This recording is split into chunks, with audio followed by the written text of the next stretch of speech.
You know. Yeah, bow, bow, bow, bow, bow, bow, bow in the We building, back, baby. trillions. What you saying, family? Live it is. Yo, Oh my God. like, share, subscribe, and all that. Boy. What we I say? What you say? Everyone in the building. Who we got here? Fucking. Hey, we got the man them that message and start the chat at 6:38 a.m. But. Yeah, bring up Rafu. Yeah? So I was getting that love in my sleep. Man was sending me love. Like, yeah, bring up. Hey. Well, 20 likes up before when I came on. Huh? Well, 20 likes up already before I came on. Yeah, I changed victory. What happened to your... You was green, Trig. What happened, Trig? You was green, man. Is it over? All right, big up Vortex Light, big up Trig Victory, Western Goddess,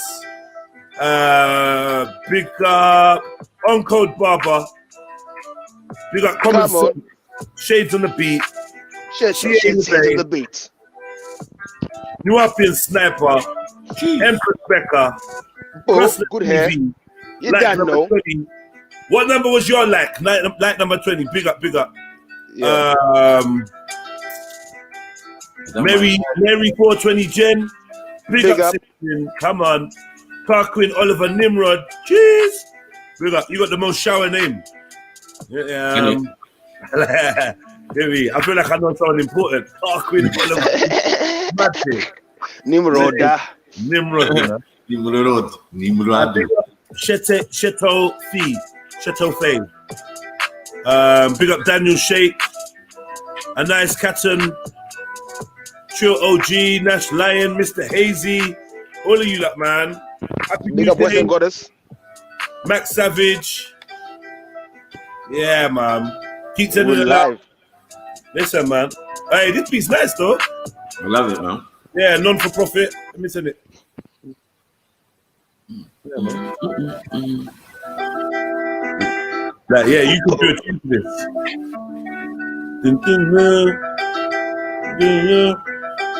Boy, what is it? Wednesday, yeah? World War Wednesday. Yeah. World War Wednesday. It's a mazza out in the streets. Troops are in. So, what have I seen? Sniper's back from his reconnaissance mission. And it's mission successful. The mission successful, as usual. Over and out. Hear me? Good job. Come on. Good job. Get me. If your country was allowed to know about your activities, they'd be proud of you. Hear me? You know, it's a thankless job. It's a thankless job, you know? Come on. It's a thankless job, man. Yeah. They're not even allowed to acknowledge your existence and them thing there. Nah. Yeah. Fly up. Yeah, we work in the shadows. Shadow. The government within the government. Yeah. A country without borders. Yeah. Come on. Yeah, man. Straight. I big up Fred Cole. Big up Rain. Come on, family. Rain lads. Big up Western Goddess. Come on. Tarquin. Don't know. Yeah, hey, Fred, jump on before your jump on, Fred. Yeah, let me catch the Fred because he's a funny cat. Still. Yo, Freddie, jump on, man. Let me encourage you lot to hit the like button. Wipe that on the way in every time. Hit on the like button, man. Help the channel to grow, man.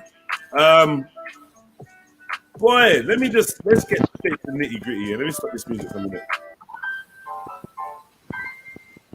How am I gonna talk about? Nah.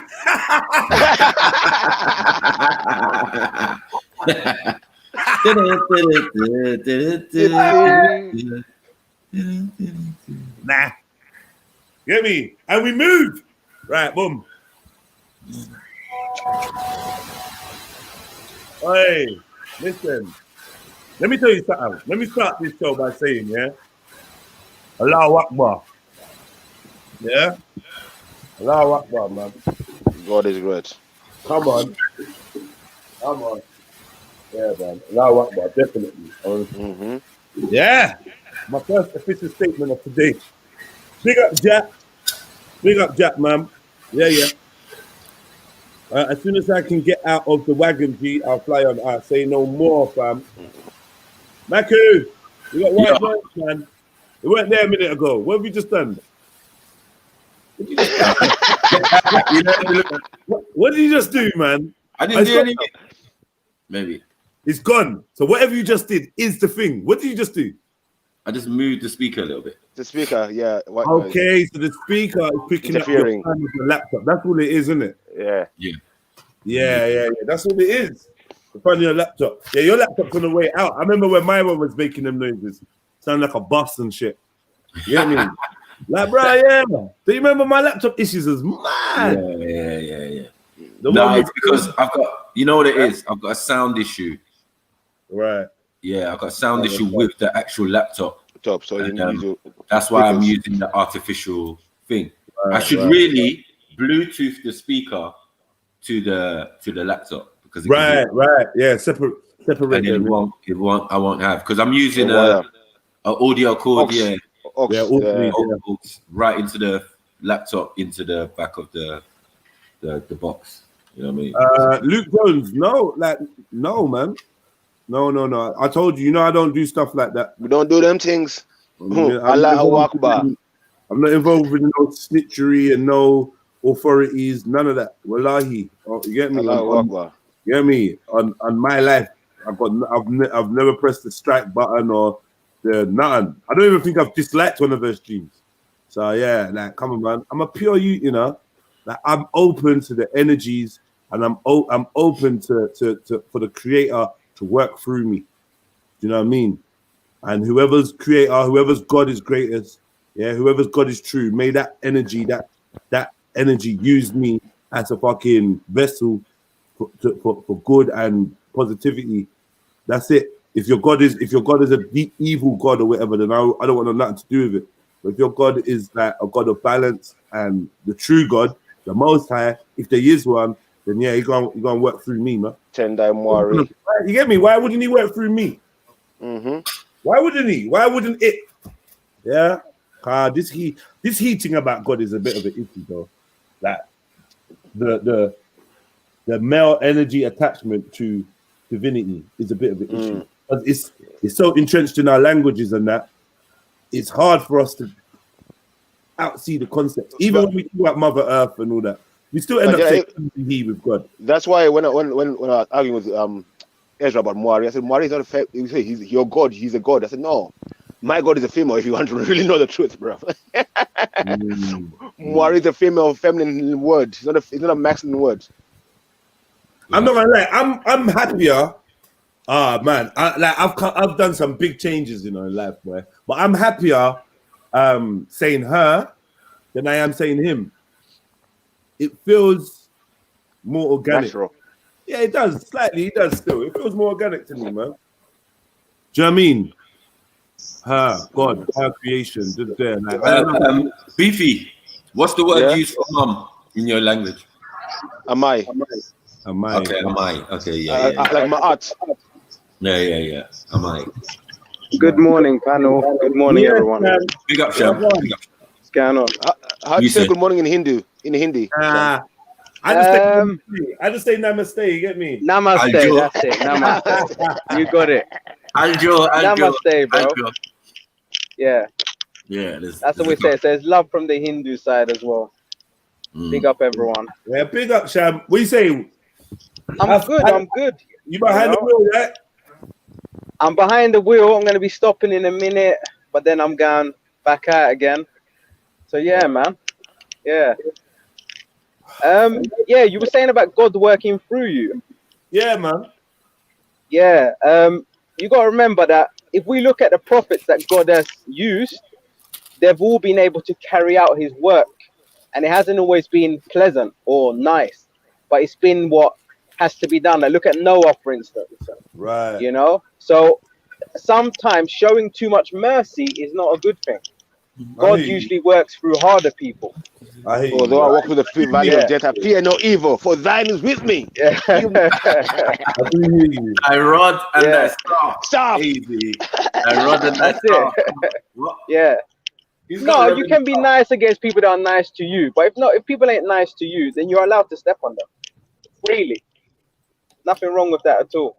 Step on. You know? I don't really step on people, you know. We just wait for them to grow some up. People are made to be stepped on. You know, I honestly believe that. I believe some people are just literally made as a stepping stone for you. You know, they're gonna be worker ants, and for you to elevate, you got to crush them. But and this is something. But that's how the elites kind of look at us, though. I hear you, but this is something which. That thinking, boy. No. I've accepted it roughly maybe 9 to 18 months ago. That is quite new to me as well. But I'm starting to realize that some people need to be crushed because you grow a lot quicker when you crush certain people. This is what I'm realizing. Right. That's hold on. Wait. But you used ants, and I think ants was the wrong analogy because maybe. Yeah, ants is not something you want to crush, in it. Like, why would you want to do that? They're the caretakers of the forest and all of that, or wherever they are around. They chop up stuff. They take leaves. They do all sorts. They got a job to do. So to crush them and destroy them, you're mashing up the ecosystem of everything that's natural and blah blah blah. So you know, how you think.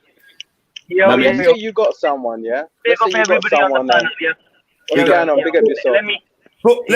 me guess. You're in a rush. You got 2 minutes. 5 minutes. Go on. I'm not gonna cut you. Go on. Go for it, mate. You got the mic. Hold on. Big up yourself, Jedi. Big up yourself, Listen. The quote for 2021 is, you grow when you crush people. Yeah. That's right.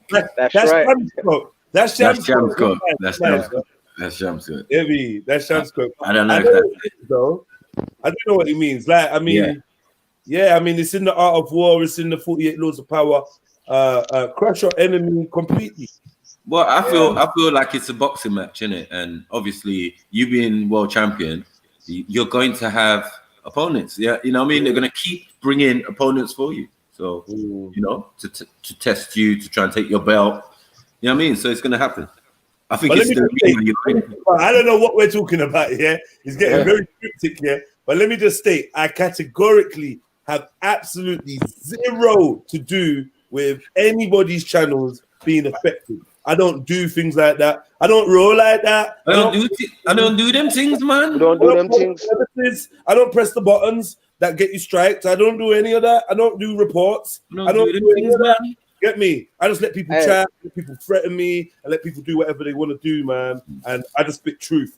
That's all I'm on, just spitting truth. And after that, I break your face in half. That's it. Yo, BB, can I ask you one question? Yeah. I want to switch it around on you. You like asking questions. Yeah, BB, all I want to know, BB, is obviously just before I came on, because I hear something and I jump on. That's the way I am. And sometimes I don't have a lot of time, as Jedi knows, But I just want to know, like, why you got to mock, man? Why you got to say Allahu Akbar like that? Like, it's clearly mocking. That's a blessing. What? I didn't say Allahu Akbar. I said God is great. I said Allahu Akbar. I said Allahu Akbar. All right, okay. So it wasn't beefy then. If I said it, what's wrong with me saying it? Nah, I get him. I'm with you. If BB said it, it'd be an issue. Why? Why? As far as I'm aware, Beefy, you don't believe in God. Uh-oh. Who told you that? Uh-oh. Strong statement. Who told you that? Where have I said that? I'm sure you did say that though, Beefy. I said I don't believe in your gods. That's different. Okay. But Mari is not a god, is he? No, he's not a god. No. I don't believe in gods. Yeah, you're right. I don't believe in gods. Okay. All right, so you don't believe in God, so it would be an issue if you said because obviously that would. Let me answer. A god is a physical thing. A god is a person, yeah. A god is a physical thing. Yeah. So I wouldn't believe that my thing. It's not a physical thing. You can believe in an unseen creator. I think that's more what I believe in the unseen creation, the unseen part of this creation. This whole creation, the whole world is Mari to me in our mythology. We are part of it. Just know your role in it. Just like Allah subhanahu wa ta'ala, that's the same thing, isn't it? He's everything and everywhere, boundless universes and all of that. So And you can't explain it. That's why we don't talk about it. Can't explain it. No, I have a lot of my Akis. We have that discussion, and when we get to a certain level about talking about the creator, everybody has to stop and realize that we can't explain it. There's no explanation. You can't give me. That's why we deal with ancestors of veneration, because we say the ancestors have reached that level of communicating with the creator, because they've gone. Well, they're the closest. Yeah, they're the closest to it, and they can come back to this realm as well. So we communicate with them. You know what I mean? It makes sense still. Yeah. I mean, these concepts, Fulfiz, are extremely older than what we're dealing with. The Abrahamic religions. You know what I mean? Hinduism is older. Lots of things are older than the Abrahamic religion. And inspire the Abrahamic religions. It's based on them old cultures and traditions anyway. Any more questions, Fulfiz? No. I mean, they might be older, but I mean, we believe that a lot of these, faiths and these traditions or whatever, they've been diluted over time. Anyway, we believe that the message at the beginning was pure. So, they all. Is that the same for all though? That's for everything, though. In essence, for all of them, and even in the Hindu scriptures, I can probably pull up some quotes or some verses where it actually affirms one creator. So even in Hinduism, where all we know about Hinduism today in its current form is like they worship many gods. Yeah, in their scriptures they affirm one creator. No, we don't. We already acknowledge that. The demigods, jinns. The monotheism of the Hindus, or polytheism, is the worship of one unseen creator. Again, it just keeps. It's a recurring theme in the ancient world. Do you get what I'm saying? Fizz? Yeah, I hear you. So it's just the concepts of how we understand it. All of a sudden, Kemet was doing Tawheed. That's only because people got more knowledge about what was going on in Kemet. Do you understand? And for us, being one of the creators, being one with nature. That's simple. That's how simple it is. Being one of the creators, being one with nature. And once you believe in a creator or unseen creator, you can't be a Kafir. Yeah, me personally, I do think the main criteria is believing in one God. Tawheed is the ultimate criteria. That's right. And I think that's been set by those older ways of life. Let's not say religion, because not all of them are religions. Mine is not a religion; it's a way of life. Yeah, so I say my way of life for me only. I can't tell someone in Europe or anywhere else to live my way of life, because the environment I come from, things I do, it's my way of life. And my concept of Islam is a way of life, not a religion. I mean, religion is like an English term, isn't it? I mean, to be honest with you, Islam it is a way of life, A way of life, isn't it? Yeah, in its explanation, even in the word Islam. Yeah, that's a way of life. Sorry. Yeah, even in the explanation of Islam, yeah, it's a way of life. It's living in a certain way, a peaceful way. Yeah, I got cut off yesterday, and I was I was very heated. Yeah, you get certain characters on the panel where, especially people like the fake Sikh, they like to speak over you. They don't allow you to have a voice. And Jedi, you need to keep him in check next time, because obviously you do the same, bro. You do the same. No, I did the same because I know his games. I had to speak over him, because he wasn't gonna let me get a word out. And I listened back to it, and you couldn't barely hear me anyway. So that's his whole thing. And he kept saying he wanted 20 minutes, 30 minutes, on the panel, because I know what his game is. He's saying he wants to play a video about me. They ain't gonna find anything on me, because like I said, I think 2-3 times before I open my mouth. I don't say anything. I say whatever's on my mind. But the thing is, my mind, my heart is pure. I don't have any ill intentions towards anybody. I speak facts, So I'm never gonna, or very rarely am I gonna ever incriminate myself or say anything stupid or silly, like a lot of these people do. So he's not really gonna have anything on me, but he wanted 30 minutes. Why? Because he wanted to play an unrelated video here, and he wanted to play something else here, and ask me about that. You know, I ain't got time for that bullshit. I full fizz. People are saying, have you thought of doing a radio show? Listen, I'll be the worst radio host. No, honestly, they say they listen to your voice for hours and all that. But what's going on with Raj? So you didn't end up having that convo with him then, did you? I mean, I came on a few times. I gave him the opportunity, but the guy, again, he wants to control the narrative. He wants 30 minutes. He was begging me for 30 minutes, which obviously yesterday I didn't have. But why is he begging for 30 minutes? Because he wants to play a video of maybe I don't know, Ali Dawa. He wants to play this video. Oh, what do you say about this? And what do you say about that? Just play my damn video, the one that I've come on for, the one that you've accused me of putting your life in danger or whatever, you know, because, I mean, bro, this is online, man. I'm not putting nobody's life in danger. I got nothing to hide. Why am I going to be putting people's lives in danger? But again, he tries to scaremonger. He tries to, like, he can demonize and he can, you know, defame a whole religion, yeah, and talk down on Muslims. And that's okay. That's all fine and good.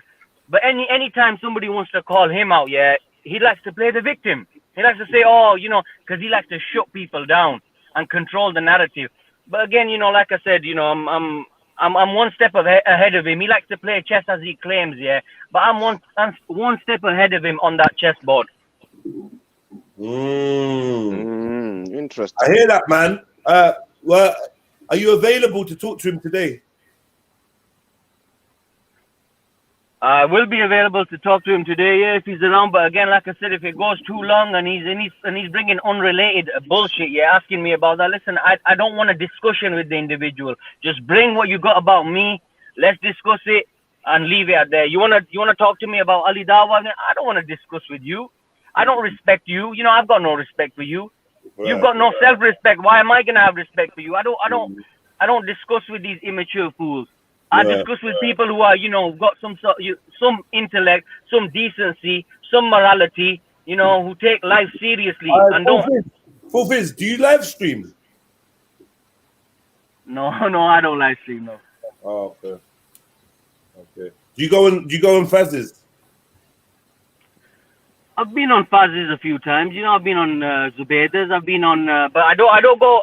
You know, very few and far between. I don't come on these panels a lot. And you know what, to be honest, before a month ago, I had actually stopped for about a year. I used to come on Raspect's panel, you know, you guys probably remember me, but yeah, of course I do, Fizz, man. I remember you from the hangouts from before. Yeah, exactly from the hangout days. But then I left it for about a year, and I've just only come back. But even now, I only pass through, and you know how I am, you know, 5 minute quickie show. Yeah, quick explanation. You're out. Hit and run. Yeah.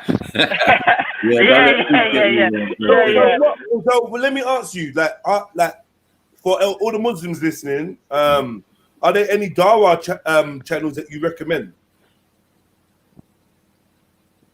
There's good Dawa channels. You know, I mean, I like EF Dawa. I like a lot of Dawa channels. You know, I mean, I know Dawa channels, yeah, that you know, that are not related to Speaker's Corner. You know, right, I know scholars that are not related. So obviously, if I mention them, it's gonna go over people's heads. You know, they're not gonna know about them. But you know, I mean, yeah. So there's loads, man. There's loads. I mean, I personally, you know, you might have issues with the brother. Yeah, I like Ali Dawa. I really like that brother. Right. You know, I see a lot of sincerity in that brother. And you know, I don't. Again, you got personal issues with Zubaydah, you got personal issues with Ali Dawa. You know, again, them are your issues, them are her issues, and you know, you know, it's not for me to come in between whatever's going on, yeah. But like I said, I mean, that's not to say that I should, you know, stop coming to one side or stop coming to, you know, that's personal issues between, you know, grown people. That's their issues. No, I hear you, man. I hear you. Like, I personally, I'm never asking anybody. There's no sides. Like, I don't even have, like you mentioned a certain sister's name. I didn't have issues with the sister. The sister had issues with me, and then I had to just basically come on the internet and explain what the issue were, what was actually going on, and explain my stance, and paint a correct narrative, a correct picture, because I felt she was destroying it. Bro, why do you like? You keep calling me Junior. Like, what? My name is Jedi Junior Ali. Like, what? What is it? Do you feel like you got some hot piece of info on me?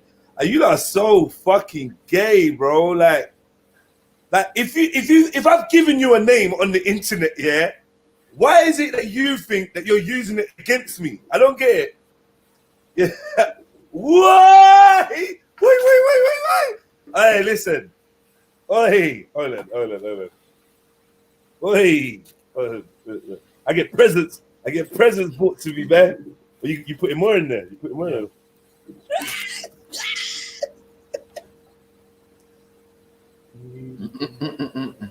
I will. You can't bill up now? I'll roll you two. Give me 10 minutes, yeah? I'll swear out to you. Cool. Nice, thank you. So what are you saying? Is this for smoking or drinking, this one? It smells all right, you know? Yeah. It smells all right. It looks like, but yeah, respect though, man. Thank you. Appreciate that, man. Oh, did you ask him about that? Hold on 1 second. Hold on 1 second. Yo. Yeah, big up Ultra, man. Come on, man. What you saying? Yeah, man. Chat. Get me. Yesterday I went here, man. It was deep though. I watched it back. It was a maza. Get me. Well, I was thinking, raw, I'm just dealing with real life situations. Get me? Go to see family, spend time and do that. You get it? Got bare nieces and nephews and shit. You know what I mean? Meeting. Like, we like to do the family connecty thing, man. And it says thanks to my OnlyFans, Ultra. Yeah, Ultra started up at OnlyFans because his images have been popular on the net. Yeah. His images have been popular on the net, so he started at OnlyFans. and I'm his manager. I'm managing you now, bitch. Yeah. Yo, what we got here? EDF Dawa will recruit full fizz. Like, I'm not gonna lie, I got on EDF Dawa. I've been on there before, and it was a panel full of ginger white guys. I found it quite like, I don't know, it was quite entertaining. Well, I mean, the thing about them is I think that panel or that channel was started by a Revert brother. So obviously, and you know, he must be in contact with other Revert brothers. So they probably did Hamza start that channel? I mean, I'm pretty sure. I think he, along with another brother, or he himself, started the channel. Or he's one of the main. He's one of the main figures in the channel. So, I mean, yeah, they do occasionally bring other Revert brothers on there as well. Yeah, I've seen them when they bring Jordan M on there. They change it from EDF Dawa to EDL Dawa, and I think that's quite like refreshing. Yeah. No. I don't rate that joke. I don't rate that joke. No. Is that a good joke? No, I don't rate that one. Why? No, because obviously you're accusing the man of something, aren't you? I'm saying that Jordan M has openly admitted he used to be in EDL. Right, yeah, but by you saying it becomes EDL Dawa, that means that he's still part of EDL, or he's no. It's called a joke. It's like a play on words. I hear what you're saying. Listen, I know what. Let me. I know what a joke is. I know what a joke is. Dawa, you think you know what a joke is? EDF Dawa, and I'm saying when Jordan M goes on it, it's EDL Dawa. But it's only a joke. Like, I'm not trying to like seriously, like, you know what I mean? I'm not dissing the Dawa team. I hear you, bro. I hear you, Jedi. But listen. Let me put it to you this way. Yeah? Listen. Hold on. 1 second, Jedi. 1 second, yeah. 1 second. Listen, you spoke. I'm gonna win this one because you never back down. I'm gonna win this one. Tell me something, yeah. Full fizz, yeah.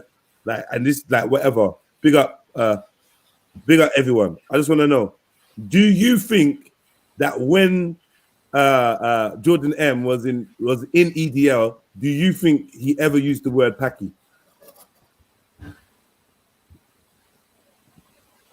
Full fizz. I mean, no comment. I don't know. I mean, let's say Jedi. I say, he did use it. It doesn't make no difference. Your past is your past. It don't make no difference. I can agree to that. It don't make no difference. So let me not act like people can't change. Obviously, people can change. You get me? And we don't even know if he was that type of EDL guy. I asked him before, but he didn't reply. But yeah, man. Yeah, man. Yeah, listen, anybody got any questions for me before I jump off and come back on? Full fizz, what do you do for a living? Listen, yeah,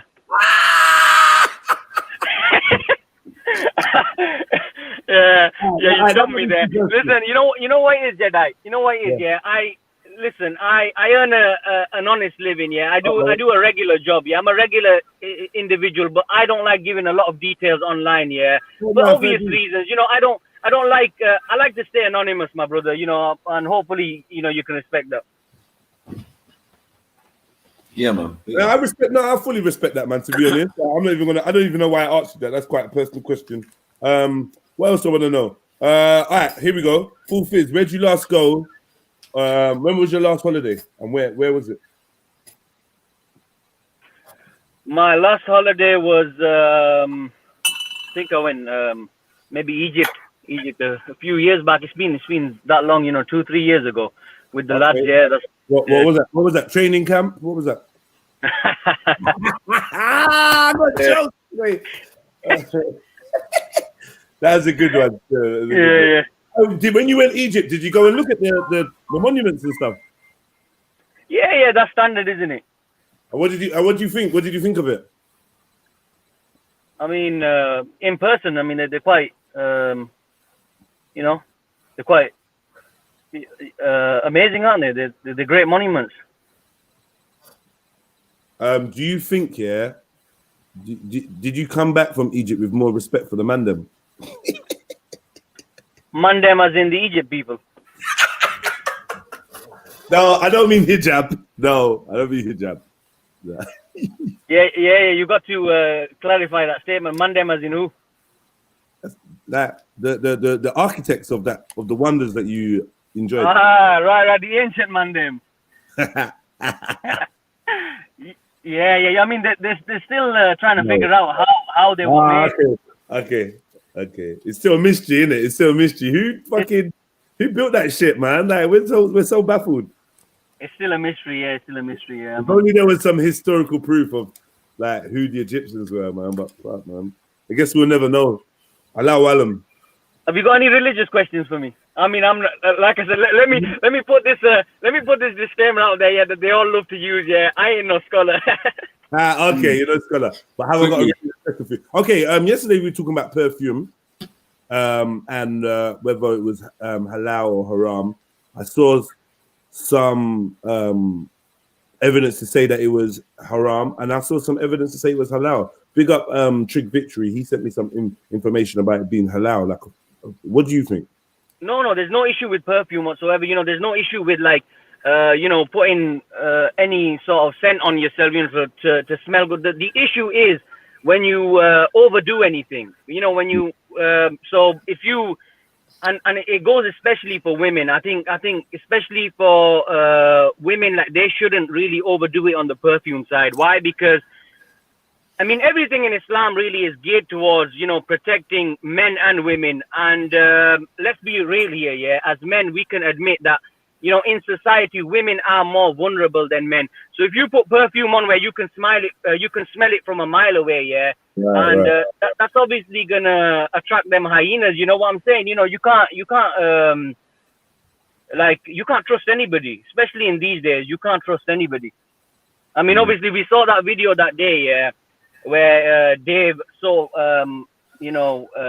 gladly posted it of that black guy, almost abducting that schoolgirl. Yeah, Dave. And that pissed me off. Yeah, that video. And has that guy been caught, by the way? Yeah. He's been caught. Yeah. He's and then Dave came a few days later and he posted some brown pedos, and I was like, well, Dave, I'm next waiting for Dave to expose one of his EDL goodies now. Right. What Dave did is essentially, I feel like he painted himself into a corner, because you've shown us brown ones, you've shown us black ones. Now, like, you know what I mean? Like, you're definitely gonna have to come to us with a white one, otherwise it's looking suspect. Especially when I have to keep reiterating to Dave that unfortunately we live in England, white pedophiles are the majority. So right, Jedi, listen, don't with respect, yeah, I'll be back in a bit, yeah. All right, cool. I had some questions. I was getting people to ask you questions about cool.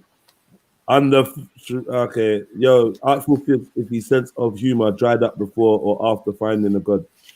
Ask him if he's excited for the new COVID-19 vaccine. Listen, that siren, that COVID-19 talk that's real talk, man. But I don't think I'm gonna give energy to it just yet. I'm gonna wait a little while. I don't know why. I just feel like you got to allow Full Fizz to sign in at the police station. Oh, sorry. Sign in to work. Hey, Full Fizz, man. What do you do for a living, man? Are you an officer? Like I'm saying there's rumors in it, like Full Fizz, but he seems like a good guy. Even if you're a policeman, man, that's your issue, innit? But yeah, obviously we can't be friends, but you know. Come on, Jedi, you can ask me the same work. Beef, what do you do? I'm a carpenter. I'm a builder. Yeah. How hard is it to answer? I don't know why people get. I mean, but I agree with him that he might not want to give out information, especially if his corner of YouTube. The man them are very, very like doxy and like, you know, like man said, Asian man love a doxing and all these things, man. So he's probably in the midst of all that. So he don't want to be giving out details when he's seeing what other people are doing with details. Like we got this guy in the chat now. Like he's using another Asian man's name, but I guarantee you the person behind this account is Asian. Yeah. And that's no disrespect to the Asian brothers and sisters, but obviously you've been hanging around Zubaydah's platform or whatever, and all of a sudden now you want to start coming at me. Jedi Junior. Like the fuck, man. Like this is yo weirdo, man. Why going for you? Yo, Junior, why can't I call you Junior? I'm like, what? Like, who even does that? Like, Call me Packy. Like, come on, man. Like, I don't know. If you're looking for a name to trigger me, you're not even close. Like, you're not even close. You know what I mean? Like, you're not even close. No, none of this names and labels and stuff is gonna ever trigger me, man. I'm beyond that, man. I'm Nigerian. I'm Nigerian. I'm Nigerian. I got 50 names. Bag full of names. Bag of names. Change it up, can switch it up. Yeah, alias is out here. Yeah, right about now, my official name is Trillion. Yeah, so hold one of them. Hold that. Yeah. Hold that. AKA. Call me Jedi, I won't even turn around. I won't even look. Yeah. Who's right that? Right now I'm Trillion. Tomorrow I might be Peter. Like, what the fuck, man? No label can hold me down. Michael, I've known Junior since youth times when you was in boarding school. Who was in boarding school? Who was in boarding school? You know what? Just go away, man. Just go. This guy, Let's go. Make another account, man, with someone else's name. These people are fucking funny, bro. Name and sexual in the name. You put Adil's name, son of Sapiel, and like you like just like come on, man. Weird. What is with the constant faggotry? It's starting to become something that the man them are noticing. The constant too much, bro. Like I noticed it from the what in the butt thing. I was like, yo, if you gonna and got any of these images, you're a batty man. You know what I mean? You're definitely a batty man. Yeah. Then I got gay guys. That want to put penises in rastas and put fingers in men's bums and get granddads to suck their dicks and have their girl co-signing that. I got them type of man trying to say that anybody that likes me must be gay. I'm like, yo, wow. And I'm like, you're in the chat, and then everything he writes is about me being gay. Everything man was writing gay. I'm like, right, ain't you like fighting for your freedom or some shit? Now you got time to just kick back and call man gay and that online and that. Man, you're like real faggotron, you know, like real faggotron. I know you've had sex with a man before. Waleed definitely had sex with. He talks about it way too much. You've had sex with a man. Well. Well. I brought my truckload of DeLille. Hey. I heard Release likes the belly dance on the D. Hey, Jedi. Hey, are we playing Jalil or no Jalil today? Jalil or no Jalil? Straight. I heard Release likes the belly dance on the D. I heard Brother Mercy yesterday, and he's running around Jack, man, like, listen. Wait, Jedi. Wait, let me take it in. He likes to belly dance on the D. Wettiest bucket. Like, you think I'm gonna rate you? You like Captain Rambo said, like, your nose is the biggest dildo, man. Man, not rate you, bro. Like, you're flannel. You're face cloth. You're flannel, bro. Like honestly, man. Like, please, let that sink in. Yeah, you are a flannel. Gal wash their clutch through your face. Yeah, that girl in particular rushes her sour clutch in your face, and you don't even want. You get me? Just go get married and have some kids or something. What happened to you, man? Or you don't want to breed up the sour clutch gal? You see what she did to her? Maybe she don't like the D. She only likes the tongue. Last year, yeah. So you don't want to breed up sour clutch gal. Yeah. Maybe she don't like the D. She likes the tongue. You never know. Yeah, my baby father's such a good guy. Your baby father must know your waist. Yeah, waist. It's like, yo, nah. Not my Ethiopian. Come here, son. Yeah, wings under the wing. I didn't even want to breed that idiot gal, but come under the wings. Yeah. A little rustle behind the bike shed on the estate, and it bees like that sometimes. Yeah, man.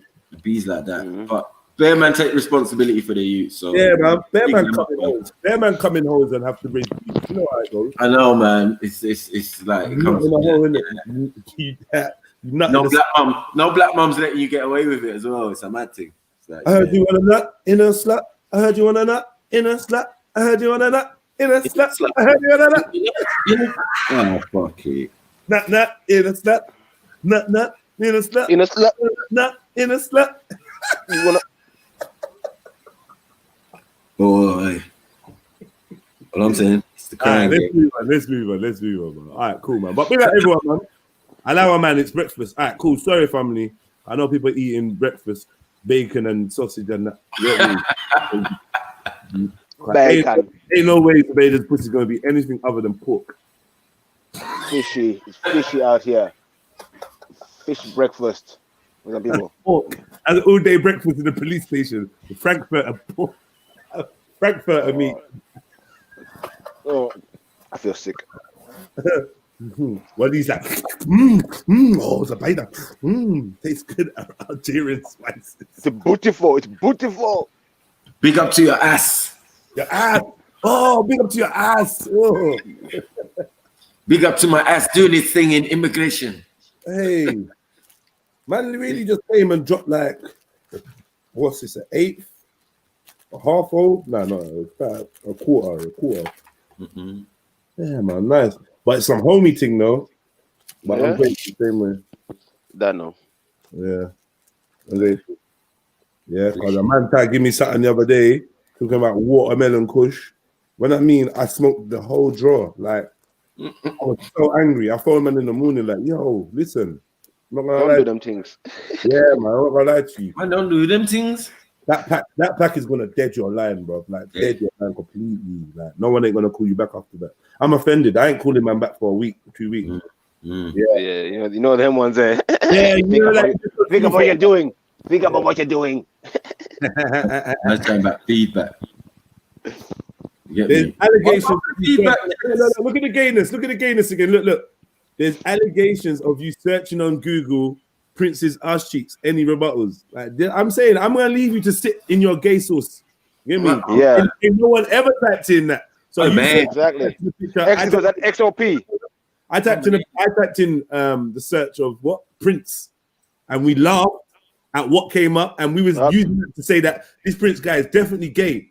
But in your head, Jedi was searching up ass cheeks, and that's what you want to. That's what's in your mind. That's the information that you stored. You downloaded that information.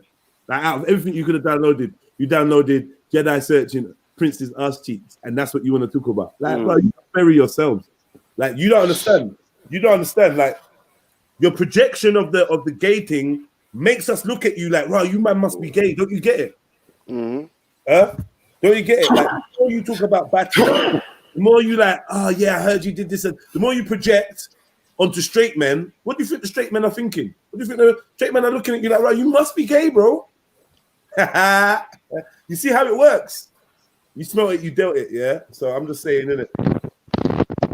You know, always quick to go down that road, yeah, of accusing black men of gayness. I don't even see you do it to white people. It's black men. All I'm saying is Arabs like to have sex with men and boys. I see that. Now, this is where I jump off the train. Driver! Taxi! My stop driver, yeah. But mine says Arabs, isn't it? Like, I can't co-sign that Arabs. I can't co-sign Arabs. I can't co-sign Arabs. I'm telling you. Oh, you can't co-sign Arabs? I can't co-sign Arabs. No, I don't. I'm done. Yeah, yes. Fall back. Yeah. I fell back. Yeah. Yo, my Arab family, like, I'm just saying, I don't believe all of you or like whatever in it. I'm not saying it's a majority, but there's definitely an epidemic within certain community.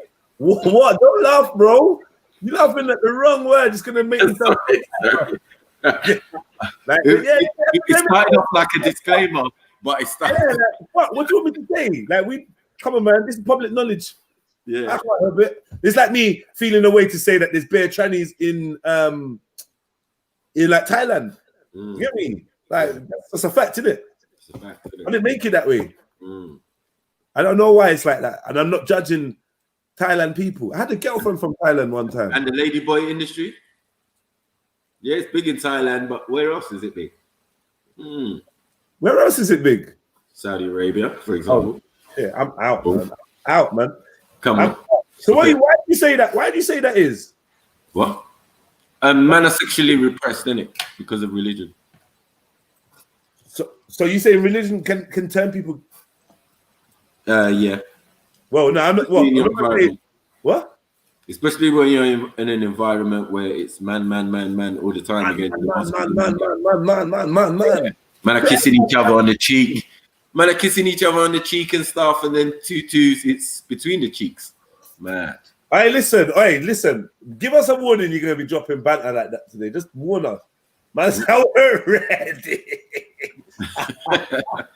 Yeah, but culturally, yeah, there's a lot of cultures that kiss on the cheek. Do you have an issue with that?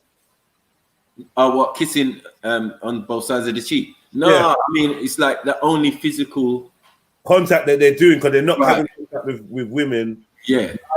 Actually, you know what? I do kind of hear where you're coming from, you know? I mean, like, fall back on that, man. Yeah, you ain't giving me no girl. I can't get a girl till I'm married or whatever. Lower your gaze, all of this type of stuff. You get me? Girl, get your head chopped off. You get okay. it? Pat says, that's stupid. What's the excuse of trans in the West then? Huh?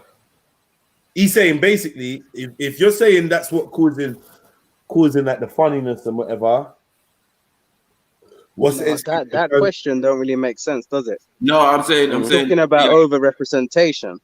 Isn't that what he's talking about? Repressed in certain countries where they got heavy Sharia, even in northern Nigeria, them men are sexually repressed. But you know what? Having said that, let's not act like they're not sexually repressed over in England as well. Yeah, right. Especially Britain. Britain's a sexually repressed place where they don't really want to talk about sex and they don't really do that. Well, let's they act like it's all no, and then behind closed doors they're having orgies and fucking kids. Right. And then when we go to the Roman Catholic Church, as you know, them man there, monks, nuns, and all of that. The nuns are getting their thing off, but the monks are on some gay shit. It's just, it comes with the courts, and then the vicars. That's why they started to let them marry now. Like now, you've got to have a partner or wife or something. You know what I mean? The vicar's got a wife now. Yeah. Before, he weren't really having a wife. He just come from a monastery. He became a vicar. He done his little tenure in the little gay institution, and that's if he didn't go to gay Eton or gay boarding school or a gay special school before that, private school or whatever, should I say? You know what I mean? There's a lot of gayness going on for English. Like, yeah, their whole thing is based on openly gayness, privately gayness. You know what I mean? Yeah. Gay anxiety. Man says no free mixing, so men turn to men. This is what man's trying to establish as the reason. reason. Yeah, that makes sense. You know what I'm saying? It makes it difficult to, you know what I mean? Man just wanna what? Ride outside the car with their sandals on. I see what they do. You know what I'm saying? You got the car going at 100 miles an hour, and this guy's outside the car with his flip flops. You're gonna get bored of doing that soon. You get me? You gonna want some pum pum. Yeah, but there's on the menu is lady boys. You get it? Hamak, whatever you want to say, bro. Like it's on the menu, bro. Not openly on the menu, but you can get whatever you want. I mean, Yo, Pakistan. Afghan. Tell me about Bacha Bazi culture. Tell me about it, because obviously people talking about it in the chat. Yeah, well, could they? The people who are asking, could they, in respect, tell me their ethnicity and culture? Then we can do a tit for tat. Key Ken. I don't know who that is. I don't know who Key Ken is. Yeah, but basically, Bacha Bazi is not in an Afghan culture. It's actually Turkish and Persian. Limited. God. You're already shifting it onto the man there. Go on, carry on. Well, if you want, I can give you the Turkish name. Is they do it to this day in Turkey. It's called koçek, which is male belly dancing. But the point is, is it male belly dancing? You say? Yeah, they've changed the name to male belly dancing, and literally in Turkey, there's families that do that shit, bro. Sport. Yeah, to this day. Delio, come on. Do you want me to give you the Delio? But shall I just explain Bacha Bazi first? Then I'll bring the Delio. Basically, what it is, this is got nothing to do with Pashtun culture, first of all, right? The British lived for 400 years beside us, and they never ever wrote anything about little boys being dancing and shit like that. This subculture was brought during the Civil War when the Mujahideen took power.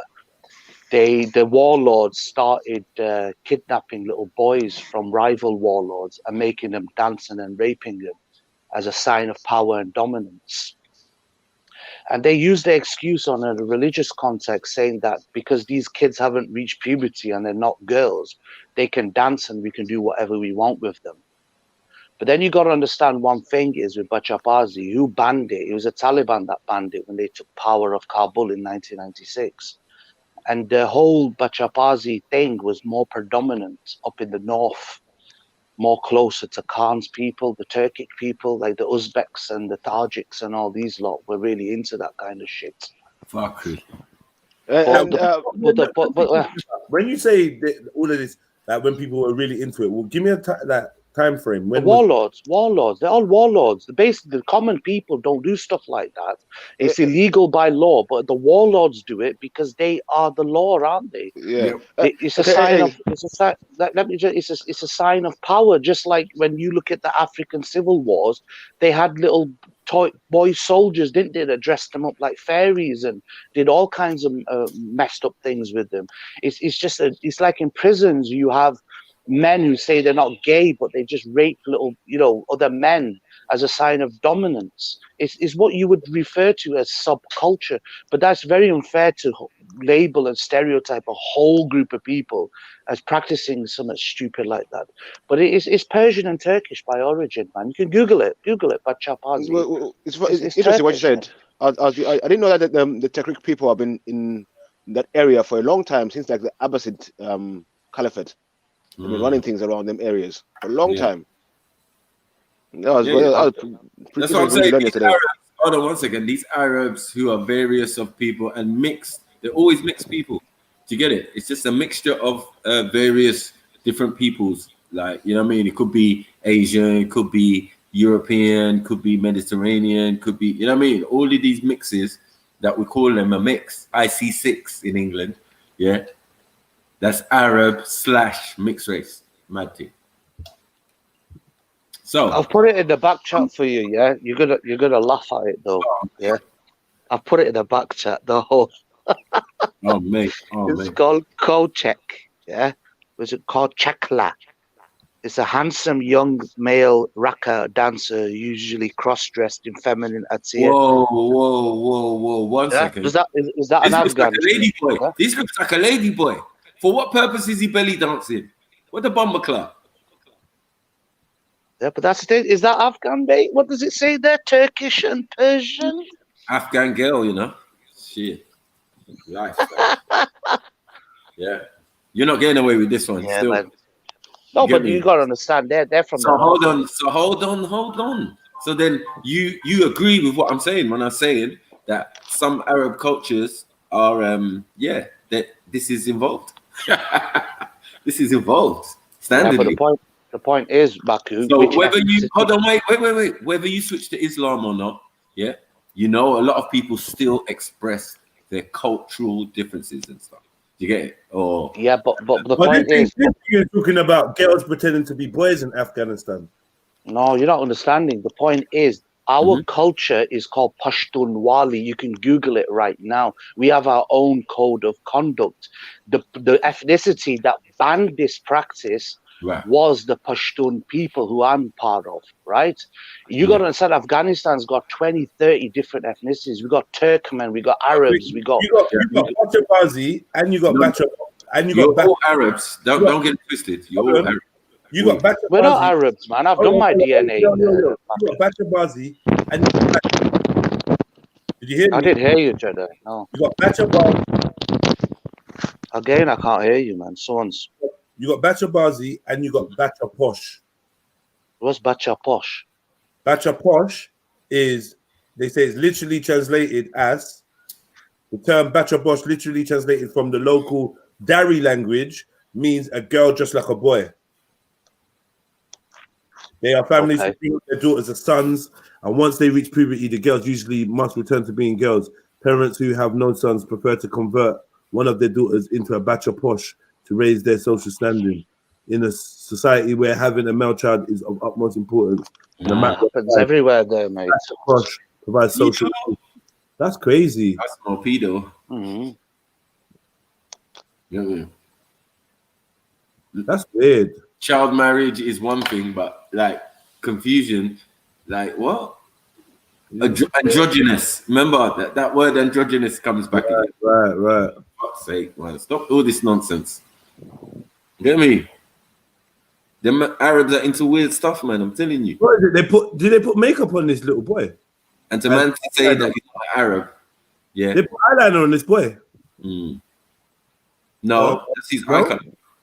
Eyeliner. Oh, I don't know about eyeliner, maybe. Look at his eyes, bro. Lash thing in that. Is that a boy or a girl? Right. This is supposed to be a boy, but I don't know. I don't know what's going on there. I don't know. What's going on here, though, man? What are they like? Androgynous. It's just warlords, or is it like the military? No. I ain't seen no warlord. I ain't seen a warlord yet. Yeah, well, that's the thing. Who's that? That's a boy, just like a girl, isn't it? Oh, that's somebody we know. If they lost a lot of weight. I don't understand. Is this my hour of being bashed or something, so I can be prepared for it? I'm just asking, like. No, man. Because you got to understand this. I'm not denying this. This happens very frequently there, right? But you can't say that is part of common culture. It is what you would refer to as a subculture. It only became prevalent during the Civil War when the socialist government broke down, but it was the Taliban that eradicated it. So obviously, it happened. This thing says, this is Shiite news. Says Taliban news. Yeah, Shias hate Taliban, bro. Shias hate. Sex slaves. I'm done. I'm out. No, yeah. Afghan, you had a technical difficulty. Oh yeah. It's saying Taliban uses sex slaves. What? Boy sex slaves to dupe and kill Afghan police. And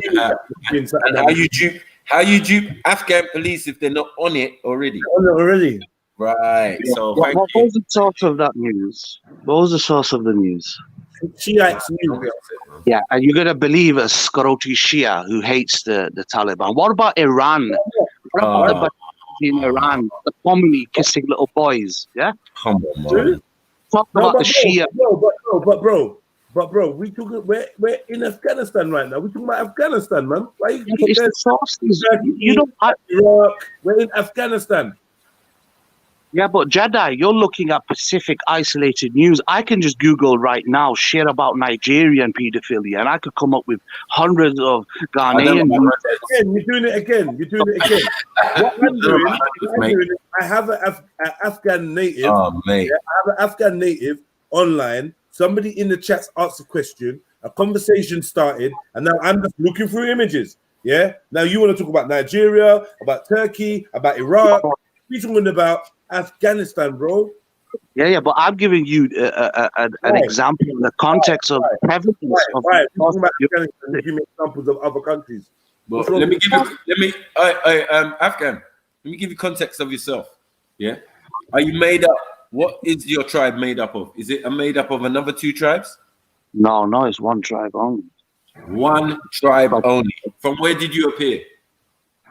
What do you mean? We're not Arabs, man. I've done my DNA. I don't know. Where did you appear? Okay, where's your DNA from then? What does it say your DNA from?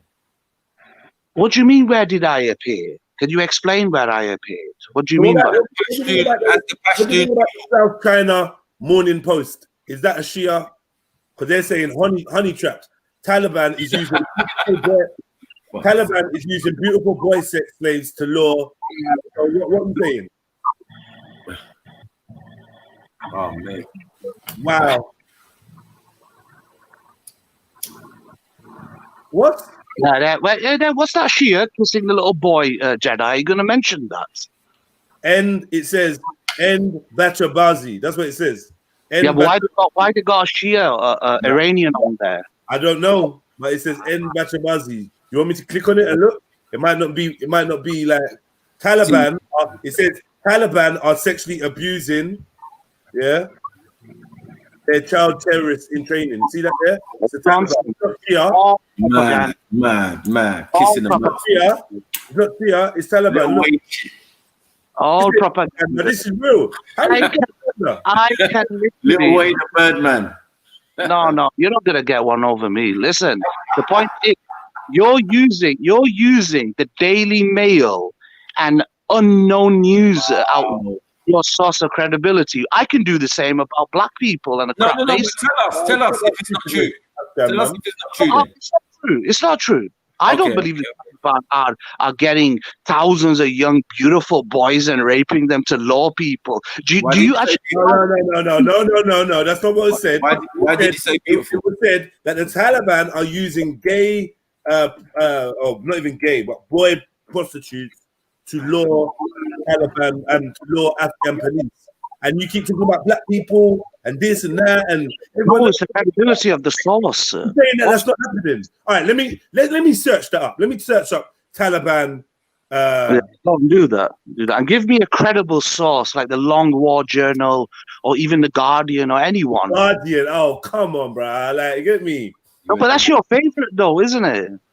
The Taliban. The Guardian is my favorite. They rep the minorities, don't they? Like. I'll behave, man. Like, listen, Afghan, don't get silly because you're under a little bit of, Afghanistan's under a little bit of scrutiny.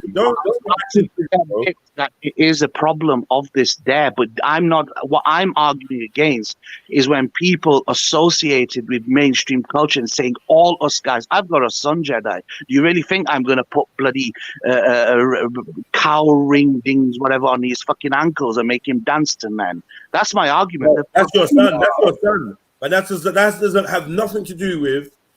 That doesn't have nothing to do with that. I mean, you're not. People are telling me stuff to look up, and I'm not even typing it in. Don't make me stop. But anyway, we're gonna go there. Who's that? TOITN? You having difficulties, bro? What's going on, TOITN?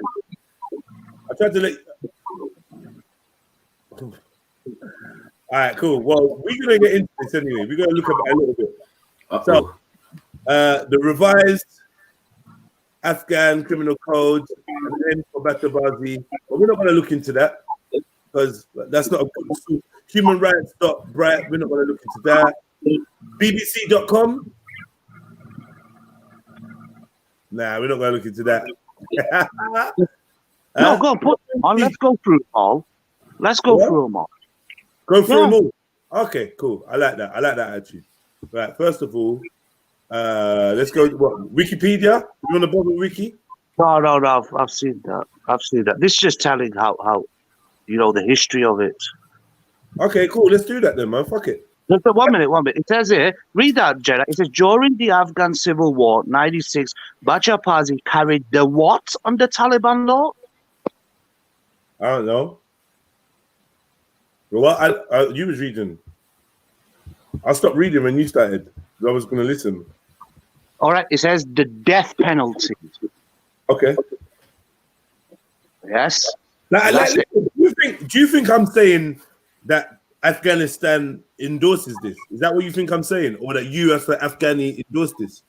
Because you seem very different. But you should join with me in the calls to end practices like this. So why are you? We're just trying to find out what the fuck's going on. We're not accusing you now. We're asking you what gone. We're reading articles together, like Africa and black people like 3-4 times now, bro. Like it's about Afghanis and the Afghani victims. Because the kids and it's like you're angry that I'm saying the Taliban dealt with boys and they dealt with faggotry, and the Afghan police dealt with faggotry. Are you connected to the Afghan police? Do you have family? Why do you feel so offended? No, what I'm saying is that I've had experience with the Taliban, and I know they don't do that. I know for a fact they don't. Well, okay, maybe you're right. How do you know they don't do that though? Are you a member of the Taliban? Because I'm from. I know them very well. They don't do that. Can we maybe say in that case that they have used unorthodox techniques, as in they have obviously strapped up kids with suicide vests? Look at the advert they were running in the UK about joining the army. That little kid who kicks the football to the soldier. Well, can I say this? So it's not out of the realm of possibility. If it was outlawed, 1 second. Do you want this suicide? 1 second. If it took a death penalty to stop the practice, 1 second. Is that what it's saying? Is that what you're saying?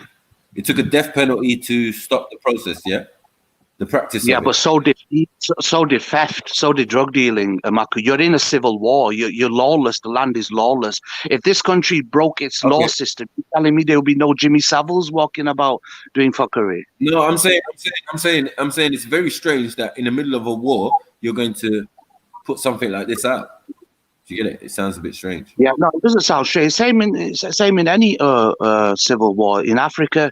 I mean, didn't the African governments put in strong laws on child soldiers when the commanders were raping them, dressing up as pink fairies and weird crap like that? Don't they have? And let me just say something, Stop quoting Johnny Mad Dog as a fucking. Yeah. Oh no. That's Togo. If you hear me, it's not Nigeria either. So behave. It's Togo. And the more you keep doing that, Afghan, you're gonna make me focus on this. Like, can we stop projecting, please? Sorry, sir. Go on, carry on. Yeah. I just want to know if the death penalty is, to put in a death penalty in the middle of the war. Yeah. Does that mean that people were doing it to such an extent? Right. Let me read this, though. I'm feeling a bit. Like, get me? I don't know what's going on here, but Bacha Bazi, boy play, from Bacha boy and Bazi play game. So it's like boy game or playing with boys.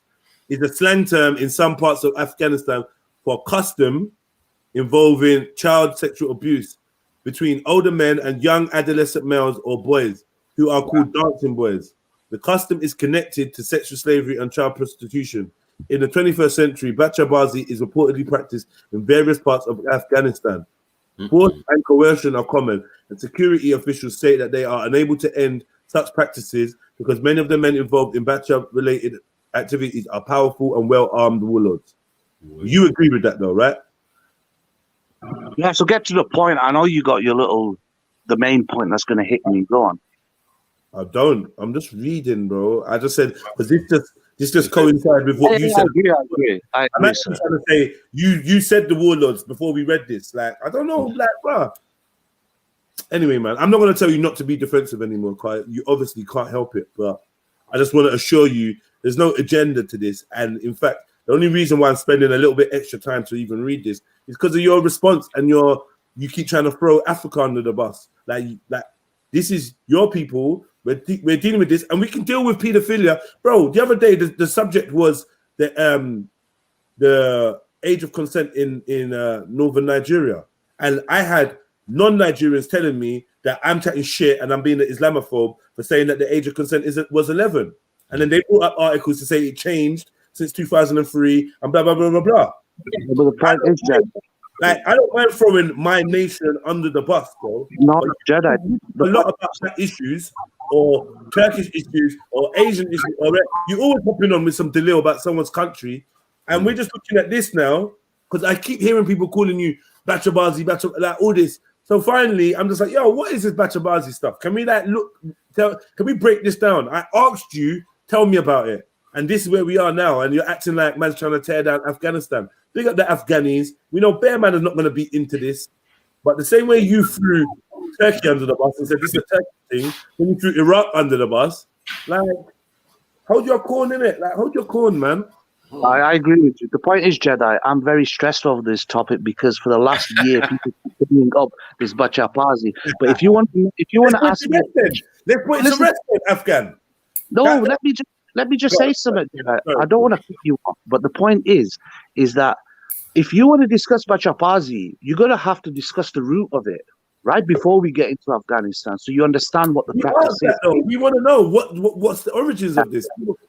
What I told you is a Turkish Persian origin thing, and it came to Afghanistan because you understand we got Turkish minorities there. We got a huge Persian influence. The name Bacha Bazi itself is Persian in origin, which is Bacha means male boy, Bazi means dancing, right? But in Afghanistan, you got various ethnicities. You understand? And the Bacha Bazi is very predominant of the north. I know. I've been to Afghanistan. You understand? But the point is, I have a feeling, with Maku especially, he's trying to put it on that the whole race of people. No, this is. I ain't even started yet. It doesn't matter, Maku, because you always get into my brain. Everything we read says it's in selected areas of Afghanistan. Everything we've read says selective areas. So there's no way we're going to believe that. It's everywhere, Jedi. It's everywhere. It's bro, I'm confused, bro. That's what I was saying. We're here saying it's in certain areas, and then you're here saying it's everywhere, but then you're accusing Maku of trying to say it's everywhere. Like, bro, sorry, go on. You're confusing me. You've just accused Maku of wanting to say it's everywhere. I said the reports say it's in selected places, and now you're now saying no, it's everywhere, Jedi. But I'm confused. No, I know Maku and his debating tactics. I know him very well. He's a Machiavellian, I would call him. Yeah. I know what he's trying to insinuate by bringing Arabs in and all this sort of nonsense. Afghan. Because he relax. Let me help you out here, Afghan. Relax. Take a breath. Breathe. It's Persian in origin, but you're not an Arab. I'm not an Arab. Okay, cool. We're gonna discover that today. We're gonna put that to rest today as well, because I'm not gonna have this nonsense. Yeah? Afghan. Yes, it's this moment I have to inform you that the title will be changing to Afghanistan or Bacha Bazi on trial. Bacha Bazi on trial. Yeah, that's what I'm gonna call today. You won't break me down, Jedi. I'm very tough. No one's trying to. No, listen. Give me a minute, please, Maku, please, brother. Yeah. let me try one more time, and then I'm gonna give up. Yeah. Listen. You saw how this transpired, right? You jumped on. We were chatting. Someone in the chat said, "Yo, asked him about the Bacha Bazi something," and I asked you. I said, "You know what, Afghan? What's this Bacha Bazi thing?" And we're here now. There was no plan. I have no intention to break you down. Yeah. I just want to get the information out. Why can't you see? Big up everyone on the panel. Why can't you see? I big up council. Big up council. I'm gonna.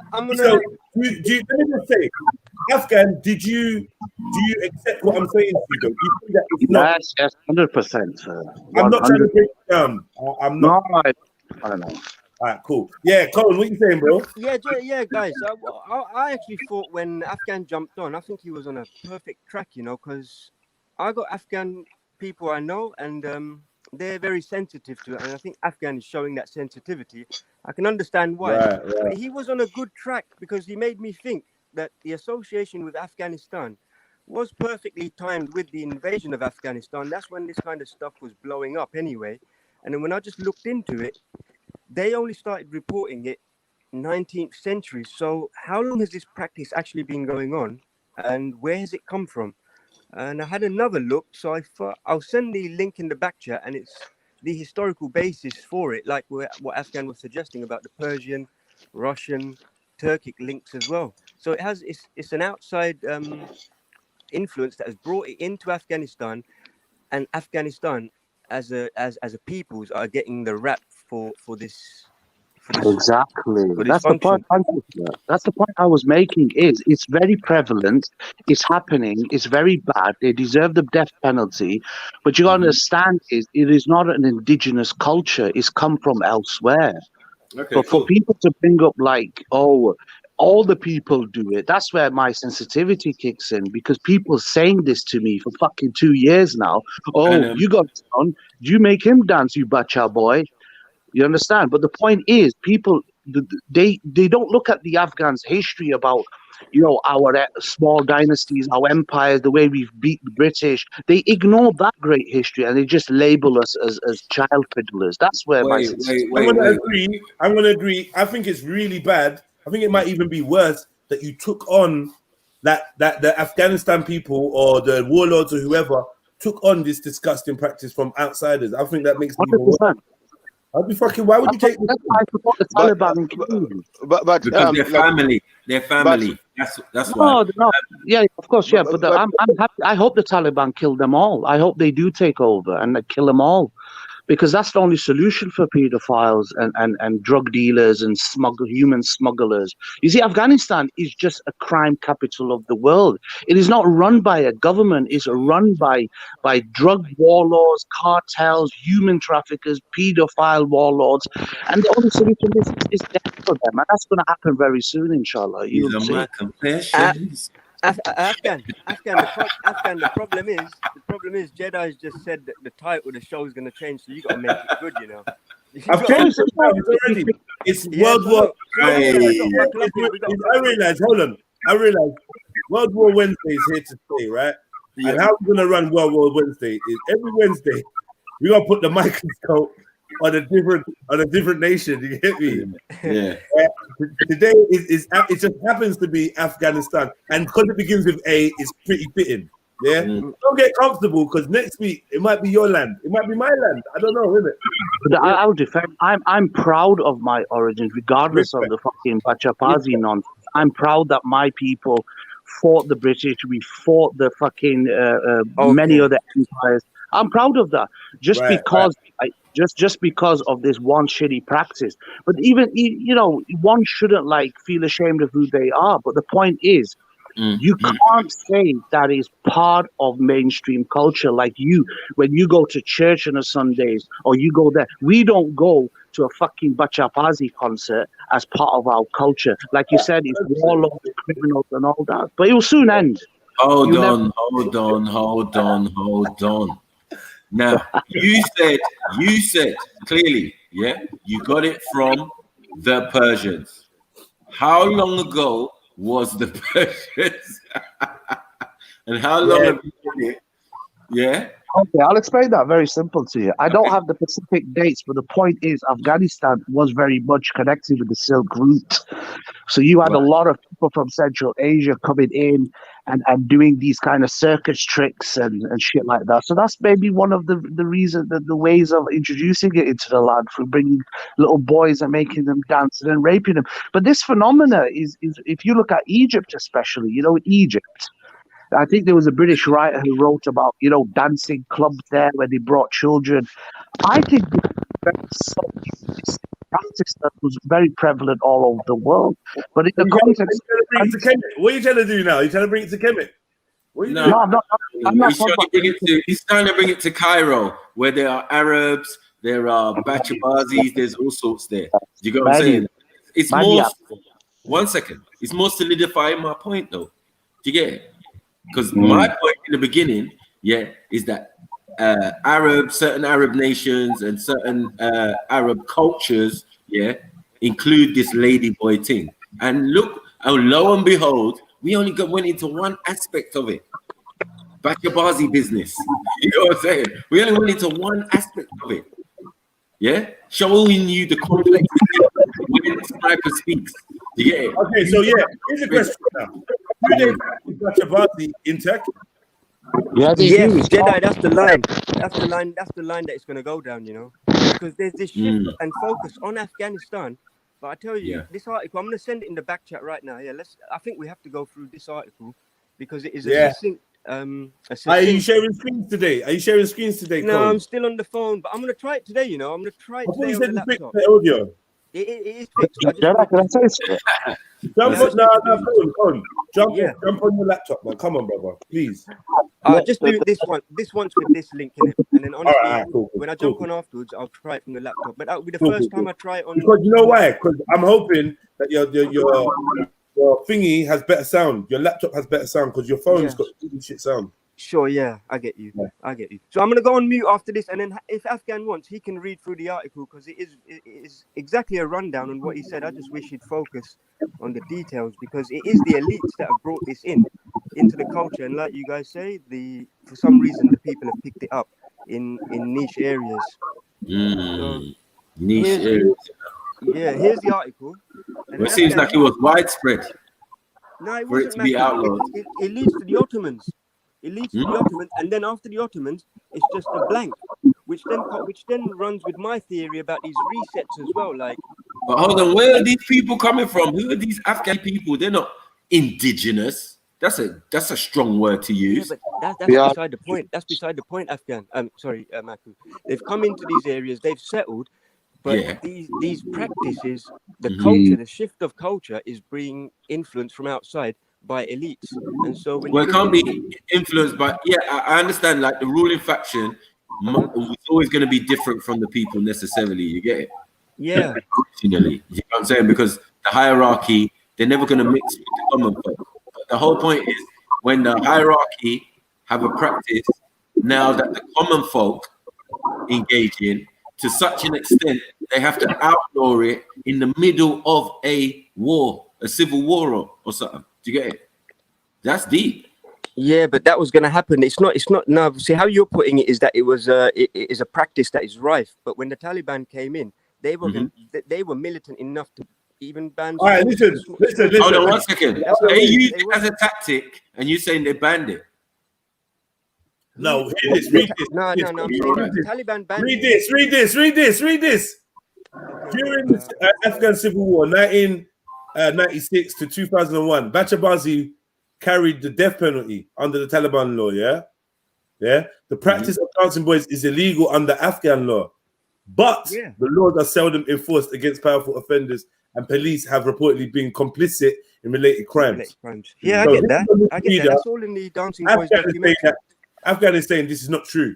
We said that it looks like the Afghan police are involved in this sex with boys, and the Taliban are using them as honey traps to get them killed.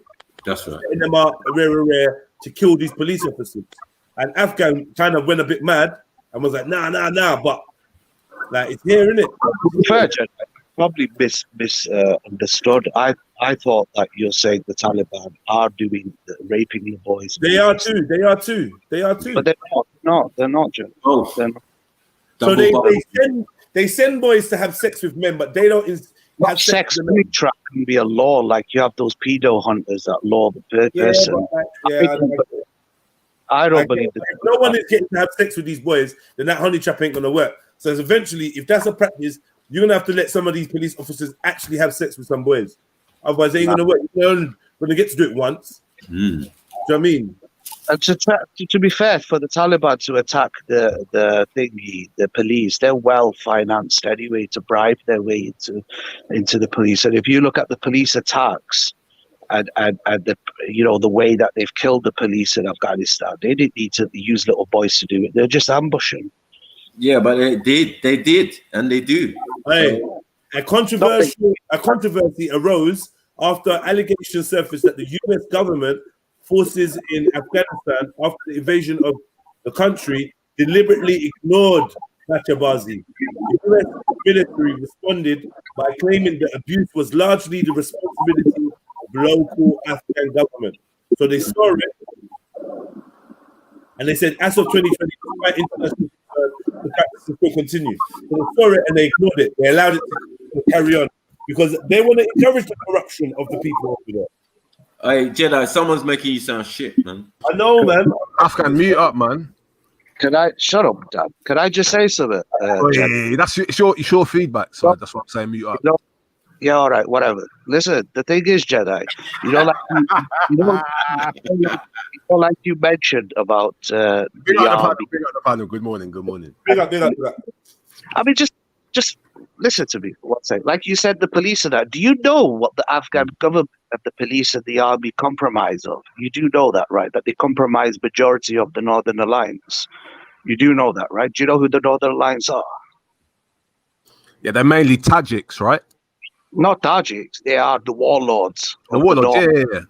Yeah, so the police and the army are predominantly former warlords or militiamen, right? So this kind of shit's going to happen, right? And secondly... Quick question. Would you isolate this to any particular tribal group in Afghanistan? Well, they'll probably all do it, to be fair. But is there a group that is predominantly associated with the practice? The point is, Dan, is which group under the Taliban are going to get rid of it and oppose it? But you said you banned it. You said your people, the Pashtun people, were the ones who outlawed it. They did. Under the Taliban, they did. But they were doing it as well. But they were not doing it. But you just said everyone was doing it. No, but wait there. Afghan, you're against the Taliban, right? You're against the Taliban. Hold on, wait. Look. So you're still lying, you're still using slander, and you still don't learn from your God. Your God is not humbling you or teaching you. Yeah, I have absolutely no knowledge and nothing to do with your channel being shut down. Stop looking for a boogeyman. You literally went to war with Tommy Robinson and he's fucking right people from the right. You literally went to war with them. You literally, and listen, why would I shut your channel down when you bring me so much good views? Yesterday, I had 230 people watching because I was cussing you out. Why would I want you to be gone? You bring me subscribers and views. You make me money. Why would I want to just get rid of you? I don't do that. I'm not going to stoop to your level, of reporting people. If you're copyright strike that you used your name to try and strike me with last week, if that was successful, what do you think would have happened to my channel? Do you think there's a possibility that my channel could have been taken down? So I don't know whoever that is. That noise is disgusting. It's Afghan. Yeah, he's driving or whatever. Yeah. Do you think that my channel would have been taken down? Of course it would have been, or at least disabled. So stop projecting what you would have done to me. I ain't have nothing to do with your channel, Zubaydah El Arabia. Yeah. And if your channel's taken down, then how are you even writing to me in the chat? I don't even get it. But now it's got nothing to do with me, man. So do one, man. Do one. You got fucking enemies. You're there putting up Wendy's whole fucking name and this and that and rare. She set you up, man. She set you up. You're going to be using her name. She probably said that you doxed her. Simple. Like, you probably got a report on what happened to your channel and you still want to fucking try and blame me, bro. Like, I'm not sad like you. I'm not on your level. I was looking forward to another day of back and forth. I was going to brush you. You were going to brush me at night with your lies. I was going to hit you with facts and truth and keep it moving. But yeah, no, I never took your channel down, Zabeda. I never had nothing to do with it. I was out and about with my brethren, living life, making plans, doing music. I came home, had some food. Get me, man. Went to sleep, woke up doing my live stream. I ain't got time, Zabeda, man, to put in a no complaint about you and do that. Man, you're a pussy, man. I don't need to report pussies. You just fuck them. You get me? Not report people, you fuck them. You get me? And by the looks of it, you fucking yourself. And you get me? By the looks of it, you fucking yourself. And you want to blame me. It's nothing to do with me, bro. Yeah? It's nothing to do with me, brother Zabeda. Just chill out. Like, it ain't me. Like, literally. Like, don't try and make this a fact as well. Like, yeah, it was Jedi. Yeah, it was Jedi. Because I know you're stubborn. And even if you get evidence to say that it's someone else, you're still going to think it's me. You and Wendy are going back and forth. You're using her name and doing this and da-da-da. She reportedly reported your man, da-da-da. But all of a sudden now Jedi's reporting your channel. For what? Why would I report your channel? No need. You know, maybe it's somebody you took money off. Maybe. You're no harm to me. You're not like come on, man. Like, what the fuck? Yeah, Wendy trapped you, man. Yeah. Wendy trapped you. You get me? You fucked yourself up. You used their name. You did whatever, and yeah, you got taken down. I'm blaming Wendy, but I don't even have facts that it's Wendy, so that's not really fair. But yeah, man. Sorry, mate. I didn't do anything to your channel. Yeah, I didn't do anything to your channel. So I'm gonna quote Simpsons on this one. You don't know. See me? I'm not even on that. I'm telling you, yeah. I'm not even laughing at your downfall. I laugh. Like, yeah, like, I don't need to laugh at your downfall because one day it might be my downfall, isn't it? Yeah, and get me. So I'm not laughing at your downfall. You were trying to get people's channels shut down. You said I'm gonna strike Jedi channel. I'm gonna strike. And all I said is, listen, I'm gonna clean my heart. I'm gonna deal with you with truth and hack. Yeah, I'm gonna deal with you like I'm the Muslim and like you're the kafar. That's all I said. Yeah, and I said I will allow the creator to work through me if there's anything I can do. Yeah, and I ain't lifted a finger. You lot are lying. You're making up stories. You're doing this, pictures, siding with your own ops, doing all kinds of weird things. I ain't shifted character. This is a lesson for you. But yeah, big up Zabeda, man. Enjoy the show, man. Log in, hit the like button, all that good stuff. Sorry to interrupt TOITN and Afghan. So TOITN, what do you know about this Bacha thing? What do you know about this? Not much on the surface. I'm hoping to explore it with Afghan. So yeah, I had a question, Afghan. So would you say this is particularly isolated to any ethnic group or not? Well, to be fair, right, there's an article going around by an unknown writer who claims to be a intelligence kind of officer for the Marine Corps in Afghanistan. And he's saying this is an independent article, which has not been verified, nothing, which I find quite peculiar. He is putting it out against the Pashtun ethnic group as being the predominant practitioners of, this Bacha Bazi. Hello? Which group? Sorry, which group? Can you hear me? It's my Afghan's group. Yeah, but the point I'm trying to make is that you call this fifth generation warfare, is that when you defame the enemy through propaganda. Well, 1 second. We can look at this through. All right, let's just take the geography of Afghanistan into account. So generally speaking, the north is like the Tajiks and the Turkmens and all them sort of different people. The south is mainly Pashtun, right? Yeah, your south has got Pashtun, Baloch, even Tajiks and all that. Kandahar, Helmand province, them sort of places around there. They're mainly Pashtun areas. Yeah.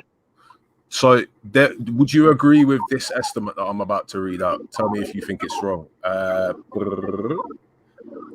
In Kandahar, population about 500,000 and other towns, dance parties are a popular, often weekly pastime. Young boys dress up as girls, wear makeup and bells on their feet and dance for a dozen or more leering middle-aged. Yeah, that noise, man. Who is it? Yeah, sorry, Afghan. It's Afghan. Sorry, it's Afghan. I done the wrong thing. Yeah, Wait, I nearly got it. Afghan, you driving? Are you driving, Afghan?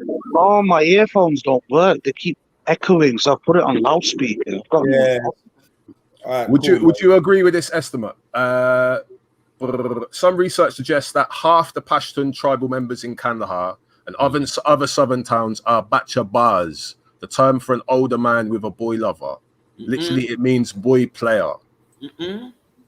Would you say that's... You're quoting that article that I just spoke about by the American CIA agent. Can we just have this article up on the screen instead of the quotes, please? It's on the Independent. Yeah, so we can study this guy who's been writing it and the reason why. Well, Afghan knows the article. But I'm reading this from the Atlantic. No, just so if you're saying, so we can see if it's mainstream because you like. No, because I can just talk to. I don't know if old boy is appropriate. I can just talk to. I can talk to Afghan. We can gauge the timing behind it as well. Maybe you can jump on your laptop. Yeah. You should jump on your laptop and share your screen because Afghan's not. The point is, you're saying. One second. No, you're not sourcing though, Dan. You're not sourcing. We don't know. How does he fucks anyone up, Jedi? I mean, you're trying to. There's a person. I said, hold on. I said he's come to fuck you lot up, yeah. Like he's like, you know, when Dan's got that voice and he's got that. You know what time it is, Dan. You know, come with good little to counter what he's saying and don't be emotional in it. Like, and Cone, I want to understand. Cone, are your family, some of your family from Afghanistan? No, man. No. No. Let me seriously, there's no reason to defend anything for me. I'm just in it for the truth. There's a perfectly decent article in the back. Is it fair to say that people have called you back? Is it fair to say? One second. Is it fair to say that people have called you Bacha Bazi before? Are you taking the piss now? Do you want to start getting personal? I'm asking you a question. Listen, right now I'm keeping it. Let's hear it. Let's stay on track. Right now I'm keeping it civil, yeah. Honestly, and I'm not going to be. Let's stay on track. I'm saying it's interesting. It's interesting. You've jumped on to come back Afghan thing when man were calling you Afghan. Prick. You're just. And Jedi's asked you the same question as well. All right, wait. Look, so anyway. Please, just get back to the info. Let's get back to the info. Don't interrupt me. You should know better. Cone. Brother, why? I'm trying to keep it civil. Stop unmuting, please. I'm actually talking, brother. I'm muting you for a reason, and it's with great trepidation. I don't want to be muting you, but please stop the over emotionality. We're discussing is Afghanistan. We're discussing the Bacha Bazi, the dancing boys, the gay prostitute boys in Afghanistan, and where we want to know how long it's been in the culture, why it's in the culture, and what's being done to deal with that. Yeah, they don't. If you're not from Afghanistan, you should not be anywhere near your emotions. My man has asked you a question. Wait. My man has asked you a question. My man has asked you a question. I'm not going to stop talking because you're saying Jedi. Please, I'm not here to waste my time. Don't waste your time. Don't waste mine either. Because I'm speaking. Study a topic. Let's just do it, man. I'm trying to do that, brother. You don't here to talk to this prick. I'm trying to associate. Stop.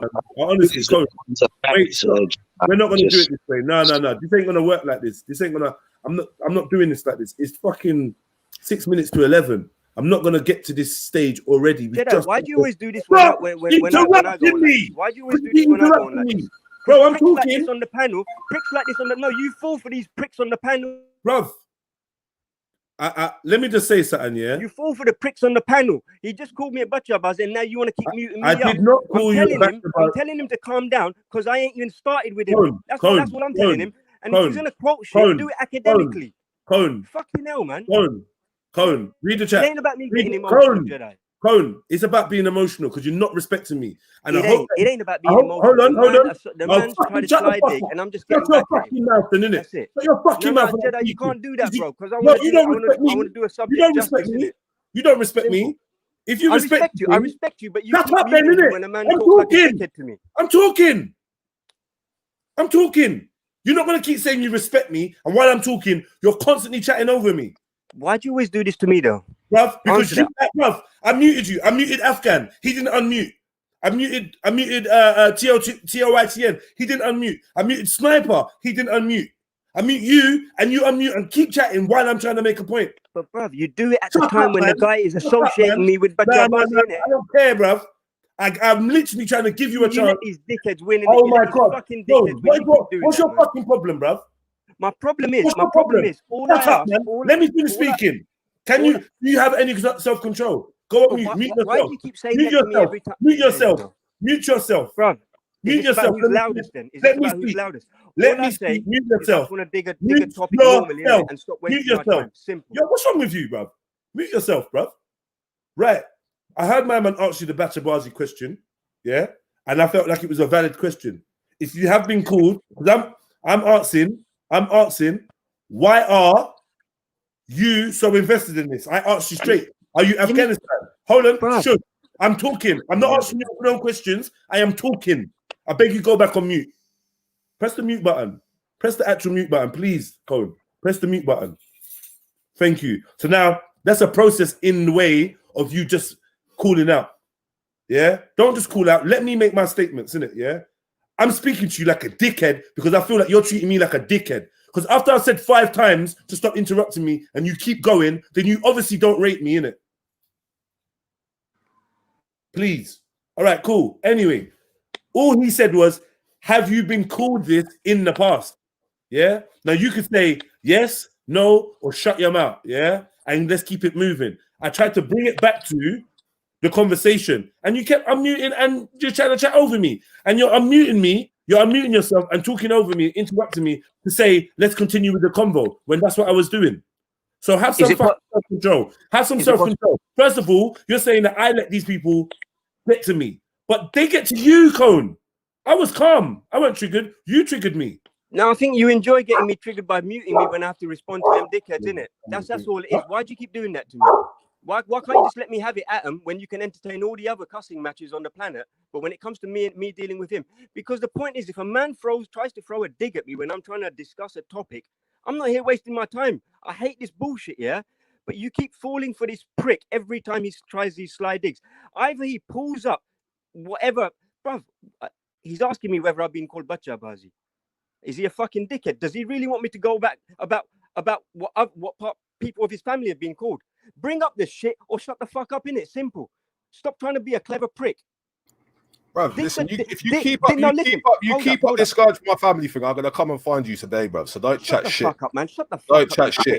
Don't chat shit. Shut the fuck up about your threats, about come find me. Why Gwendolyn, all I want to do is discuss a topic in it like any other day. Like any other day. I just want to discuss You're not Afghan. I was talking to Afghan. You're apparently not Afghan.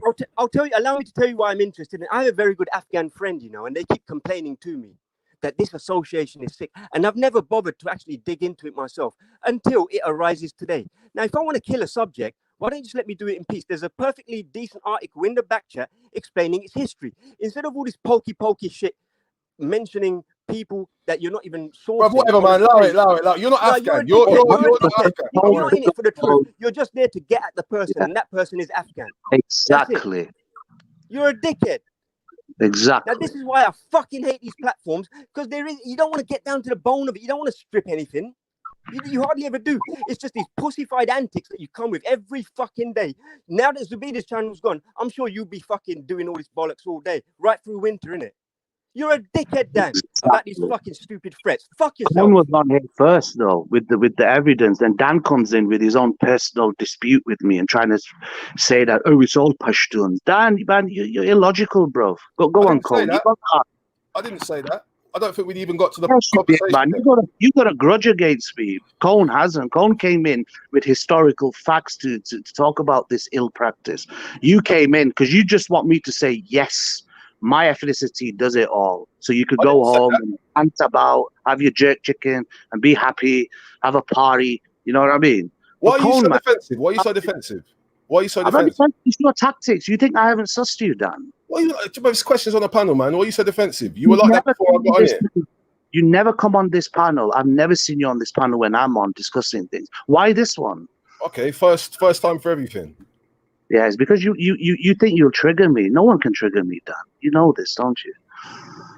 Then answer the fucking questions, man. What are you letting this Cone guy cape you and stuff? Why, Let's get to the point. Let's get to the point. Cone came on here first discussing the issue. Then you came on and took the whole show. And everyone's bigging you up. Dan, when he speaks that voice, oh, he's come to fix I'm gonna go on shit. mute. I'm gonna go on mute. I'm gonna go on mute.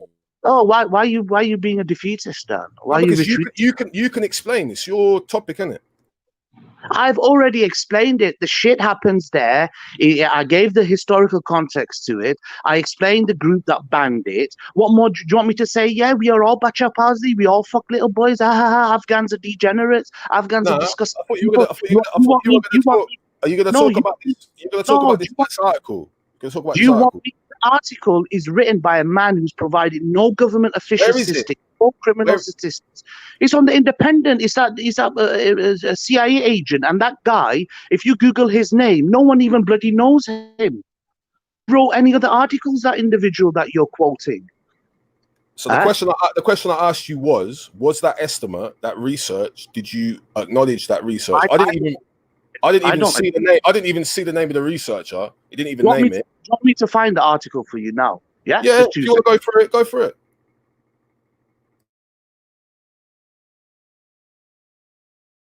Yeah. So there's Jedi man, you was reading the thing, man. What happened? You might want to argue in that, like, allow it. Yeah. Let's get to the cooking plate, man. Who are we serving up? Who's responsible for this thing right now? Sorry, I'm getting my bathroom measured up, so I'm just picking through some samples of the new vinyl for the flooring. So just give me a minute, man. Cool. Yeah, it's all kicking off. Real life problems. Real life shit.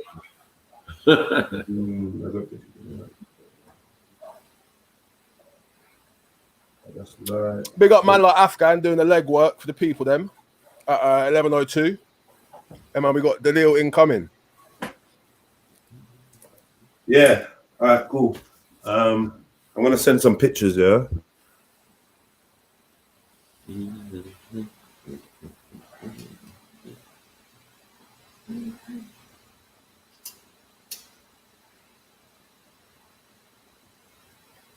Can't believe it. This ladyboy thing goes deep, boy, the rabbit hole.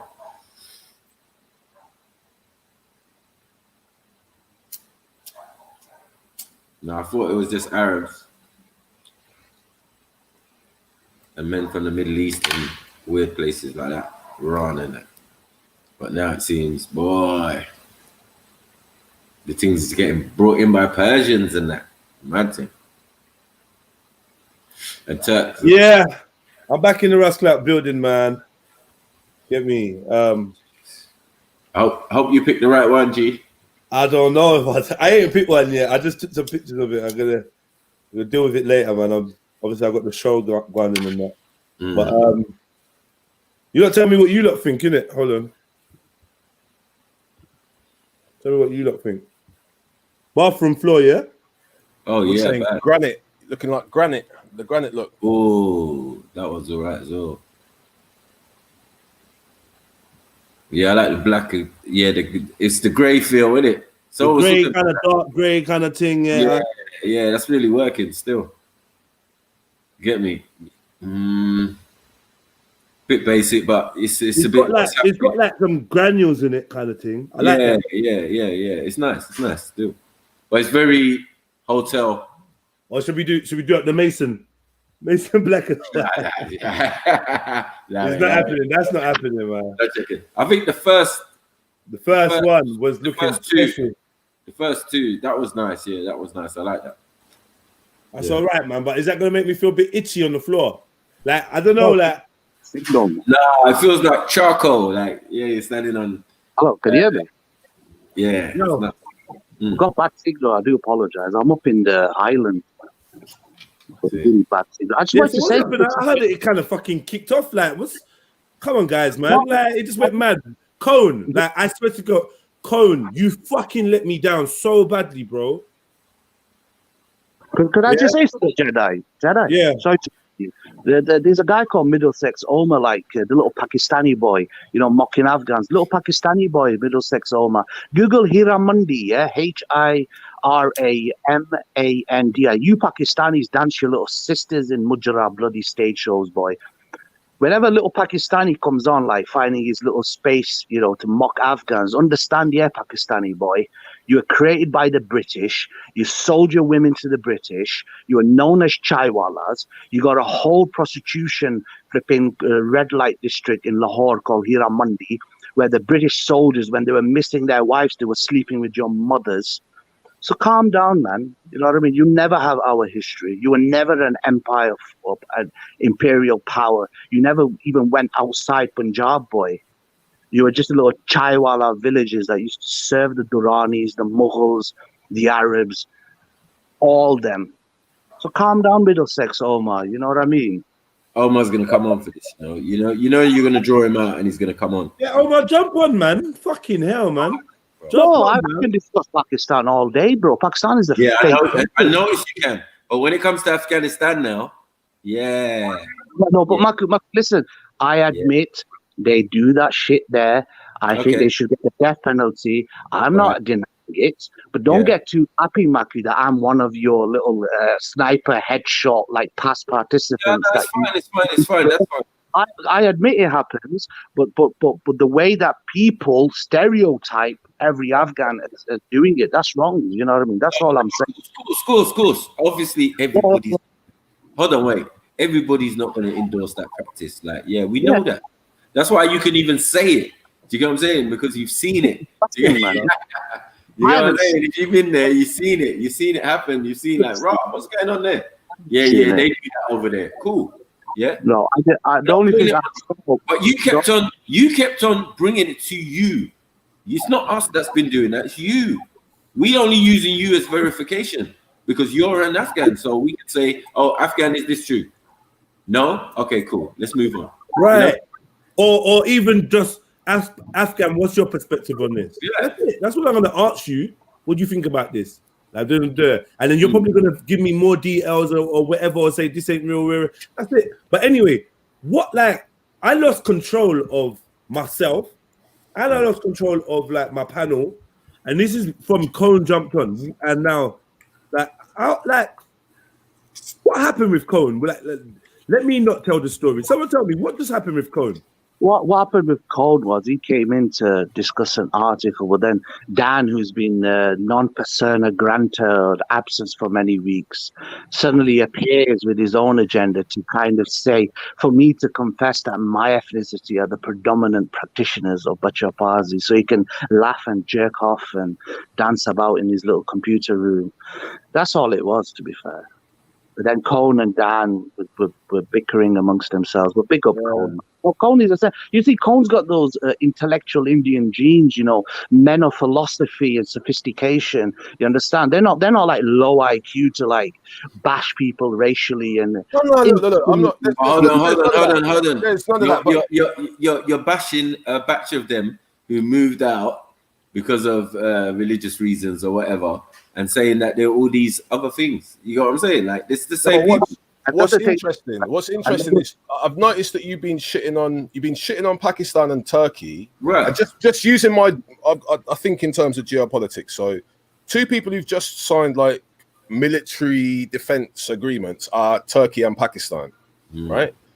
India is obviously in opposition to Pakistan, but as Afghan will tell you, there's elements within India who support Pashtun nationalist movements to establish basically the same thing the Kurds are trying to do with Turkey, trying to carve out their own little piece. So Afghan will probably tell you about that, but I don't know what his vision for like a Pashtun state would be, given that the only people who've been able to successfully eradicate Bacha Bazi in like the last period of time were the Taliban. So hold on, are you saying they came from India? But they're engaging. But why are we acting like can we just say it? Is there evidence to suggest that the Taliban are engaging in activities with the Bacha Bazi? Jedi, may I respond to Dan's little political of it? Dan, you got to understand. The thing is that There are two forms of Taliban. You got the Afghan Taliban and you got the Pashtunkhwa Taliban, right? Yeah. And the point I advise you not to really listen too much into what that Mirpuri dog shite TYO is feeding you with his bullshit Pakistani propaganda. The point is, I've been reading from Indian. I've been reading from Indian defense sources. The point is right. Discussing this. The point is the British divided that land, yes, and we don't accept that border. Neither do the Afghan Taliban, neither do the Pashtunkhwa Taliban. This is the contested. This is the tribal regions of like Waziristan and places like that. Yeah? Big up the chest. Come on. I'm from the donation, man. I'm from Waziristan. My family fought against the Paki army, killed many of them. But the point is, unfortunately, I couldn't due to marital commitments, or I would have myself. But the point is that you got to understand the Taliban is not a centralized movement, it's very decentralized. You got the Paktia Taliban, you got the Kandahari Taliban, you got the Taliban up in Herat. Each one has their own political view and stance.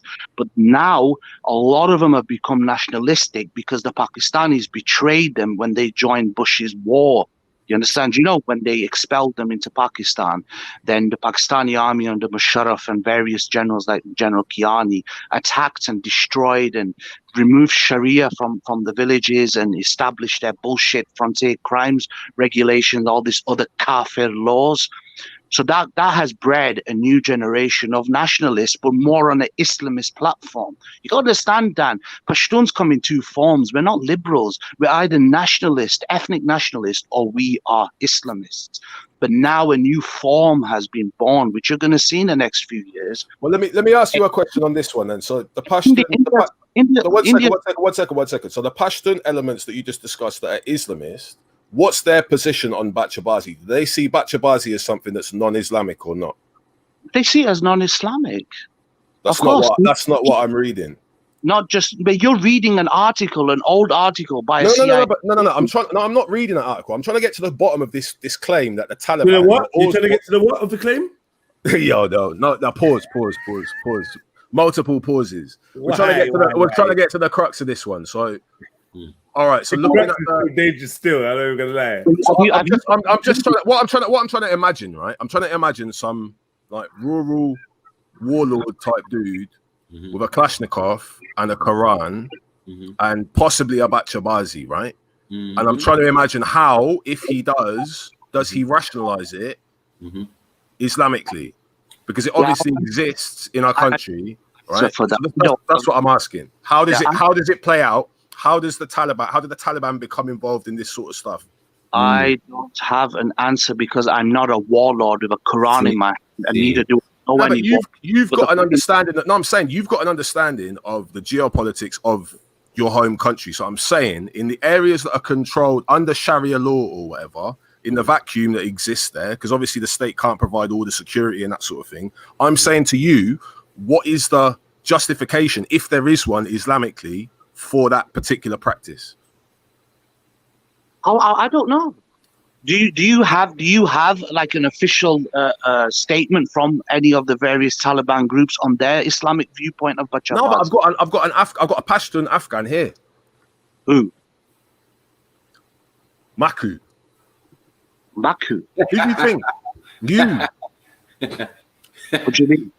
Yeah, you. I've got you on the panel. You, man. As if I have indulged in practice and I know family members. You're not an Islamist. I'm asking. You're an atheist. I'm asking you. You said there's two types of Pashtuns, right? Pashtun nationalist and Pashtun Islamist. You're in the first group, right? You're in the former group. I'm asking you about the latter group. I'm not asking you about your group. I'm asking you about the Islamists. I am saying, due to the new generation I was on about, due to the past events, is given birth. Rewind and listen to us. It's given a new birth to a form of Islamist-like nationalism. And currently, there's two types of Pashtuns. One is the Islamist, and one is the nationalist. In respect to those who are involved in the political struggle for freedom. You understand? I don't know where you're going at. Do you want me to give like my Islamic opinion on it? I mean, I want your secular take on the processes that are driving this practice in areas that are controlled by these Islamists. That's what I'm saying. What areas? Can you name me the areas where this is going on? I don't know. Kandahar, Helmand province. Yeah, Your source is from a CIA agent. Have you seen it? I'm looking at Google Maps. I'm looking at Google Maps. I'm saying anywhere in the south where there's Pashtun. Yeah, but do you want to share your screen? Like, just get. I haven't got. I'm literally looking at Google Maps, bro. You just type in Afghanistan, Google Maps, it'll come up. You'll see the same thing I'm seeing, bro. Like, I'm trying to understand. It's all I can see when I type it in the map. Taliban. That's not Taliban. Baku, I don't understand. The other week you were like cussing the Taliban over cutting noses. Have you got some kind of a vendetta against the Taliban movement? No, but you was endorsing them earlier. You were saying that they were not engaged in this practice. They're not engaged to. Their official policy is against this. They banned it. So hold on. So what's their official policy on heroin? What do you mean? All right. Now what's the Taliban's official policy on the export of heroin? Yeah, well, to be fair, right? Exactly. So allow it, innit? Under their control. Move on, man. Let's move on, man. I'm going to answer your question. I don't even know why the Taliban was so came into so much play. Initially, right, they were against it. They banned it, right? When they were in government, when they took Kabul in '96, they banned the whole production of opium. They considered it intoxicating, similar to alcohol and drugs. But to be fair, I don't think they have banned it now. I think they are encouraging it because they have to pay for their weapons and their soldiers' fees, wages and all that, and helping the families of the deceased and whatnot. So I don't think they have banned the opium or heroin trade or whatever. No, that's the answer. So then you're misunderstanding why. Why did the Europeans go there? Why was America in there? Why was Britain in there? I disagree with that. The point is that Tony Blair launched 2 flipping campaigns where British soldiers were fighting to stop. They have given them incentives. Instead of growing opium, I've seen it with my own eyes. They have given them incentives to grow pomegranate and all these various fruits, but it's failed because opium is easy to grow. It doesn't need any water. It doesn't need any maintenance. The poppy plant I'm on about, and the profits are lucrative compared to growing pomegranate and apricots and all this stuff. So that's why So that's what they were in there for, yeah? No, one of the things they were there for. I don't think so. Why would they when you can grow opium in Lithuania? Lithuanians got a massive fields and markets of growing opium. What's the point in taking? Is there natural gas as well? Well, they are saying that there's a massive natural reserve kind of minerals and gas and oil, but they're still exploring this. But initially, I can agree with you. When the Taliban were in government, the Americans did want a Unicol pipeline. At the time, I do agree with that. That's why they invited the ambassador. That's one reason. Yeah. But when you're blowing up caves, and all of that type of stuff, because those are smuggle routes, aren't they? How do you mean they smuggle? They smuggle through Iran, not through caves. They do it openly. I mean, there's cave structures in Afghanistan, isn't there? And the Americans spend a lot of time trying to blow them up. All right, here we go. They're saying that it seems like it's most prevalent in Uruzgan. Uruzgan.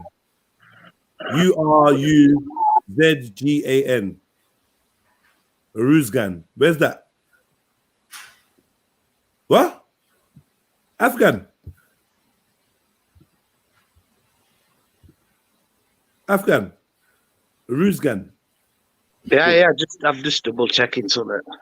I big up Trig Victory. He says big up the Pakistanis, big up Pakistan and Turkey and Yemen and Palestine, man. Yeah, big up Trig. Thank you for the donation, family. Yeah. So where's this place called? Can you spell out? Is it RURUZ? Gan, is it? Yeah. That seems like it's in the south, I'm sure. So yeah, the articles that I'm reading, it's in the middle of Afghanistan. Seems to be prevalent there. But it's They have these boys without beards, they call them over there. Bacha Bazi. Boys without beards. Hello? And they widely become objects of lustful attraction for powerful police commanders. So I don't get what the thing with power and this is. It's almost as if to say that it's a luxury to be able to have these young boys, and only the powerful and the strong can. I don't know. That's the point I was making before. The point is the police are the bloody former warlords, Jedi. Right. So they've not let go of their subcultured practices, you see. You understand? You always see this word warlord, police all the time, don't you? I can tell you right now, the police are the warlords. The Americans put the Northern Alliance in power, you see. They were called the Northern Alliance. And what, they were mainly Tajiks, right? They were the majority of them were Tajiks and Uzbek, but they were Pashtuns also in it. Yeah, but that upset the balance in terms of the tribal power dynamic within Afghan. They suddenly had a lot more weapons and arms than the Pashtun and what the Uzbeks or whoever the other types are, right?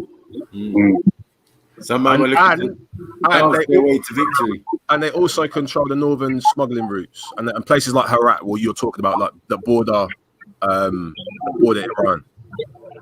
Yeah, Taliban took Herat. They took Mazar Sharif as well. Yeah, I mean they took half the country back.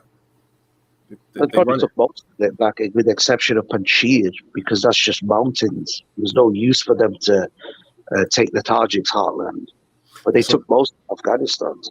All right, I just want to get to the bottom of this. So it seems to be a practice of the upper crust, the elites of Afghan society. So you're saying like police, warlords, etc. But then it also seems to be a widespread practice in rural areas where there's it's just poverty and whatever. That's what I'm trying to get to, is what is driving the process in those areas. But there may be many factors. Maybe finances, people sell their kids to feed themselves. You could probably being kidnapped, smuggled. People that are being smuggled, they probably they probably sell the kids on to other warlords. You got to understand is even in people smuggling, they people from Pakistan, they have to go through Afghanistan. So a lot of these kids that are smuggled probably get sold on by the smugglers. Well, this article that Cohen put up said that boys from Afghanistan were being sent to places like Persia, Egypt, different. I don't know. They were being sent around. It seems so. All right. So with smugglers, this is nothing new. They are humans. You're not sounding like top shutters. No, it's nothing new. You see, in that part of the world, in Afghanistan, you got big crime criminals, man, mafias. So when you say things like organized government, like when they took over in the government and all that, it's just a loose term you're saying, yeah? No, the point is with every young government, you got to understand the army is young, the government is young. What's the name of Hamid Karzai's brother again? The one who got killed. Which one? The one who's suspected of being a heroin dealer? Yeah, the big boy. No, I don't remember his name, but suspected heroin dealer. Hamid Karzai is the biggest fraudster in the world. What's his ethnic background? I mean, we know he had. He's Pashtun. He's probably a Durrani. I think a Durrani or a Hillside. So he was trained in. He would have been schooled, educated in like Washington. He would have done that whole life. He was actually an interpreter. He used to be a translator for the Pakistanis and the Americans, the Afghan refugee camps, blah blah blah. He was actually involved in a Unicol pipeline deal. I know, man. So wait, he's Pashtun, and he for like Pashtun nationalism. He's not Pashtun nationalist. He's not. He's not a Pashtun nationalist. He's not. The guy's sucking up the Tajiks and Uzbeks. He's not. None of them are Pashtun nationalists. So he wants to maintain the integrity of what is now Afghanistan. He doesn't want any little breakaway Pashtun nationalist groups or Tajik nationalist groups. They may say for political sentiment and not to upset the people that we don't recognize the Durrani line, but he has never outright supported any kind of you could say Pakistani Pashtun kind of nationalist sentiment. No, Never seen it. No, none of them have. None of the Afghan governments have. The Afghan government sold them out back in the British era during the Rawalpindi Agreement. But the point is, the governments don't dictate what the people think. The common people love each other. We're brothers. We're the same blood. I'm not We going to know let. you do. We know you love each other. I'm not going to allow some scroty Punjabi who's installed by the British because he sold his money here at Monday to basically dictate my race and our unity. You lot love each other. Pause. Man, I'm out, man. Oh, wait, so what's going on with India then? India's backing Pashtun nationalism right now, isn't it? Not necessarily. They've sown sympathies, but India is not financially or backed through weapons or military means. No. Would you say there's been a pivot away from? The thing is, right? You know, India is a very thingy. What do you call it? Very cautious with support because we do have Islamist elements in our movement. Yo, Afghanistan own. Who's that? Yo. Hello? Yeah, it's just trolls, man. When I'm having a good discussion, can you kick the trolls out? Yeah, of course. I just wanted to find out who it is first. Might not be Sorry, John. I don't want to take it. Sort your phone out, man.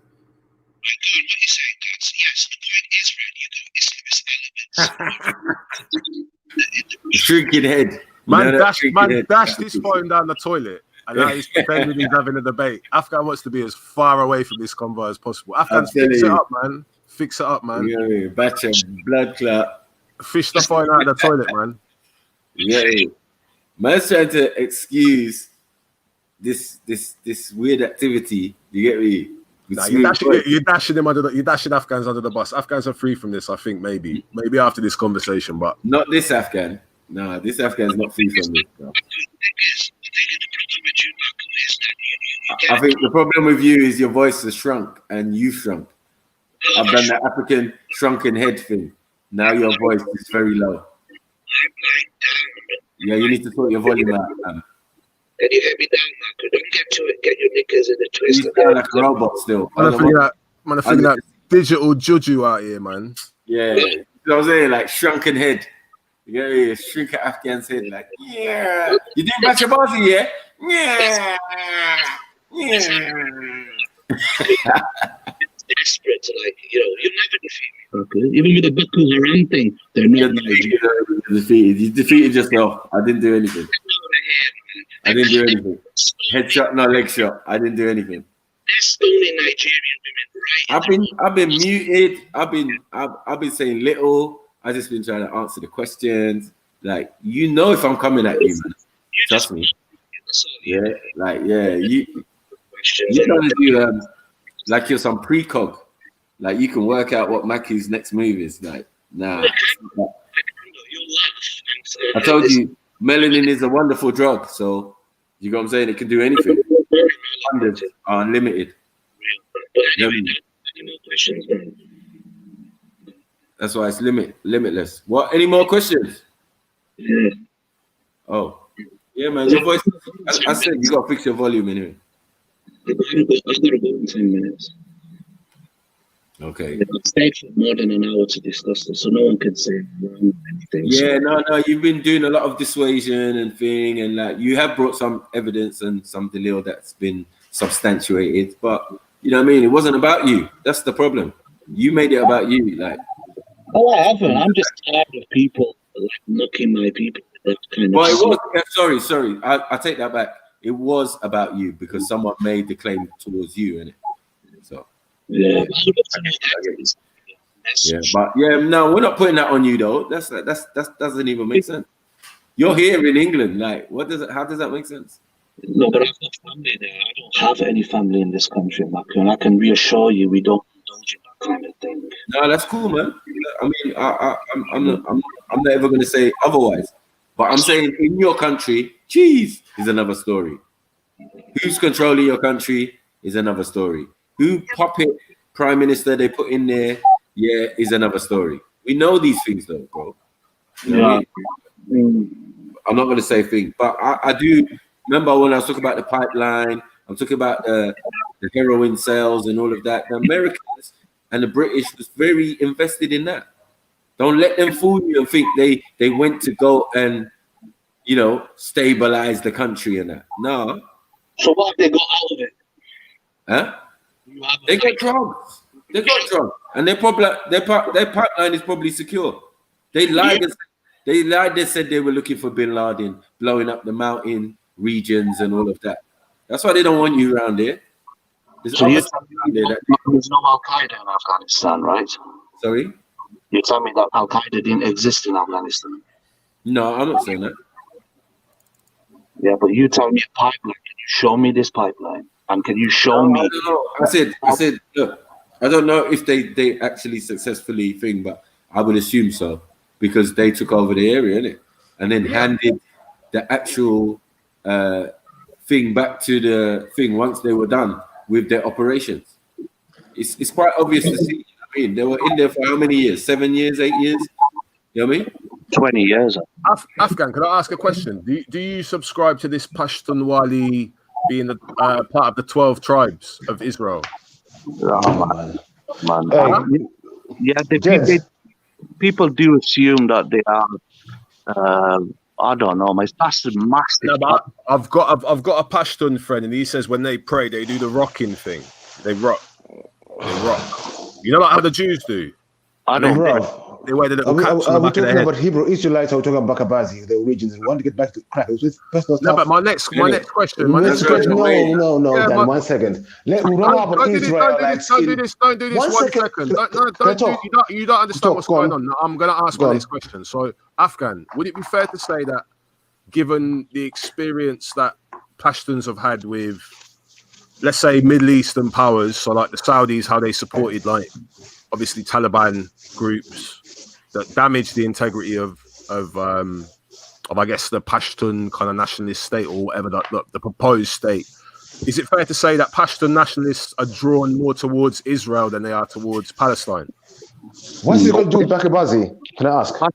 Pashtun nationalism has a very strong stand in support of Palestine. Say again. If you're trying to hint that we are supported by Israel, I'm not asking that. I'm not asking that. Point you. Man, these political agendas out here, bro. Allow this, man. I don't know about Bacha Bazi, the origins. Let's get back to the story, man. Israel. We're still circling, man. We're not circling, Dan. Just leave your best to start. Do your own thing there. Want to talk about Bacha Boys, not Israel. Go and scratch the back of your head. Go and scratch the back of your head and stand in the corner. You don't understand the conversation. Man. I do. I was here at the beginning. Thank you very much. For you jumped in, so don't tell me I don't know about. Tell me two countries. Bacha Bazi. 1 second. Talk about Bacha Bazi, the origins. We don't know about Israel, everything, all that. All I want to know is where the Bacha Bazi is, who's doing it, where did it originate from. So we want to get to. But you seem to be blocking it. I don't know why. Go on, and I'm blocking it, and people have been asking Afghan. Go on and ask Afghan. So Afghan, here you're saying about these Turkic people. So I don't know, like this Bacha Bazi tradition. They say it came in. Do you know which century or around what time it started being practiced in Afghanistan? It's very old, probably during the Ottoman time. But I've got the link at the back where you can see the whole history of the Turkish belly dancing boys. It's at the back of the chat. My mouth is really dry to discuss too much about. I think you already rinsed this. I mean, come on, admit it. You want to go on? Why is your mouth dry? Because I've been talking, about 2 hours, man. I've not ran off. I've answered all your questions. You've not ran. I know I've been a bit of a dick to Matthew, but the reason why I'm asking. I'm pulling up the thing that you showed me, but Cone, man, I swear to God, it's slightly hurt me a little bit. Slightly taking a bit of the shine off my morning because like I lost my temper with you fully. Like I fully was angry with you, and because you just wouldn't let me speak. Like, I don't even get it. Like fucking hell, Cone, man. That was some triggering. Dan literally is wearing you like a suit. That's how far under your skin is. Like, come on, man. Like, fucking Cone went ape shit. I think Dan, could I answer Dan's question? Because he asked me, not to be unfair. Dan, are you there? Oh, hello? Yo, which question? Yeah, you said about the Israel thing. You already answered it. Yeah, okay, that's fair enough. Okay. Any more questions? Yeah, I should know. Cosec. We say Cosec. Plural Koksekla in Turkish was typically a very handsome young male rakas or dancer who usually cross-dressed in feminine attire and was employed as an entertainer. Why though? That's why I want to know, like, where is this tradition from, and where is it practiced around the world? Is it people do it around the world, or is it maybe? But it seems like these Turkish people, they went around the world doing this stuff, and they left their marks with this belly dancing and boys dancing thing. So I want to really get to the bottom of it. The Turkish word is derived from the Persian word kukak, meaning little, small, or young, which in itself is the Persian pronunciation of the Turkic word kukak, little. In the Crimean Tatar language, the word Cossack means baby camel. The culture of the Cossack, which flourished from the 17th to the 19th century, had its origins in the customs in Ottoman palaces, and in particular in the harems. It was played by feminine boys. Its genres enriched both the music and the dance of the Ottomans. Where's Khan when you need him? Hey, Jedi, remember that 300? They were showing a little lady. I was wondering why, you know. When I watched that film 300, they were showing little lady boys on the Persian side. I was wondering what's up with all this. Now it makes sense. The support of the cultures was a key factor in its development, as the early stages of the art form was confined to palace circles. So it was only the proper tops was allowed to do it first. From there, the practice dispersed through the empire by means of the independent troops. A Cossack would begin training around the age of 7 or 8 and would be considered accomplished about 6 years of study and practice. A dancer's career would last as long as he was beardless and retained his youthful appearance. Mm-hmm. They were recruited from among the ranks of the non-Muslim subject nations of the empire. Abuse. Such as Jews, Romanis, Greeks. The dancers, collectively known as Cossack or Yunu, blended Arabic, Greek, Assyrian, and Kurdish elements. Hold on, one second.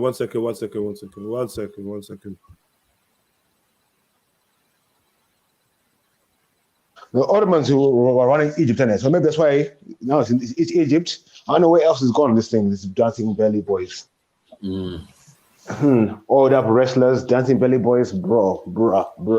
Yeah, oily bruh. Things looking sticky upon your dog. Sticky boy. Sticky upon your dog. Yeah, look oily upon your dog. Oily upon your was even like maybe was like I was wondering what Lex is belly dancing. Maybe it could have been one of his boys, you know, because of the island and you know what I mean. Easy. So Isalina, Hesalina. Yeah. Oh, okay. Makes sense. Makes sense now. Yeah. You're Helena. Yeah. That's your other alter ego. Yeah, Helena. It's like Sasha. It's like the Arab version of Sasha Fierce.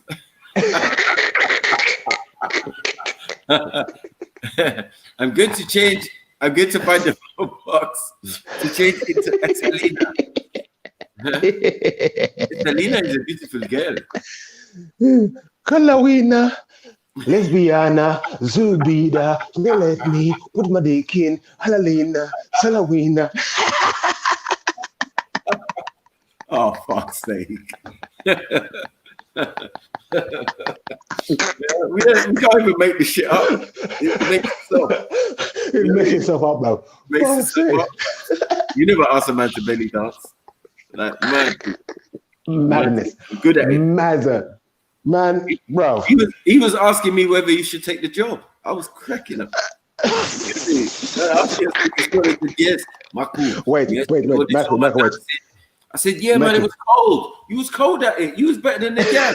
He says, I know. I said, you know, we do it in our family, like, yes, you know, like, yes, it's passed down. Like, I showed the girl how to do the thing. So the man saying on edge of the road to come, you get me, like 3 times a week and train the girl them up and do your thing. Wow. Yeah, Dan, since you've seen Walla Walla belly dancing, what do you think about that? Dan? I don't know. Yes, hello, you know. Dan, no comments on Walla Walla's belly dancing? Yeah. You're gonna give Stum. Lucky I wasn't here yesterday. Shit. Is your brain like functional, Beefy? Have you got any learning difficulties or no? Go on. No. We're talking about Bacha Bazi, innit? We're talking about Walla Walla belly dancing. Can you see the connection there? That's what I'm asking you. You're asking if I've what? I said, we're talking about Bacha Bazi boys, yeah? The dancing boys. I've seen Walla Walla dancing. I'm asking your opinion. That's all. Bruv, man, I don't get you at all, Beefy. Just talk to someone else, bruv. Have you seen the belly dancing video? He's asking. Have you seen the belly dancing video? He knows Walla Walla the belly dancing. He knows what I'm talking about. He just don't know to answer. It's cool. Bruv, you speak at like 3,000 words a second, bruv. I don't understand what you're saying. I ask you, what's your opinion? Listen. What's your opinion on Walla Walla belly dancing? Can it be linked to Bacha Bazi? What? Oh my days. Forget about it then. Topic now, because I've got to go in 5 minutes. Is it worth answer some more questions about Beefy's got questions about Bacha Bazi, man. Make Beefy ask some questions. Hey, Afghan, you think Walla Walla dancing can that be linked to Bacha Bazi? Definitely, he could have a great career in it, if you ask me. People like Dan can't hear me talking about that, but now hold on. Can it stretch?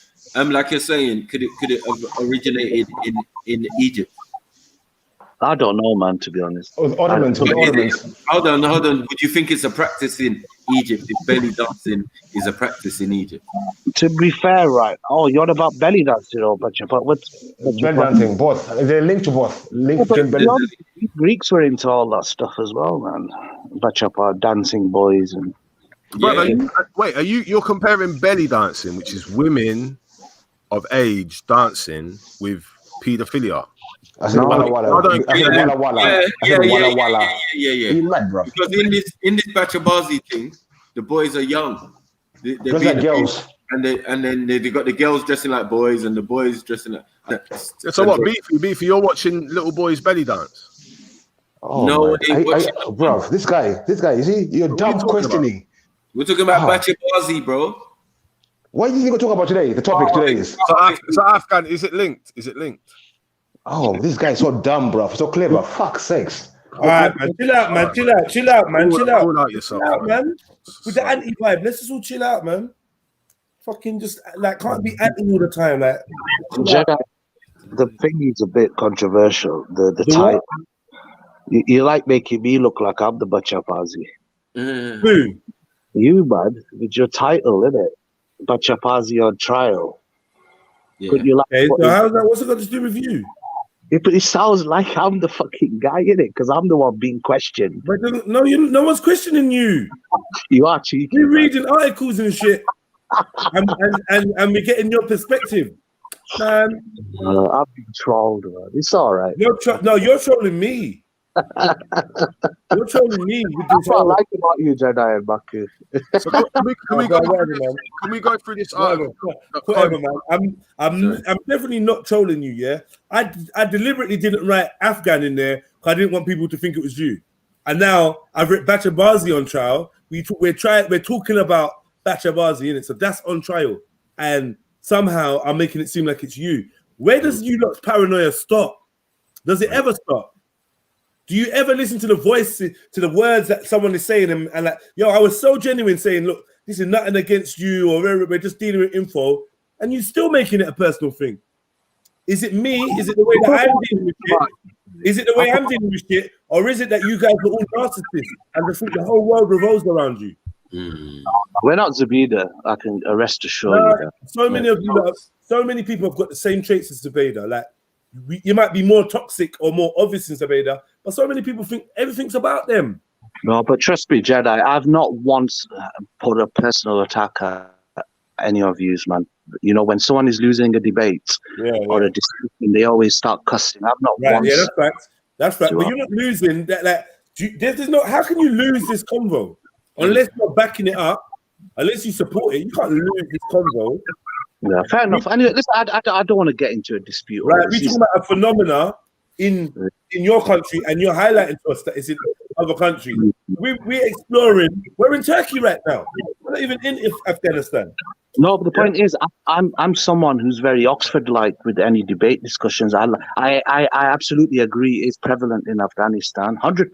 I totally agree. But then for the viewers who are probably naive into thinking what this phenomena is, it's good to give them a more historical context to it so they get a full idea. If you give them half truths, and they're just going to think, oh, we originated there. Oh, it's just you did that. You said that it came from other places and like. Hold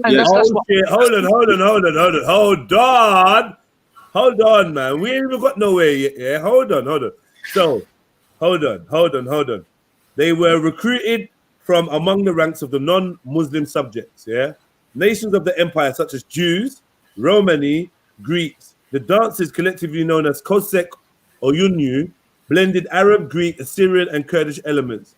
Karisamalis dance and Kasik Havasi dance.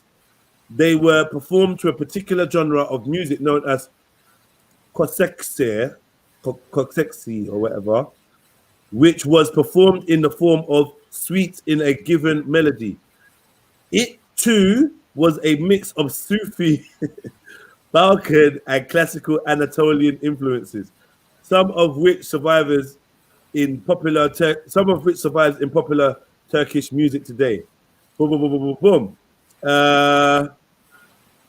So they're talking about the music that they danced to. The dances were accompanied by an orchestra featuring 4 to 5. What's that? Kaba Kemensi and Latoy as well. These are some of the instruments. Kaba Kemensi. Let me see this instrument. The name of a various types of string-bowed musical instruments. Okay, so music wasn't obviously haram in these times, and I'm confused. This is a Muslim nation we're talking about at the time, the Ottomans. There were also 2 singers. The Kosek dance in the Ottoman Serilangio Palace Harem involved 1 or 2 dozen Koseks and many musicians. The occasions of their performances were weddings or circumcision celebrations, feasts and festivals, as well as the pleasure of the sultans and the aristocracy. Photograph of a Kosek posing in costume, late 19th century. There's a boy just like a girl. The youth, often wearing heavy makeup, would curl their hair and wear it in long tresses under a small black or velvet hat decorated with coins, jewels, and gold. Their usual garb consisted of a tiny red embroidered velvet jacket with a gold embroidered silk shirt and baggy trousers, a long skirt, and a gilt belt knotted at the back. They were said to be sensuous, attractive, effeminate, and their dancing sexually provocative. Dancers minced and gyrated their hips in slow, vertical, and horizontal figure eights, rhythmically snapping their fingers and making suggestive gestures.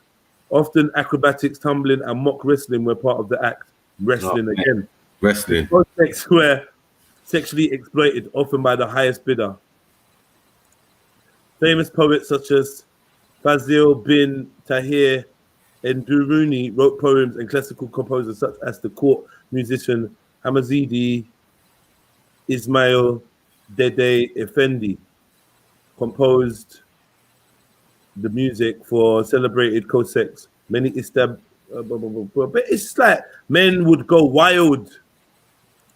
What? In the audience, competition for their attention often caused commotions and altercations.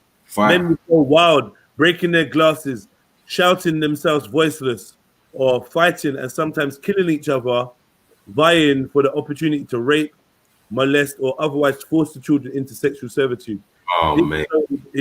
In suppression of the practice under the Sultan Abdi ul Mejid. As of 1805, there were approximately 600 Cossack dancers working in the taverns of the Turkish capital. They were outlawed in 1837 due to fighting amongst audience members over the dances. With the suppression of harem culture, That's it. Jungle. Grime. Banned in London and that. What's going on? Like, man, this gay thing in man's cultures is like, it's mad, man. It's proper mad. It's proper mad. Yeah, the Egyptian equivalent with the Afghan one on CO. If you see the thing that you're sharing, it has the Egyptian. Kawali. This is the Egyptian one. Oh my god. Yeah, Kawali now. What is going on? What's going on? Talk to me. What's going on? Talk to me.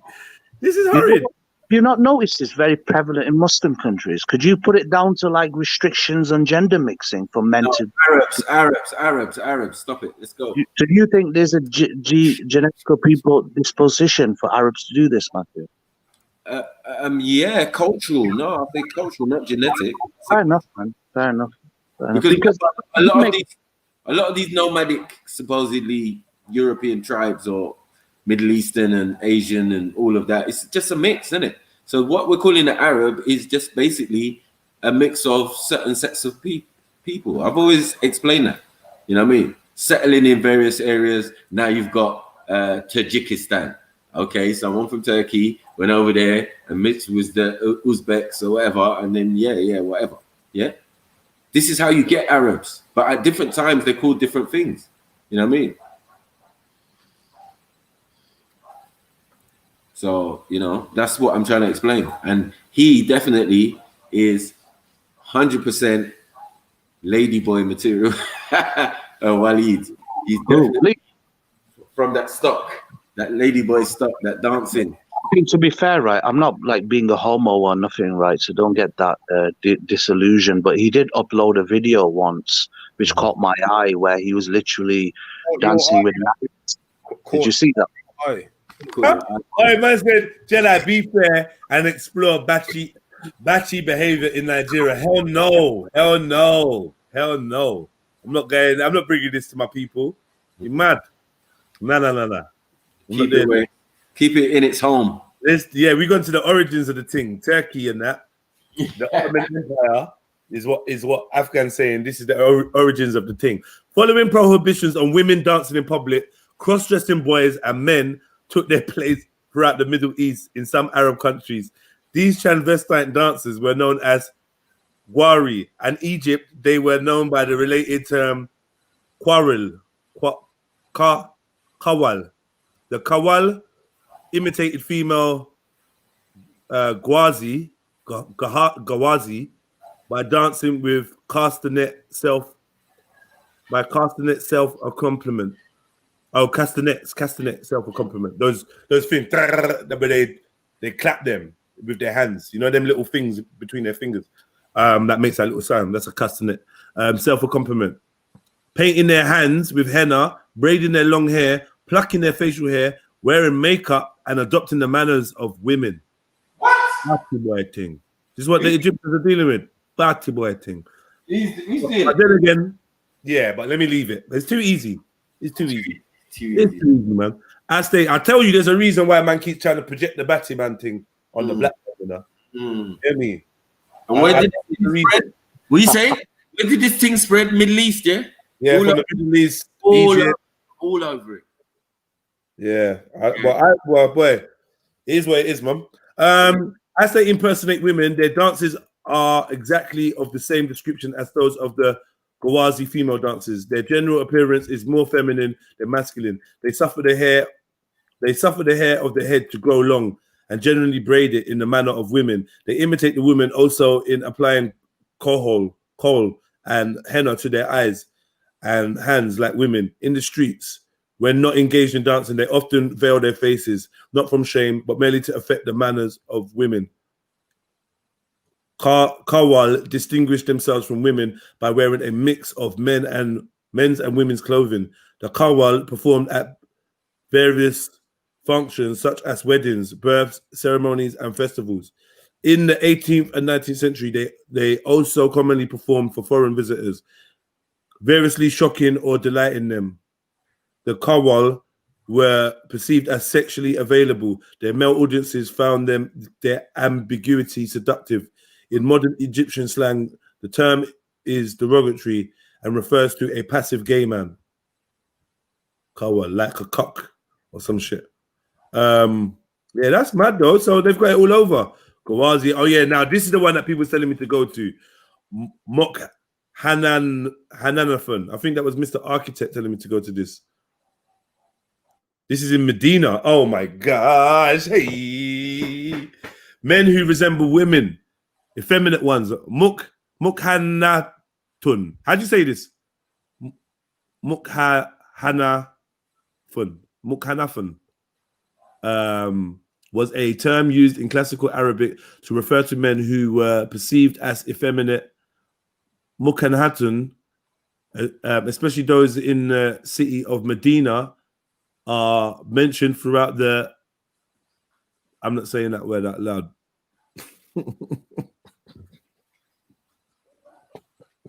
It's weird. This man, it's messing my head up. Hey, what? Hey, what's the word? What? Hey, how do you pronounce this word? I don't know, man. It looks like mukhanatun or something. Nah, this word here. This word. Hadith. Okay, cool. And it works on many early Arabic and Islamic writers. I'm out. During the Rashidun era, so basically they're saying that these people are mentioned throughout the Hadith. I think so. Huh? Hadith these Basti men are mentioned in the Hadiths.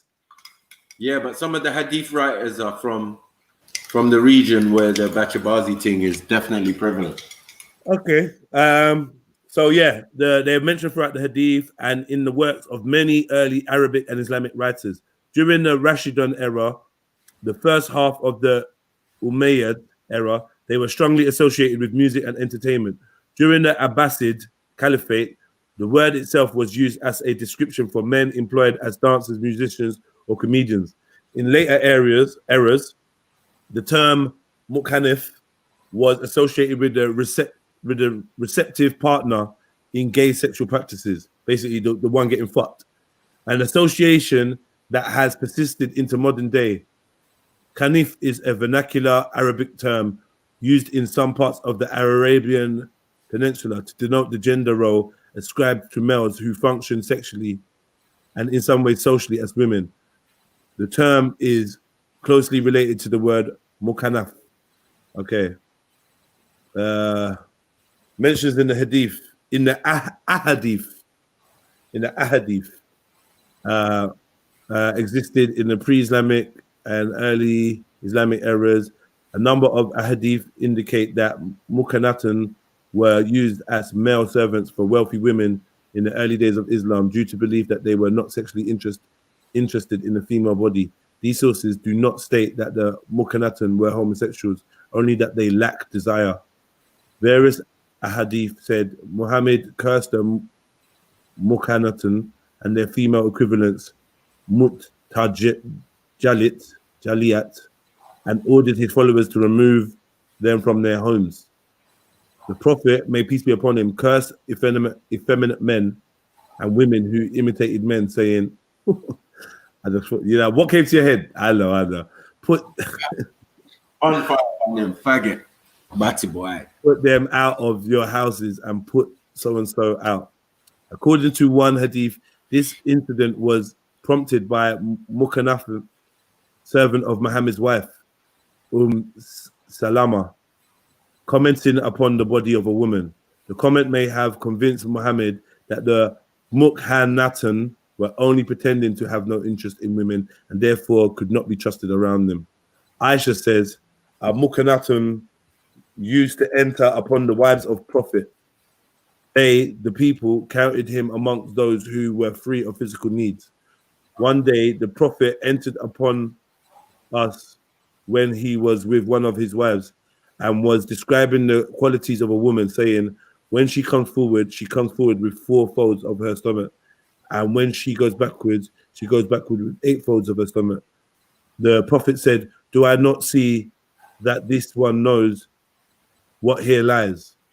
Then they, the wives, observed veil from him.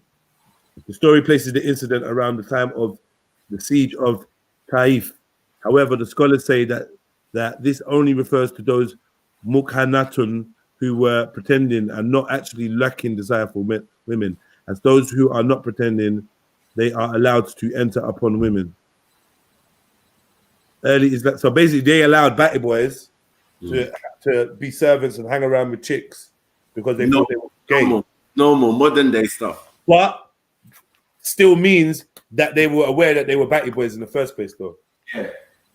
And tolerating it. And tolerating it. And tolerating it. And tolerating man's gayness.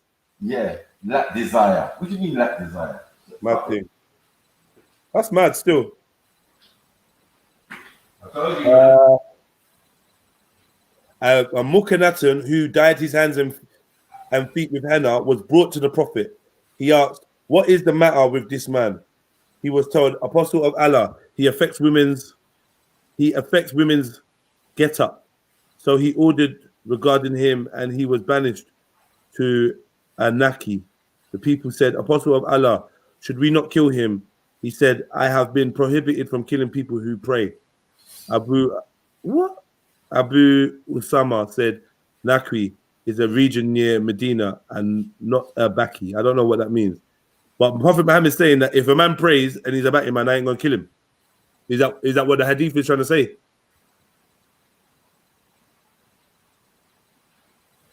Early Islamic literature rarely comments upon the habits of the Mukhanatun.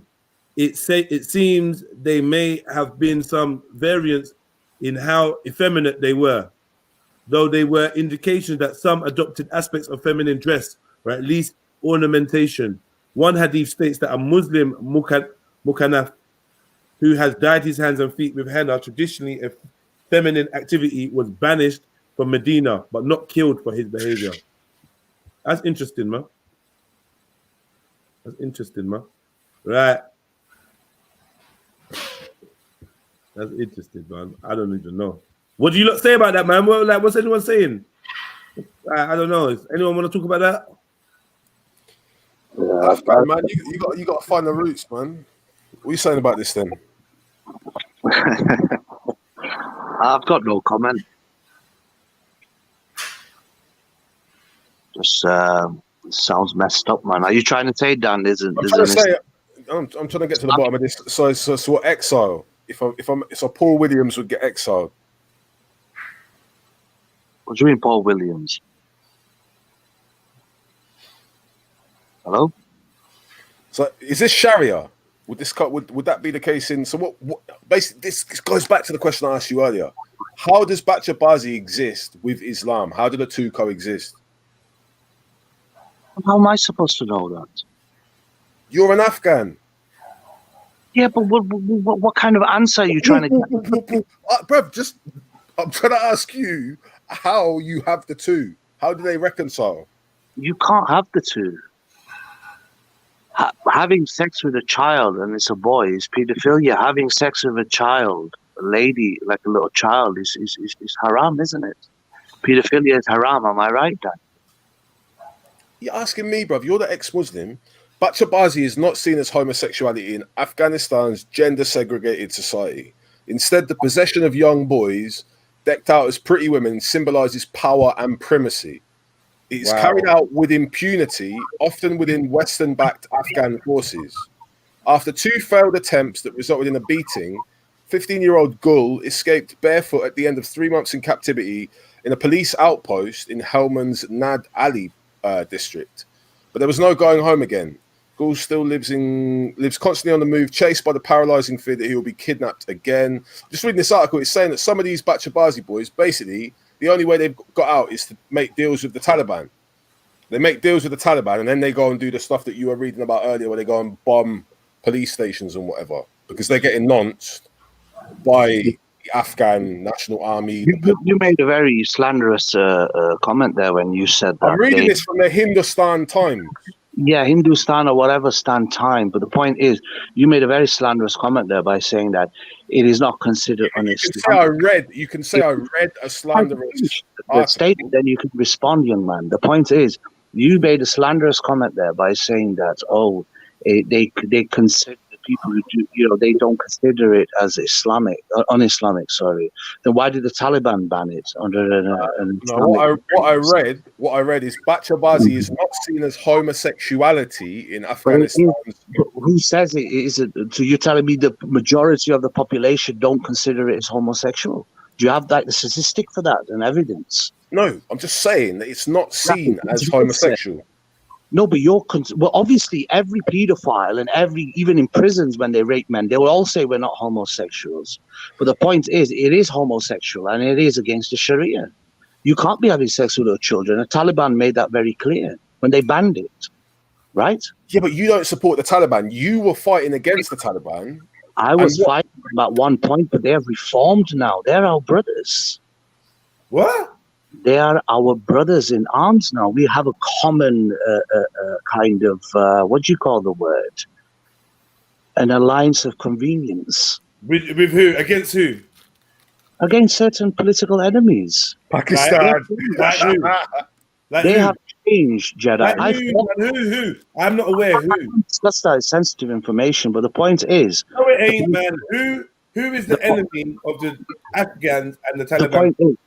The point is, Jedi. Wait, please. Oh, my God, come on. Doing that. I'm asking you a simple question. All right, sorry, go on, then. I just asked you a simple question, bro. You Well, I said responded. you got a joint enemy. I'm only asking you, who is that? It's classified.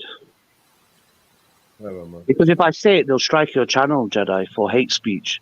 That's why I'm doing it for your sake. Okay, but you could give us a clue. I get it now. But you can give us a clue. What kind of clue do you want me to say? A formal description or an informal? I'm just saying, innit? Like I say, you could give us a clue, innit? A clue. Drop a hint of who you're talking about. Well, it's a particular military, you could say, that's occupying our land. And currently, a lot of the Taliban, may Allah bless them all, warriors, they have changed their stance immensely. And I'm not talking about this don't make no sense though, because the Taliban was recruited by the Americans. No, man, that's nonsense, man. No one is recruiting them. Right. They're okay. I could agree with you. Like, did any elements of the Taliban turn into Daesh? Listen to me. This is why I love you, Jedi, because I was going to make that point now. I can agree with you on this stance that the Americans did, for a week or two, provide assistance to the Taliban in Logar province to fight Daesh. And there have been members of the Taliban that have switched to Daesh because they were angry with the Taliban ulama in, I think it's Oman or Qatar, where they start making a peace deal with the Kafir Americans. But Daesh has been totally eradicated. They've just defeated them. They kicked them out of Logar province, out of Pakistan. You don't support them, man. This time last year, you were pissed off that they were going to the Amman committees or whatever, the peace committees. The Amman committees are sellouts. They've joined the Pakistan army. They're not considered Taliban anymore. They're smugglers, gangsters, and criminals, Dan. You should know this. You do know Misbah-ud-Din. You do know Misbah-ud-Din, the commander of the Amman committee. He has houses in Abbottabad. He has a property dealership. He's a known smuggler of stolen cars and narcotic counterfeit products and weapons. You do know that, right? You know Misbah-ud-Din Masood, don't you? Have you ever met him? Who? I met him in 2009. Who? Misbah-ud-Din Masood is the brother of Zainuddin Masood, who was assassinated by the Taliban commander at the time, Baytullah Masood. Baytullah Masood. Yeah, Baytullah Masood ordered the assassination of Misbah's brother, who was called Zainuddin. Google him, Zainuddin Masood. So the Taliban is the Taliban. You just big them up, but you're not bigging up. Hold on, you're not bigging up the elements that have support in the Pakistani tribal regions. You understand, the ones in the Pakistani tribal regions are the ones who are asking for a breakaway state under Sharia. They refuse to accept the constitution of Pakistan, which is run by English common law. And so wait, are you talking about Waziristan now?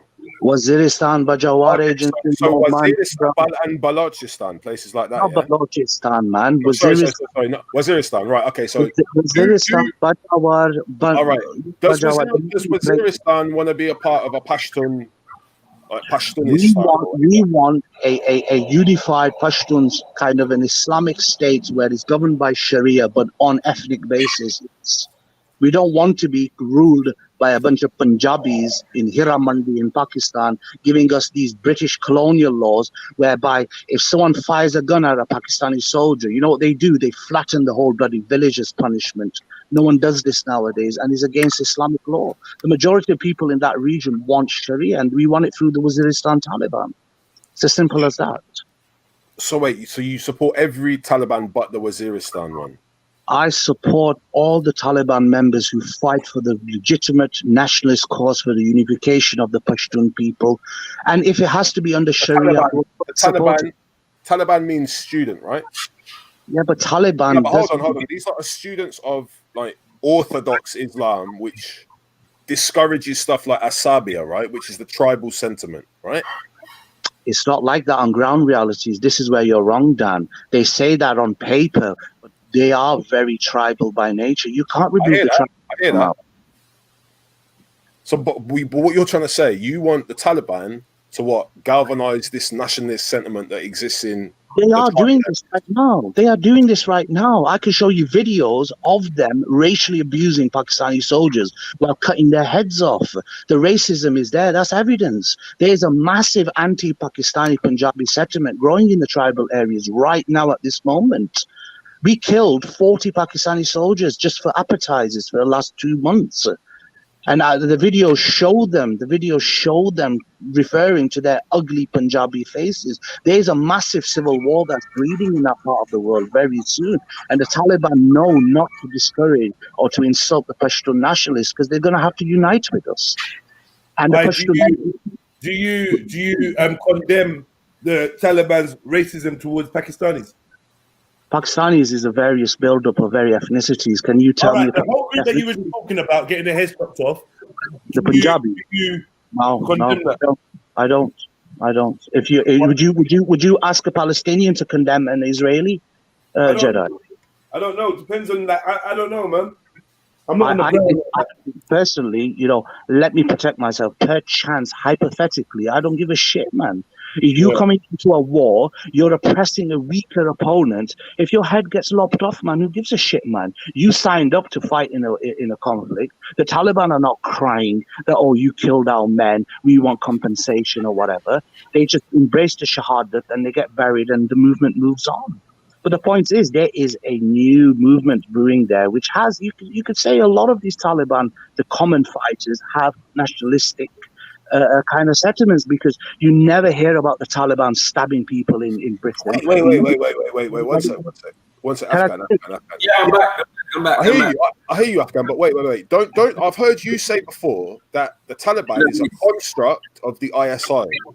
But that's the thing. You got to understand, the Taliban is not a centralized movement. It's decentralized. You got commanders from various parts of Afghanistan and Pakistan, and each one has its own backer and own political philosophy. You've got Taliban branches in Qatar, in Doha now, right? Those are the sellout ulama, man, that even are hated by the Taliban. Ulama, whatever you call them, man. Wait there. So do you want the Taliban's government to get formal recognition? I personally believe, if the Taliban take over Afghanistan, it will benefit our movement. So I'm saying based on convenience. Do you know the 3 countries that have formally acknowledged Saudi Arabia, UAE, Pakistan, but times have changed, Afghan. You know, who else? Okay, so my next question is, who else do you want to seek recognition from? The rest of the world? Well, they're going to have to. So the next step you're going to go to, so you've gone to Saudi Arabia, you've gone to Pakistan, you've gone to the UAE. So this goes back to the question I asked earlier. Are the Taliban going to go to Israel? No, they won't go to Israel. Why would they go to Israel for? Because they need to seek Israel is not recognized by any Muslim country. Does that make a difference? All right. Next question. Are they going to go to Iran? Maybe. They'll have good relations with Iran. But the problem is with Iran is that they don't like the Taliban's views on Shias. But that can be rectified. But the problem is with Iran. I don't trust Iran myself personally. But we don't have a problem with the Iranian people. We love the Iranian people. So the Taliban are going to come and negotiate with the Brits as well, yeah? We got to negotiate with everyone. It's common sense. You got to negotiate. Now you're part of the Taliban. Now you're we. What do you mean we? You just said we've been saying we the whole time. We. Yeah, obviously, it's just in context of my statement. Doesn't mean I'm them. I'm just as if I'm talking to you in a leisure frame, formal manner. You can't just take. The question I'm asked: are you relying on the Taliban as a vehicle to get your Pashtun politics onto the table?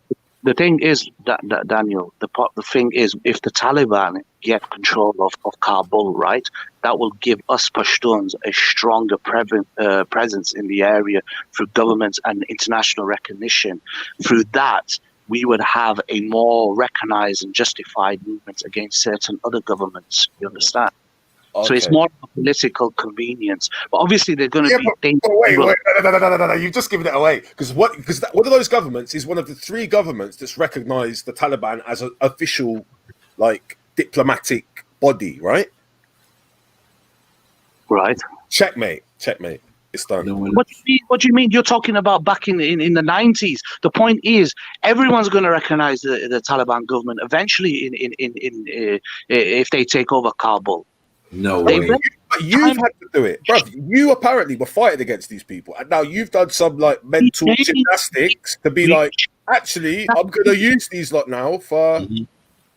How did you get from that point? You were like, you're an apostate. You don't believe in Islam. You don't believe in this like orthodox, serious implementation of it, but you somehow see it as a vehicle to get you, bruv. You're doing the same thing that Ronald Reagan did in the 80s. You're just like, oh yeah, we're going to use these guys. They're going to be a force against the Soviets. Yeah, and then when we're done, bruv, I don't think you really. You think that? All right, now you talk. Dear Daniel, this is where you're a kind of. No, this is where you can clarify things. I'm a blank slate right now. I'm prepared for. You can fill in the blanks for me. There's big blanks.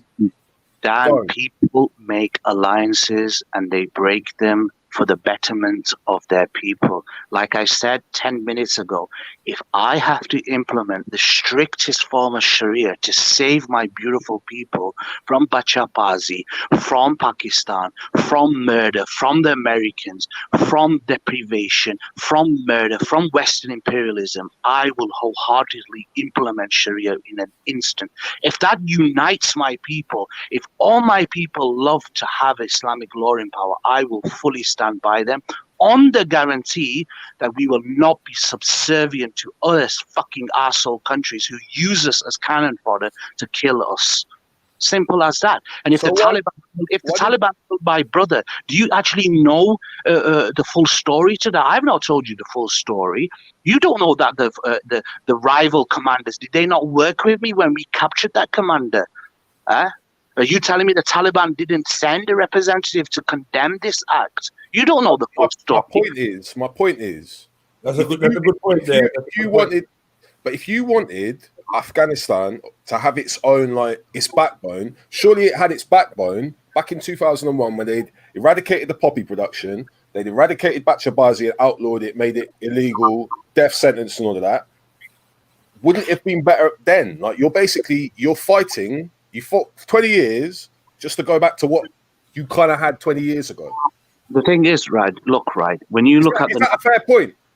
No, the thing is, you're looking at things amateurish, which is very disappointing, Dan, since you're very fluent. Because you just said to me, because you just said to me that you would do anything if it meant saving your beautiful people. Well, I'm saying, what was the state of your beautiful people in 2001 before the Americans and the British invaded? What do you mean? It was a civil war. It was a civil war. You had the Northern Alliance fighting the Taliban. So what's the situation now? Is it not a civil war now? Well, it's not exactly a civil war. It's a war. It's a war. Coming to the end. You sorted that out, yeah? Exactly. When you look at civil wars in the context of Afghanistan, they were ethnic groups fighting amongst. It was rape and pillage and slaughter everywhere. Now, currently, I said it's not exactly like that in context of Afghanistan. It is a war between a government they feel are a puppet to America and the Taliban movement who feel that they represent the common man.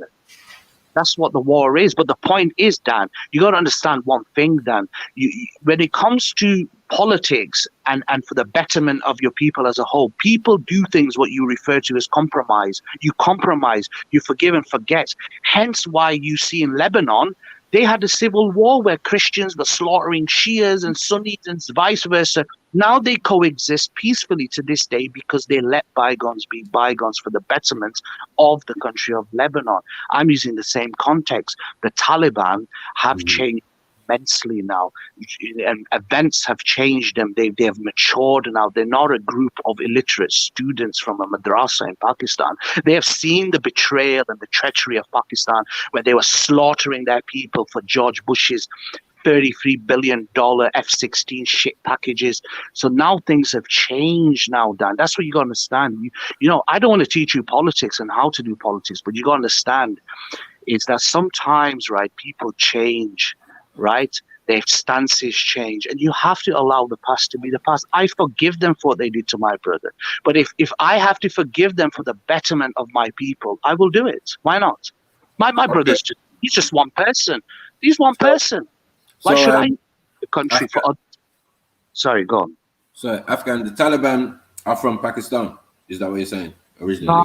No, man. Maku, please, man. I don't want to debate this if you don't know the difference. I'm just asking the question, bro. Shut up, man. They're in both parts, innit? They're in Afghanistan and they're in Pakistan. I know they're in thing, but according to history or whatever, yeah, man. They were a force. 1 second. They were a force that came in to Afghanistan. So obviously they're not from Afghanistan. They might be now in the last 20 years and settled in whatever. You get no, it's wrong, incorrect. They were from Afghanistan, but they were refugees who settled in Pakistan. You understand? They were educated. I'm talking about the original Taliban movement, Baku. The original Taliban movement under Mullah Muhammad Omar. They were actually from Madrasa Darul Al. My brain's gone, my mouth's gone, I do apologize. I forgot the name of them. It's from Madrasa Al Haqqaniya in Orak in Pakistan, and they were educated by Maulana Samuel Haq. They were refugees with Afghan citizenship, and they were sent in basically to stop the civil war and all this fuckery, you know. Okay, so if they successfully do what they want to do, because they clearly came in from somewhere else, right? And the place they came in from was Pakistan, where Pakistan is known to train and create some of these terrorist groups. Yeah, but that's the point, Maku, is that, yes, I agree with you. There's a history of ISI involvement in creating this group, but I have seen the ground realities and they have turned against them. Okay, what was the Taliban before? Listen, Baku, I've seen videos, right?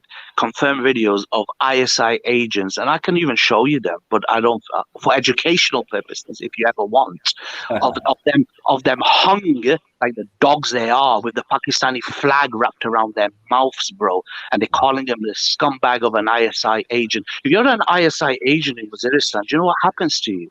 You get the Mexican cartel treatment. You become a 5-piece course dinner. You understand? Things have changed now. The ISI don't really have much of a control anymore of these groups.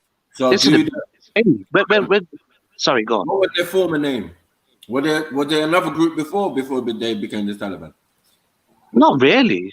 There was another group called the Peshawar 7 or the Afghan Mujahideen, but they're the ones that desecrated the land, didn't they? Which gave birth to the Taliban. Okay, so yeah, they came out of the Mujahideen, yeah? Not necessarily, because you don't at that time but hold on, wait. You could talk about the Haqqani. You could talk about the Haqqanis, right? The Haqqani network is nothing. They're irrelevant, man. They don't have any numbers, Dan. They're old, man. They're old. They're finished. All right. So would it be fair to say that basically what's happened in the last 5-10 years is that the Taliban's ranks have been swelled by Pashtuns who also have this nationalistic sentiment? Is that basically the numbers are up now? Is that what's changed? You could say there's about 20,000-30,000 of the brothers in just Paktia Kosh province right now, waiting to smack in and get reclaimed Waziristan, and inshallah, I hope Hopefully, with Allah's grace, they do. I hope are being robbed. They're having their natural resources stolen. People are being harassed in checkposts. And inshallah, this will end and the Punjabi will be kicked back home to his little brothel in Hira Mandi. This is the land of Pashtuns. You should always remember this, Dan. My forefathers bled against the British to save that land. What gives some little son of a Sikh, bloody Jawander, to come over in our lands and our people and start harassing us? Have you ever been through a checkpost? I mean, since you know, no offense, you guys are like, from African origins. You know how it feels like when the police stop you and harass you and discriminate against you. This is what's happening to us now in Pakistan. It's that they are, when it was, they do things like, when it's fasting time, they know that the people are very devout Muslims. What they would do is they would take your cars away and force your elders to walk for miles in the hot sun without food or water. There's stuff like this, robbing you, bribing, beating, kidnapping your sons for months on end and finding them shot in the head somewhere dumped. This is all going to end, inshallah. Once the Sharia, once the Taliban come to Waziristan, this will finish, bro. I tell you, all the little thugs, Bacha Bazis, all the heroin dealers, all this shit's going to end, man, inshallah. You see. You see. All the poison. Sorry, so you believe that the Taliban's agenda is a genuine one? I believe where I'm from, the Taliban are genuine because I've seen their rule in first hand, and they brought peace, they brought prosperity to Waziristan. They totally eradicated crime and smuggling and extortion and all that shit they did, and people are happy.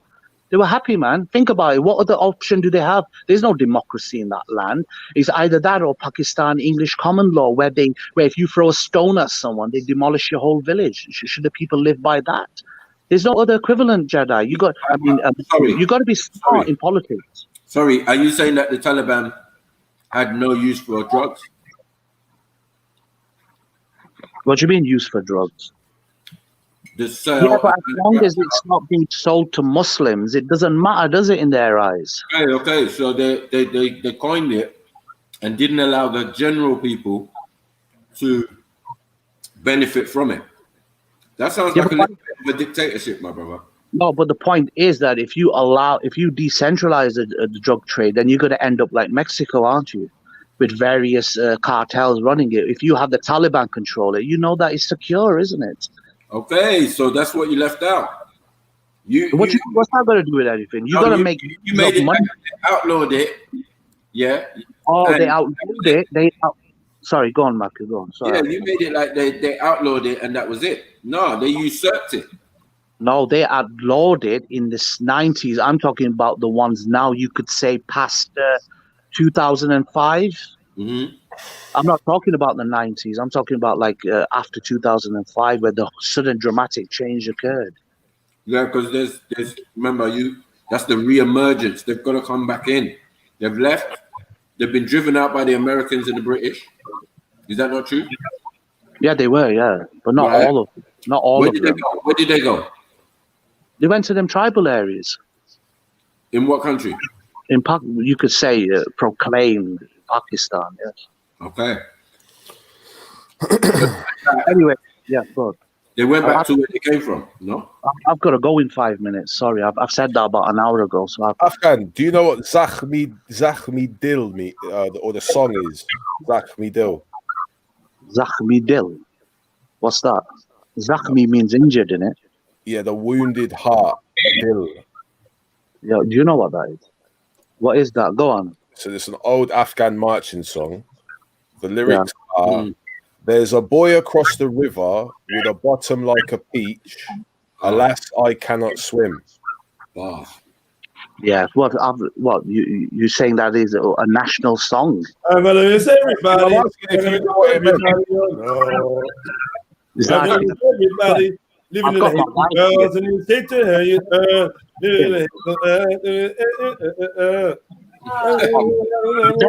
My wife's talking. 2 seconds. It's not even Pashto, you moron. It's Farsi. What, Zakhmi Dil? What is it? It's fucking Urdu, you cunt. It's not even Pashto, mate. What a moron. Bro, it says it's Patan. It says it's Patan. Patan. What? We don't even say Patan. It's Pashtun, mate. Yeah, so Patan, Pashtun, Pashto, yeah, that's all the same thing. But it's saying that this is a song. What a moron, man! Using a Urdu, trying to be smart. It's like getting a rap song from a gay black rapper and saying, "Oh, is this what the Nigerians or what the Jamaicans listen to?" You do realise I found this song from clicking through the link that Cones shared, right? This is in the Atlantic. Okay, so you clicked a song that is not even Pashto. No, I'm just clicking through. I'm clicking. I don't know. Coin put it up in it. I'm just saying. And blame Con now. You just Beefy, you know you giggle. Beefy, you giggle like one of these little bachelors. You giggle like a Bacha Bazi. Your dad is a Bacha Bazi, you idiot.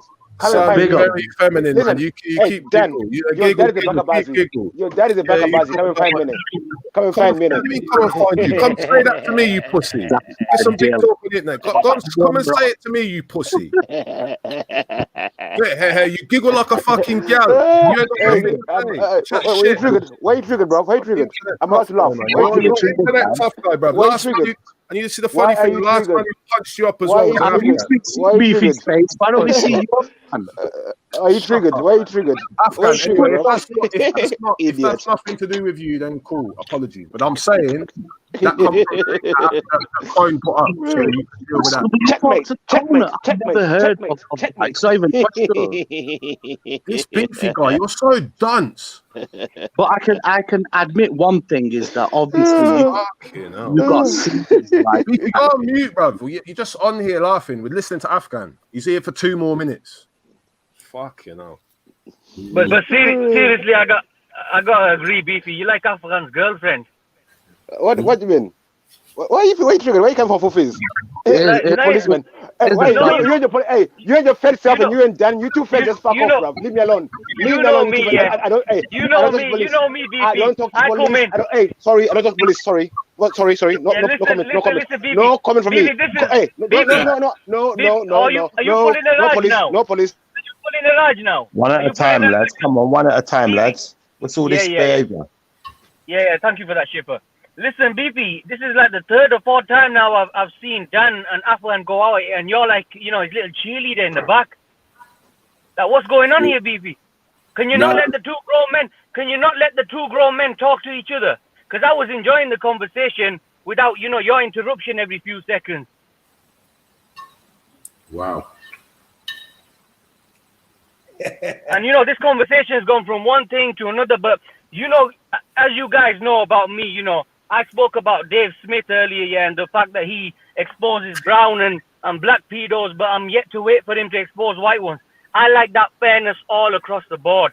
So when you want to talk about certain cultures and their homosexual activities, I beg, you also talk about the African ones. Because all it takes is a small little Google search, and you can pull up the Longu people right now and the effeminate men in their culture that are used as wives. So, Jedi, if you want to, when this conversation is over, I beg you to pull that up, and we can discuss it. And let's not try to pin any homosexual activity with a religion, because it's definitely not part of any religion, and definitely not part of mine.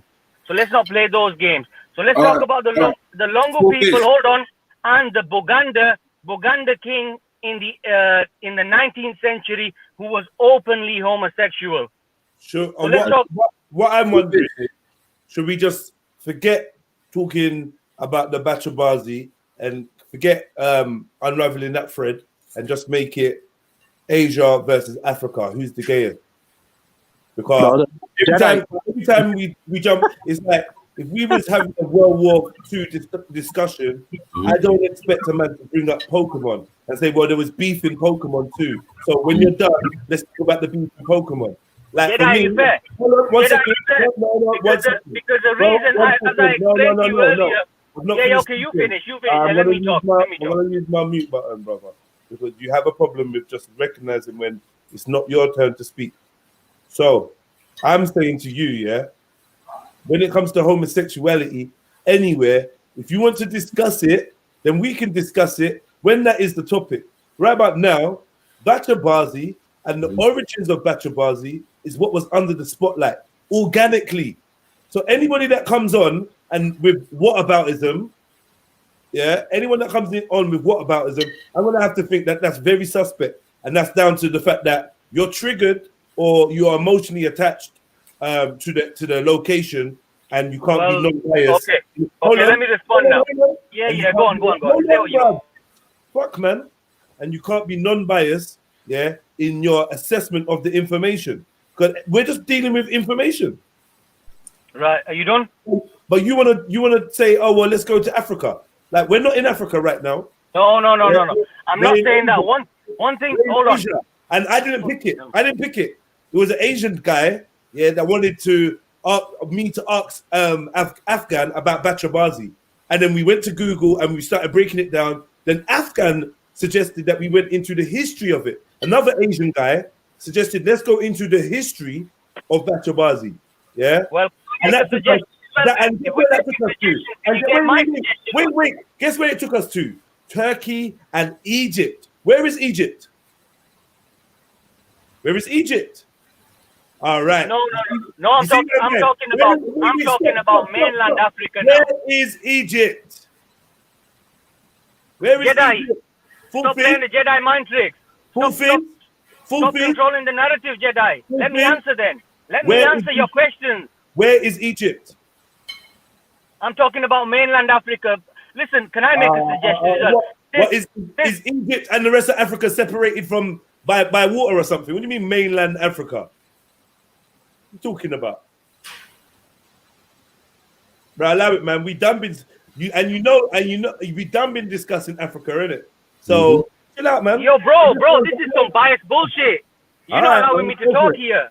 Go for it, bro. You just don't allow me to talk, because the reason, we don't chill on certain panels anymore is because they were fucking biased.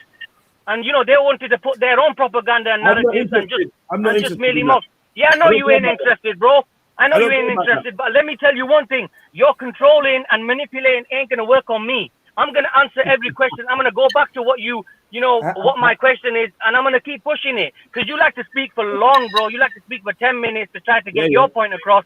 But you got to listen to the answers as well. Don't try to control the narrative all the time, Jedi. It ain't gonna fucking work.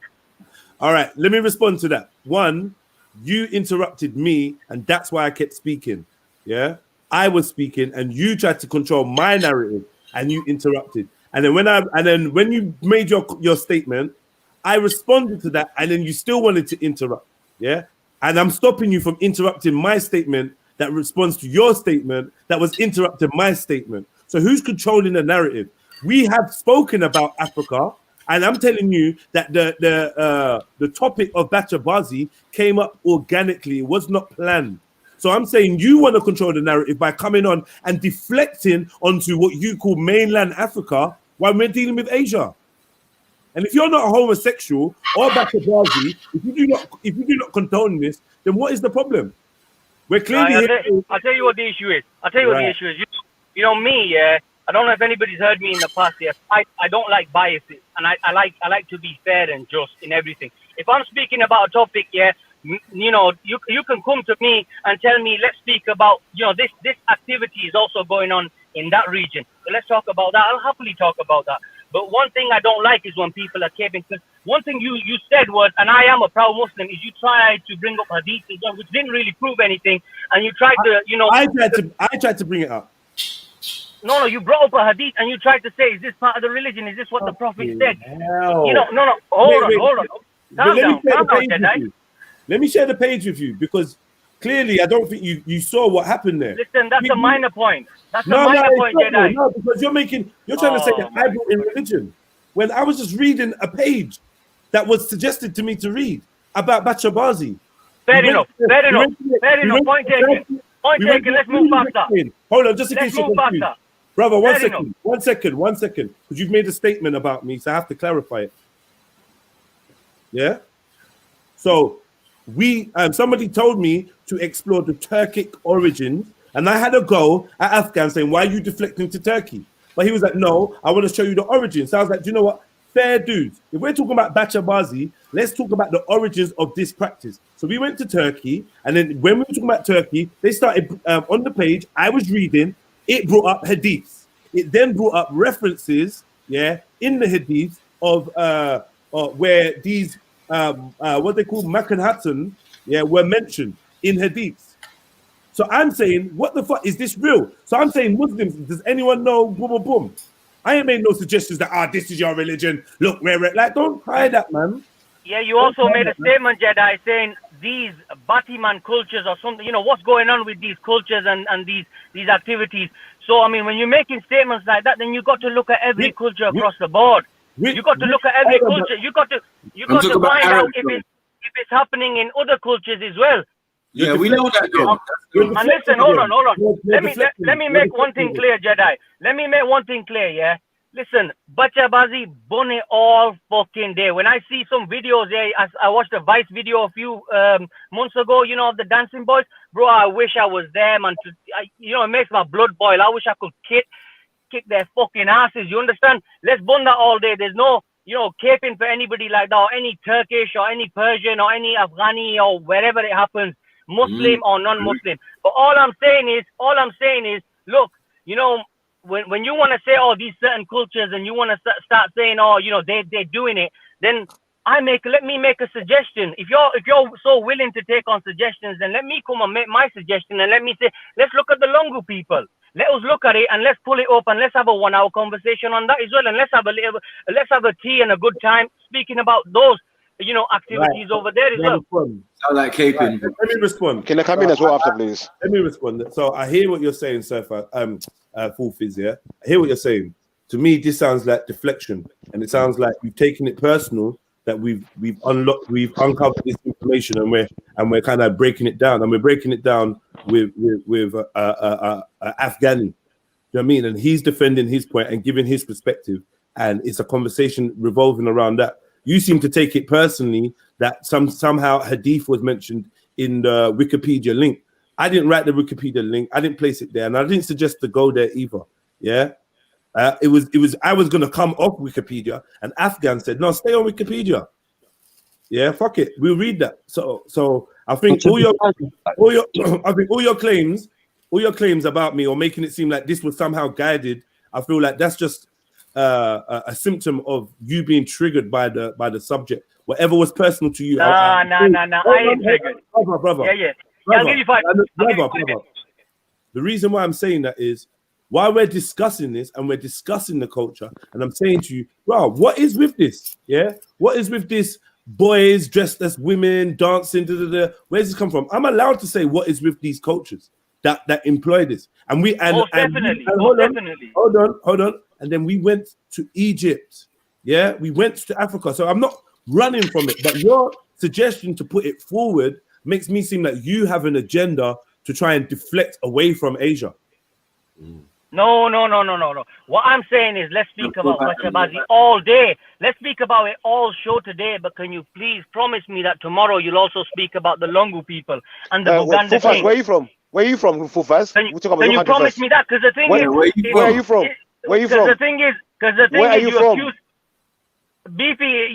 It takes a scientist to understand what you're saying. Stop mumbling. Where are you from? Stop mumbling. Just calm down, yeah. Where are you from? Listen, because listen, the accusation of caping, it doesn't work. Because it seems like it doesn't seem like I'm caping. If anybody's unbiased, it seems like you guys are caping for the Buganda King and the Lungu people. Where are you from? Anything, because you're unwilling to speak about that. There. Where are you from? I'm a man of the world. I've spoken about this before. Cool. I'm from everywhere. I'm from wherever you think I am. Policeman. Okay. The hell up, man. You've got no leg to stand on. I've got a question. Like, I've just read the book right now. I'm going to quote the book, right? 2 seconds. Because you said it's something to do with Arabs.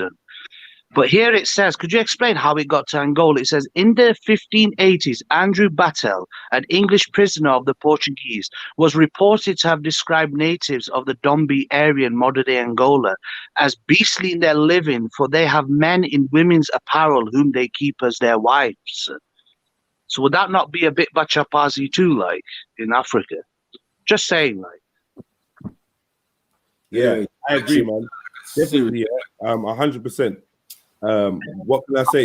Worldwide, though, once upon a time. What can I say? But all I'm saying is, for those with magpies, you can see you can see how the deflection works. So it's like if the subject is negative, because I feel like we talk about negative aspects of black culture all the time. Do you know what I mean? And I'm open to it.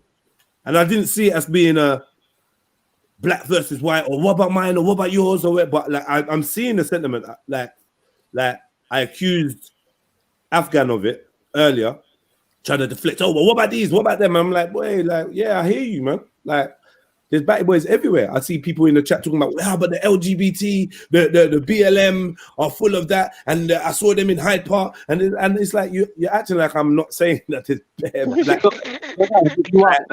Wait 1 second. But what I'm not doing when somebody's talking about black batty boys or whatever is saying, yeah, but there's way more white ones. Or what about the white ones? Or what about the Asian? You never hear me doing shit like that. So I'm just saying, let's take a snapshot of this moment. Let's go to the Longu King and let's break that down. But let's remember why we're going to the Longu King. Because the Asians was like, yo, what about Africa? All right, let's go there, man. No, leave it, man. Let's just let's go there, man. Let's go there. What do you call them? Longu. Longo, I don't know who the Longo people are, but let them. Spell Longu for me. Not even here. Spell Longu for me. Longu. No, I didn't bring it up. Let the person who brought it up come up and say that. Not even here, Jeds. Like, Longu Africa. Oh yeah, put it on your thing. Key it up, man. But yeah, let's concentrate, man. And where we was, man. Like, what the hell? What deflection? If it was coming, deflect. I like how you accuse me of bringing up Islam when I wasn't even on the panel, but you want to accuse me of doing it. See the fucking fools in the chat. Can I say something, guys? I think it's the hadith thing that's got him upset. But the point I was going to make, I wasn't on the panel. Why did you mind him up? I just want to know where's Dan ran off to. I wanted to finish him. You know, I never quit. Where's he run off? You weren't finishing. You was getting smacked up at the time. Don't be like that, because I've got a book. You was on the ropes, bro. Come on, man. No, what do you mean on the ropes? Every Yo. Let me cut you lot off for let me cut you lot off for a minute. I'm only here for a minute. I big up everyone here, bro. You lot, man's at work. I'm just there, bro. That man's just busting up, bro's looking at me and shit, bro. Hey, the show's making me get through the day still, bro. Yeah, big up, man. Big up, they done. Sorry. Did my man try to say that more Africans are gay than more Asians? He never said that. He never said that. He's just saying, hold on. He's just saying, yo, what about Africa, basically? You get me? And I feel like there's a point. There's gays in Africa, innit? So people might act like there's not. But I'm just like kind of like fascinated by the energy of just deflection. Like, yo, like, yeah. Would you be saying that if I was an Asian discussing this? If I was like that, remember it was Asians that have been rinsing this Bacha Bazi in the chats and that, you know, Asian people call it, you Bacha Bazi, Afghan, you Bacha Bazi. Like, I don't know about these terms and that. It was an Asian that asked me to ask. Several Asians asked me to ask Afghan about it. You get me? So like, I'm just thinking, I'm like, now we're on the subject. It's like we're talking about the Labour Party. Now we're on the subject, and you're like, yeah, but what about the Monster Raven Looney Party? What about Greenpeace? What about their political party? What about it's like, okay, we can discuss them, but like, why? Like, I don't know. Okay, man, trying to make fallacious arguments. If you're not Labour, yeah, why are you bothered about us dissecting this Labour thing and what's going on with it? I don't get it. Basically, he's got no defense. Basically, he's just trying to call out other people in his to make a defense. It's not for Afghan to defend, and I made that very, very clear. This is not about anybody in general. This is about a practice, and we're trying to find out what I want. Like, most of you, free yourself from it. The fact that it's written in the Hadith, I'm like, yo, what's going on? What's written in the Hadith? Just some mention about Aisha saying that one of Prophet Muhammad's wife had like a I don't know, like a batty boy servant, innit? Like a kind of, I don't know, transgendery servant or whatever that's supposed to not be interested in woman or whatever. And then he's describing aspects of the woman's body, which made Prophet Muhammad realize that he obviously is looking upon woman, and then he banished him rather than kill him. So I said, so that's interesting that Prophet Muhammad chose not to kill. Happy to keep a homosexual around his woman. Well, yeah, it's as long was happy to keep the homosexual or whatever, as long as he had no desire for women. Yeah, that's what the thing I read said. I'm not saying it's true. I was asking, is this real? What's this like? You get me? I'd like to know, is that real? I've never heard that. Yeah, again, you can't read something that's written in Wikipedia and do it like I did it like there live, sharing my screen, but yet somehow Jedi or whatever, it's like I don't know, man. It gets tiresome sometimes, man. Then the people got chicks come try to blame me for that convo when I was on the panel. They try to bring up my people, like fucking hell. And this conversation, this question was posed at Afghan, and it ended up. So this is just something that was online, and he's being a baby about it, basically being a baby. Basically, yeah. Basically, to run the show and have to debate, like shut up, fall back. Get policeman behavior. And then Ahmed said, don't forget you're talking about hadith with an ex-Muslim. Bro, am I not putting a link in the chat? Is the link not in the description? Are you not? Like, jump on, man. Like, whatever. Just jump on like Full Fizz did. Like, he was free to jump on. He jumped on. Jedi, sorry to cut you. Is there anything else you need for my service? I mean, is there any other discussion? Is there a topic you want to discuss? Yeah, I wanted to look at the Longo thing, but I can't find it. All right, I'm not very educated in that, so I'll probably pass. But I've been very thankful. I feel very grateful for allowing me on the panel to discuss this Bacha Bazi thing. Yeah. Because I'm throwing it on you. I hear that. You know what I mean? I hear that point of view as well. If people are going to keep throwing it on you, now we find out it's happening in Pakistan, Egypt, bro. But Maku, do you know anything about this Muhammad keeping gay servants? Nah, he never kept a gay servant. His wife had like his wife keeping having a gay servant. Well, it might have been a sign of the time. You get me? They might have done that in those days and things, because obviously you got to remember that a lot of things before people are converted to Islam or they got their own cultures, innit? So main what you're driven by is your culture. This is what I'm saying. Even when people take on a religion, they still acting out aspects of what? Their culture. Do you know what it reminded me of when Jedi was explaining it though? Have you seen what's the One second. Something was in denial. This started from a statement I made about fucking Arabs, lady boys. You get it? Yeah. And all of that. That's how it started, bro. Because I'm trying to put that. I'm putting that right on fucking Waleed. Yeah. Hold on, there's Arab lady boys that. Bruh. That's what we're trying to get to, but then people we're trying to get the origin. I want to get the origin of this. What's happening? Hold on. When you say Arab lady boys, Muslims. Bro, I don't know what they are, bro. No. Arab and Muslim are two different things. So let's talk about that. All I'm saying, I want to get to the origins of this thing, because this practice is being practiced around the world, isn't it? So I want to see who's taking this practice around the world. Was it the Ottomans? Was that a big empire? But even they want to get the truth out. You know what I mean? I don't know why. But the point is, they're covering up. They're covering up. That's what I'm saying. No, they're Kufa talk. But Beefy, I've just quoted an English writer from the 15th century who said that they had little boys in women clothes as wives in Angola. I'm from Angola, so I don't I'm from Angola, bro. Are you from Angola? No, I'm just saying generally. It must have been. I don't know. But I'll tell you what, come to Zimbabwe. Listen, let me ask you a question. Come to Zimbabwe, try to dress as a Bazi boy, or whatever. Try to do that shit in Zimbabwe. See what happens to you. No, but this could be because of Christianity. Quick time. No, listen to me. I'm saying it. Come try your Bacha Bazi shit in my country and see what happens to you people in it. No, but the point is that's due to Christianity. That's due to Christianity. No, that's due to Christianity, bro. Are you telling me? Can you prove to me that black African spiritualists opposed homosexuality? Have you got evidence? Listen. Yeah, bro. Nature, bro. We deal with nature, innit? It's not productive. That's why we have lineages and stuff showing there's no homosexuality. Oh, exactly. Even but in listen, but Marco, the point is, today, let's go today. All this kind of today. Where is it being practiced today? I want to know where are they doing today? Today, right now, in your country, in your countries around the areas. Right now, as we speak. Man are belly dancing. Man are tricking police officers. Allow me, bro.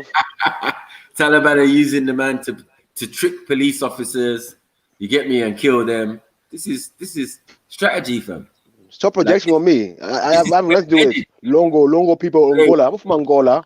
Come to Africa today. Go to Zimbabwe today, where I'm from. Wait. Go and say you're gay. Go and say you're gay there. Go and say you're gay there. Go there and say you're gay. There you. One at a time, lads. Go say you're gay in Zimbabwe. Go today. Go land of the plane and say I'm gay. That's what happens to you. Go right there. I agree, but I put it down to strong Christian values, though, Beefy. That's what I put it down to. Whatever you want. If I believe that, I put Bacha Bazi to Taliban. I put that to They're not Taliban. I oppose that. One at a time. One second. You weren't finished, bro. 1 second. I have to put that to the Afghanis, because at the end of the day, if the Taliban's coming in and outlawing such a thing, then it is very commonplace. Like little things you're just trying to ignore the facts. You know what I'm saying? It's very commonplace in the region. Yeah. All right. 1 second. Might have originated it. One at a time. All your Arabs, all your Afghans, Uzbeks, things, whatever you want to say, yeah, because you keep running from the fact that you're all fucking Arabs. Yeah, you're all. I disagree. Sorry, I disagree with you. Okay, because you got a sprinkle of Asian or a sprinkle of Turkish or a sprinkle of was it Persian or whatever, man. Potato, all same folk. You're not trying to play this game. An Arab is not a fucking nation. It's not a it's a conglomerate. That has to be the most ridiculous thing I've ever heard. The thing is, Michael, you think you're the authority on genetics. You're not. You're not the authority on genetics. They're Semitic people. They're Semitic people with their own. Nah, they're a warlike people. That's what. Nonsense, man. Anyway, I'm out, man. This is nonsense. Story of Afghan or these people is takeover. You said it. Your place was Nigeria. No takeover when you were raiding villages and selling your people. Thank you. Or warrior life. That's what you're doing. No, but that's what you're doing in parts of Africa. No. So your place was a hub. It was a hub for violence. And so was Africa too. 1 second. Yeah, you said it. I didn't say it. You said it. You said that people travel through your land. Yeah, and this is the kind of things that were going on in your land. Straight up. I said that the Silk Route must have went through, so you had people who brought these kind of things. Right. But where did I say wars? You tell me Africa, these tribes didn't have wars and savagery. War is no, but what you're doing is you're sparing your own history and saying all Afghans and Uzbeks are savages and Arabs. Arab is a Semitic. Of course, you are saying that. That's what's ridiculous about this whole. When I'm saying Arabs, that's what I'm talking about. You could equivalent that word savage to those people. You can't take the original civilized people and the civilizers of the planet and say savage. You can't attach that to us. Do you get it? So no matter what we did, yeah, it was definitely not savage or barbaric, yeah, like when we're looking in the Middle East and going towards Asia. And Europe. Yeah, and Europe. So, you know what I mean? Your actual words, you're sounding like what's his name? Boris Johnson, when he says, yes, these are very nice savages. Do you get what I'm saying? So you gotta be careful with your wording, bro. Do you get what I'm saying? You're saying savage, but that has nothing to do with us. We are the original civilizers. Even in our basic form of living, it's still more organized, 1 second, than any fucking European village or Middle Eastern hovel in the middle of a fucking desert. Like, you got to remember, this is different environments you're talking about. So King Bonnet, who was from the president of Nigeria, when he was stripping naked his own people and selling them off to the Europeans, that's he what, sorry? Is that what you call, you were saying you were the hub of civilization and you were civilized to stripping your own people under the leadership of King Bonnet, selling your own people to the European slave traders? Was that civilized? The supposed King Bonnet was from the place they call him Benin. and Benin was made a separate country by the Portuguese, who engaged in mass slave trade and mass shifting of people. You get me? The first 6 slaves ever transported was from that particular region. So that ceased being a part of Nigeria. So don't ever get it twisted. Yeah, but the point is that Europeans no. got into Africa without the help of your people, though, isn't it? Afghan, ask your question. What the Portuguese doing there, though? Sorry, Beefy. My people was not even brought into the equation. You have to find out the tribe and whatever. And if it's not the majority tribe, then it's not an insignificant story, but it's not as big as what's majorly going on, and that wasn't going on for us. So, and what were the Portuguese doing there? Exactly. Why were they there in the first place? Afghan, I found it very interesting. Yeah, you're quick to say, one second, Michael, you're quick to read something. Beefy, I'm just reading this thing, which says this, but when I remember when Tion Dan was reading about Afghan, he's saying, oh, but this is propaganda. This is CIA. Did you take that same thinking when you're reading that article about Africa? Yeah, but then we could.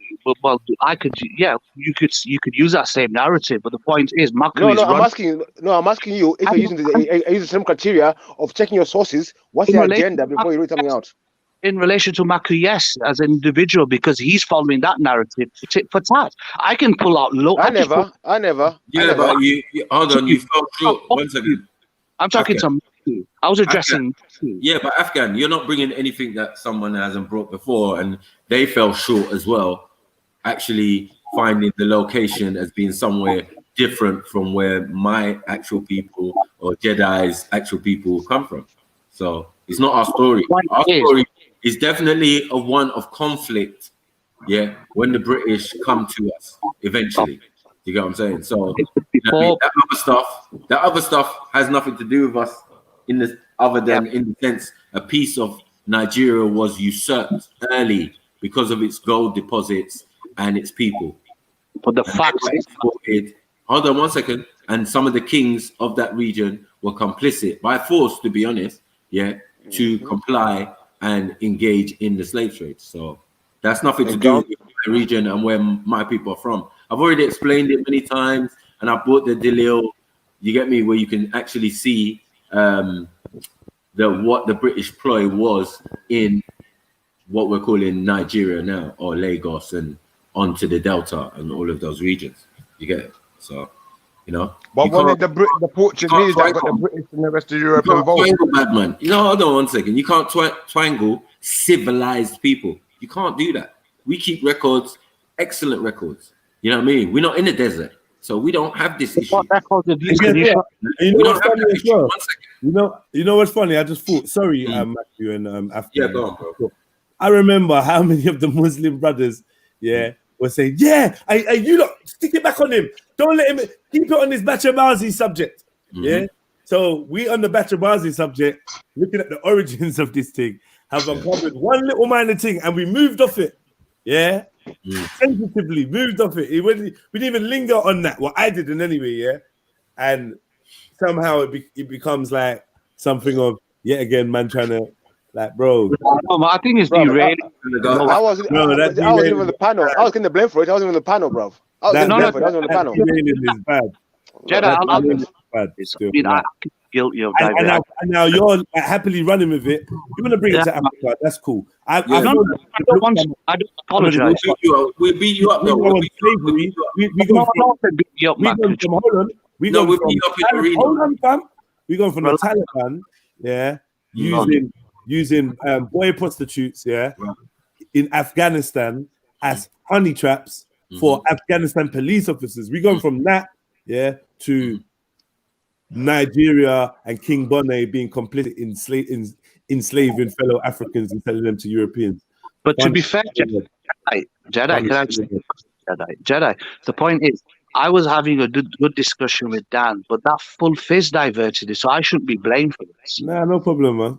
You just your technique, though. So it's been constant. brother. All right, my brother. That's it now. Jeez. Much love. Big up, you owe me an email, Lee, man. I'm waiting for those things to email me, man. And yeah, man, them's trying to come and hit me up, man. Hit me up. Text me, man. But yeah, good to see you in the chats, my bro. Yeah, my bro. Yeah. That symbol is a L'Oreal. Yeah. Sorry to call you, bro. I'm trying to call you, bro. I don't know what's going on. Yeah, I'm not trying to blame no one. I just wanted to get to the bottom of this. Like, fucking hell. Let him run, man. He can't run, man. He can't run. His tactic is terrible. I just want to get to that. But I still feel like conversations do flow. So if it is gonna move into whatever you're talking about, are you gonna get around to discuss it? King Bono and all that, like King Bono. Are you gonna? You can whatever, man. But as I said, it's nothing new. I was talking to Afghan, man. Sorry. I don't want to discuss it. I don't want to discuss. The point is, we're talking about Afghanistan. But we brought it up though. Big up, D-Man. That man, Maku just triggers you into bringing this other shit. So I had to No, it's not your fault. It's not your fault. 1 second. Because you was triggered from the get-go. Remember, you was assuming Maki's doing it for this, and Maki's doing it for that, and Maki's and I'm saying that's a blip in a time. You get me? My personality, my thing changes every day, bro. You can't. You don't have the abundance. 1 second. You don't have the abundance of melanin that I have. You have melanin, yes, but you don't have the abundance of melanin. So you cannot determine and even think the way I think. These are facts. Well, can I just say something? So putting yourself, remember, I said you put yourself in the position. We weren't dealing with you. But when it came to the Taliban, you got a little bit triggered. But because they're my brothers, man. I don't like you mocking. What I'm saying is your brothers who, the same brothers you was just cussing Omar, Middlesex Omar, for being. Do you get it? Yeah. These men are Pakistani. 1 second. These men are Pakistani. 1 second. These men are Pakistani in your country. You get me? Doing whatever they're doing under their agenda. And then you're going to turn to Middlesex Omar and say, yeah, you see, you man are this, you man are that, you man are that, and not putting respect. Maku, can I respond? Origins of even the Taliban. Man. Can I respond without being interrupted? Pakistan, the Pashtun areas of Pakistan were Afghan land for hundreds of years. The British carved it up and created Pakistan. In Pakistan, there's very ethnicities. You understand? So when I'm mocking Pakistanis, I'm not mocking my race of Pakistanis. You understand? I'm mocking the majority who are Punjabi of Raji's caste. You're not mocking the Taliban. I don't want to discuss this because you're asking me low IQ nonsense. No offense. No, I'm just saying you're not mocking the Taliban when you're doing that. So yeah. So when you're mocking Pakistanis, 1 second. When you are mocking Pakistanis, you're excluding your people from that situation. But yet, those people, 1 second, and you're saying those people constitute majority of what is originally the foundations of the Taliban. They don't. 1 second. They're just Afghans that live in Pakistan. Yes? That's what you explained earlier. That's it. I don't want to discuss it. You're just frustrating me with the nonsense, man. You're not ready. You're not ready. You're talking nonsense, you don't want to discuss it, but you want to discuss Africa. This is my whole point. Your debating skills are terrible. You get me? If you're coming up against someone like me, and I was really actually focused on you and on the discussion, 1 second, on the discussion in a particular way to get at you, it'd be a matter. Do you get it? But I just ain't got the time and I ain't got the energy. You get me? And there's more important things in life. I got to be real. Do you get me? I'm just interested in the subject because I made the claim about Arabs, yeah? And you say you're not an Arab, so that excludes you.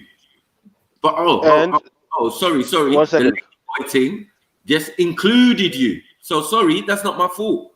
But I was talking about something else. But I also claim that you man are Arabs too. So, you know, instead of you to sit there and refute that, nah, you want to go somewhere else with it. And Afghan, 1 second. Can I come in now? As well, right? According to your narrative, yeah? What, sorry?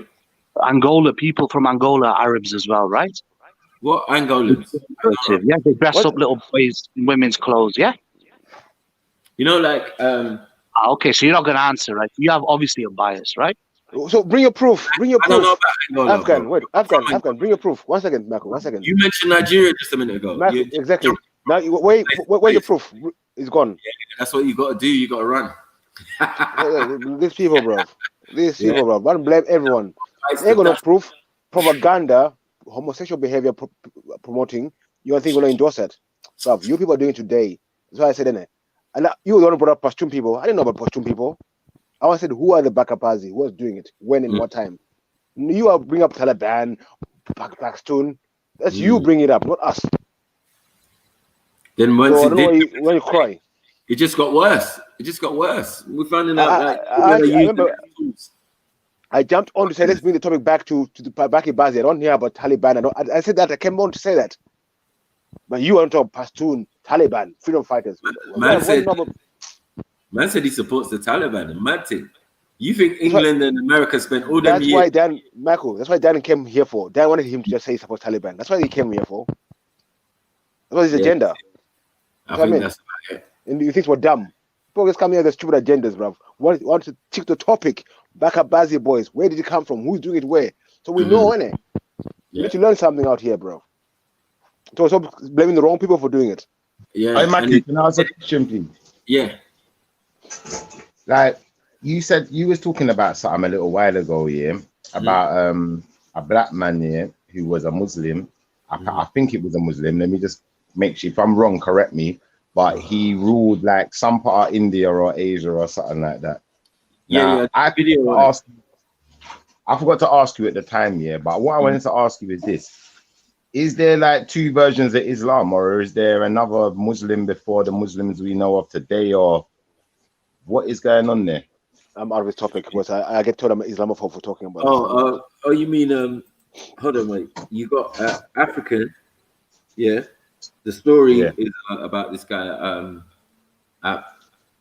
Amar or something. His name is Amar, something Amar. He became a king in India, but he came from Ethiopia. He was an Abyssinian or Habasha or Habashi or whatever. And he was taken by his slave master to Mecca and taught all the ways of Islam. And then he was taken to India. Okay. But the funny thing is, in India at the time, there wasn't much Indians, to be honest. There was a lot of other people, Turks, you know what I mean? Other people who were trying to rule over the land at the time. You know what I mean? So, yeah, he became part of that and, you know, somehow managed to get his freedom after his master died or whatever, and or was handed over to another somebody. Apparently, his name was Malik Amba. Yeah, that's it. So, Maku, do you know about the origins of Islam then? I mean, yeah, you could say it's from the beginning, isn't it? As I said, but really, in the modern form, the Islam that we know today comes from Abraham's son or grandson, Ishmael. Come from Ishmael. Islam, Ishmael, you know. I'll be honest, I was having a conversation with a black brother, who he used to subscribe to Nation of Islam. I'm not so sure that he does anymore, so I'm not going to say that he does for sure. But he said to me that before the Muhammad that the Muslims are talking about in the Quran, there's another Muhammad before that Muhammad. Is that true or is that false? I don't know about that. All I know is that there is the real prophet. In fact, no, tell a lie. No, he's not Nation of Islam. He's Nawapian. He's Nawapian. One second. Tell a lie. There is information to say that after the prophets, the real prophet, Mustafa Muhammad Al-Amin, when he passed through poisoning and thing, he was replaced by another guy whose name was Musalat, some white-looking guy. Do you get what I'm saying? He claimed to be the prophet. So a lot of the stories that you're getting in the hadiths and all of that relate to this individual, and don't relate to the real prophet who came from the tribe of the Quraysh, who was an African, black African, shiny African. So there's more than one Muhammad, basically. Then is what you're saying. Well, in a sense, yeah. Well, there's one, but there's a fake one also.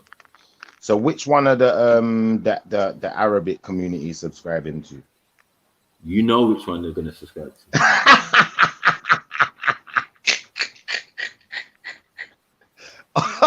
I want you to say it though. Is it the fake one or the real one? Funny though. You think it's funny, but it's not funny. I put it out bare times and showed the picture of the individual and his name and all of that, so people can go and look up. He wrote. So the fake Muhammad. He wrote letters to the actual prophet at the time and saying, "Can we share this thing?" And you get me. Yeah. I rule my region, and I hear you're doing well over your region. You get it.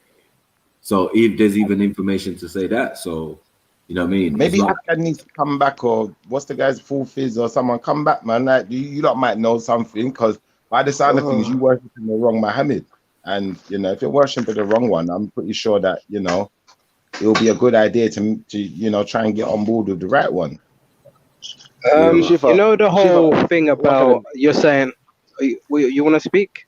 Go ahead. Yeah. Shifa, I'll say to you, go and look at the history of hadiths. Look when they were written, who they were written by, and look at the autobiography of Muhammad as well. Look when it was written, and who wrote it and what time. Then you get a clear picture for yourself. That's my advice to you, my brother. Yeah, you know, Mackie, you were saying about Ishmael. I understand that they take their sort of heritage, or do you want to say bloodline, from Ishmael. That part I get, but when you say it began from Ishmael, that part I struggle with. How do you sort of, you know, link them? And I'm not just talking about as we know it always existed, but as we know it in a model form, and as Muslims, if you're gonna say Islam that the Muslims know, do you get what I'm saying? And follow, it comes from Ishmael down to Kedar, or the tents of Kedar, do you get it? And then onto the tribe of the Quraysh, who are his descendants, you know what I'm saying? And then Muhammad comes out of that. So, you know what I mean? But I mean the religion. How do we get the religion? Well, how are you gonna get a bloodline and you're not gonna get a religion with it? You're gonna get what Ishmael is the son of Abraham, so he's gonna follow what his father had laid down already. So that's what it is. Obviously, that's where the problem comes into it, because you're gonna have Christianity, you're gonna have Judaism, you're gonna like how they all split that. That means they didn't all follow their father. They all split. No, I'm saying there's no split with the sons. The sons both adhere to what the father says. It's just that on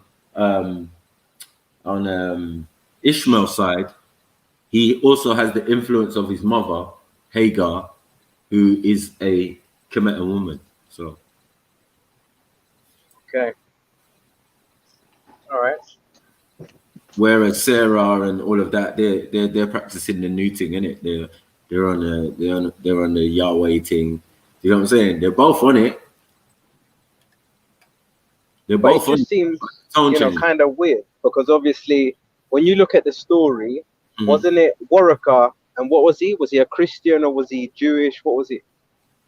Yeah, he was more or less an Israelite. You might as well say. Yeah. So it's like if he was influenced from him, and then now we're saying it leads back to Ishmael, which I get how you're explaining it, by whatever bloodline or whatever, but the religion seemed to stem from Christianity. Well, the religion stems from the Hebrews, because the first Hebrew supposedly is Abraham.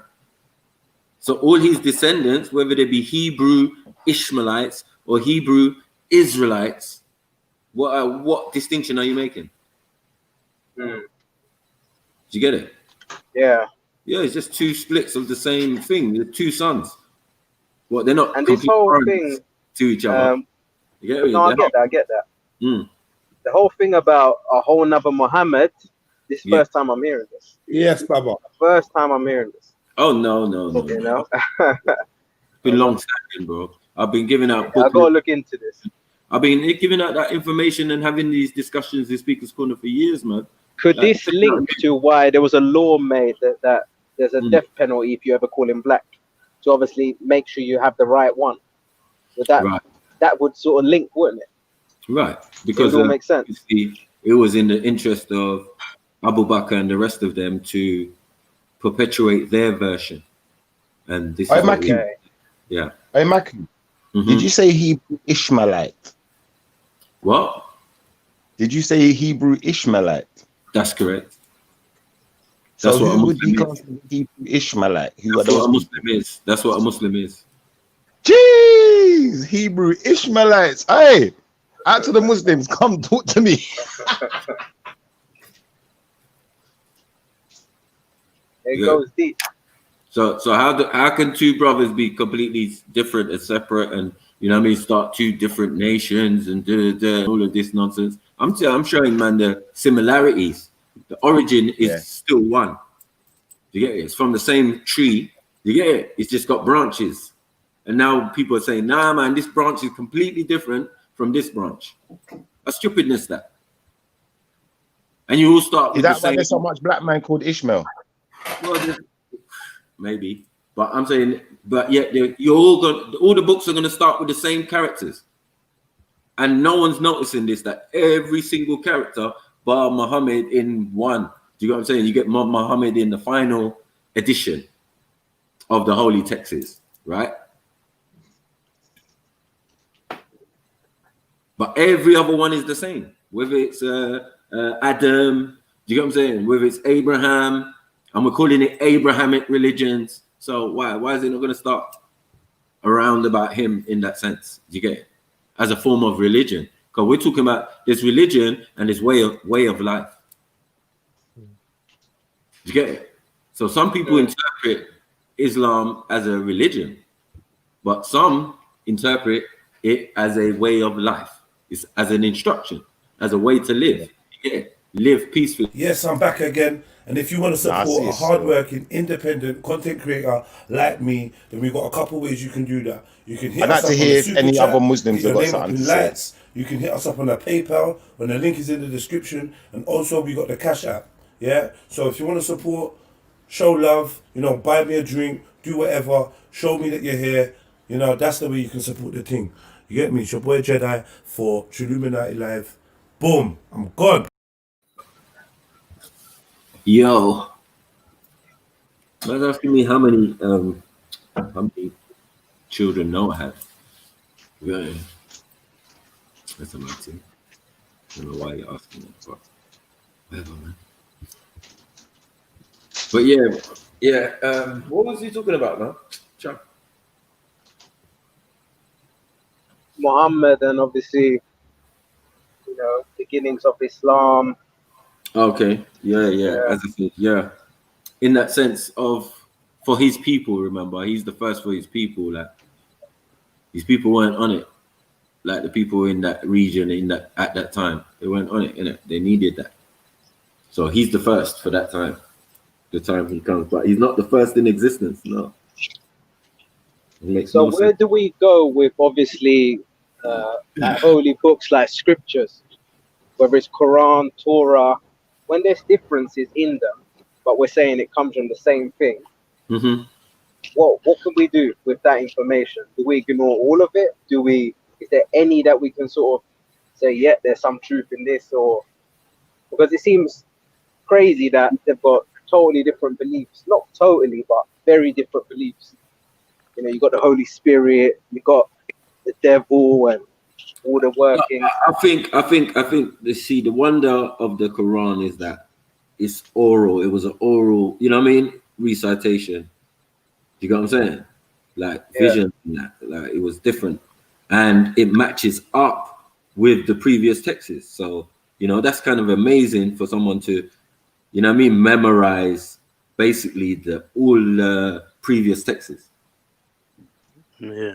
But would you say that it's to keep us divided? Like God wants us to keep divided by having different interpretations or different. Well, I wouldn't say the creator. I would think that man definitely has a hand in what's going on. Do you get what I'm saying? And taking so that. The creator, then, Mackie. Remember the no, creator. I don't think it's it's the creator that has given us what we got now as the form of religion. Remember when we all used to speak one language and we were united? God divided us, changed our language, made us have different beliefs and that. So I believe that it's just God wants us to keep being divided. Did they say beliefs? Did they say beliefs, or did they just say language? Yeah, but you know, with even you proved it just now, just with like Muhammad. if Ishmael knew about his dad's laws, Abraham in that law, so he was basically what you would call a Muslim, a believer in God, submit to God, whatnot. Right. We can tell that with history, their thing flopped in it, and they ended up believing in bare different God. His descendants, in it, his descendants ended up correct. And then it's got to the point where Muhammad got chosen, just like how Abraham got chosen, in a way. You know what I mean? So that shows you that whenever people separate, but whenever people separate and they go off and do their own thing, there's going to be new stuff added with these new people being born and these new concepts and theories. And, you know what I mean? So that always happens. So God knows, even if he separates people, that by default, they're going to have different beliefs. You know what I mean? So to the same thing. He made them have different beliefs. You know what I mean? But I understand your point, though. Yeah, I'm just saying that, look, it's just like, obviously, the texts are not in the original form that we have them, and even if we do have them in the original form, they've been manipulated, and therefore other people's, you know what I mean, other people's benefit, they benefited in producing these books and having it in a particular type of way. Do you get what I'm saying? But if you're smart and you read all of them, you can see what is similar and what is different. Do you get what I'm saying? And there's not much. Very little. Do you get it? In the Abrahamic books, there's very little that's dissimilar from each other. It's just that in some cases, equal amount of texts have been omitted. Do you get it? Where you've got to understand, like the Islamic, the Arabic is taken from the Aramic. It's not taken from the Hebrew. Do you get it? Because that's a modern concept. And if the old texts are in Aramic and Ashuric, you know what I'm saying? Aramic, Ashuric, Syriac, Arabic. That's how we're going to get it. Do you get it? That's just with Arabic. We're even going to talk about Hebrew. A lot of Hebrew stuff share stuff with Arabic, what I've noticed anyway. I mean, of course. You can tell it's like a sibling language in a way. But no, some people would say, I mean, you've got to understand the parent language for the real Hebrew is Aramic. Okay. Yeah, not all that's proto Hebrew, whatever. Yeah, definitely not the Yiddish and all that. Yeah, man, the Yiddish and German, what make Hebrew the modern Hebrew that we're talking about, that everyone's talking about, Yada, Hilahim, and all of that. Yeah, you're speaking Yiddish and German. Don't hate, don't be pissed off, because Abraham, who was an Aramaean, and Aramaean spoke Aramic, so it all bloody makes sense if you look into it. You get what I'm saying? I'm just saying from your biblical point of view. You get it? Stabilizes my gun as well. Even better. Yeah. Yeah, I know it's biblical. I divide them all. I don't even consider all the Aram. I just No, as I said, Aramaean is the title for Abraham, even though we know he's a Chaldean as well and whatever. Yeah, right. But he's an Aramaean because he's a descendant of Aram, who's a descendant of Shem. Yeah, he's the original forefather. That's why man know themselves now, because I taught them.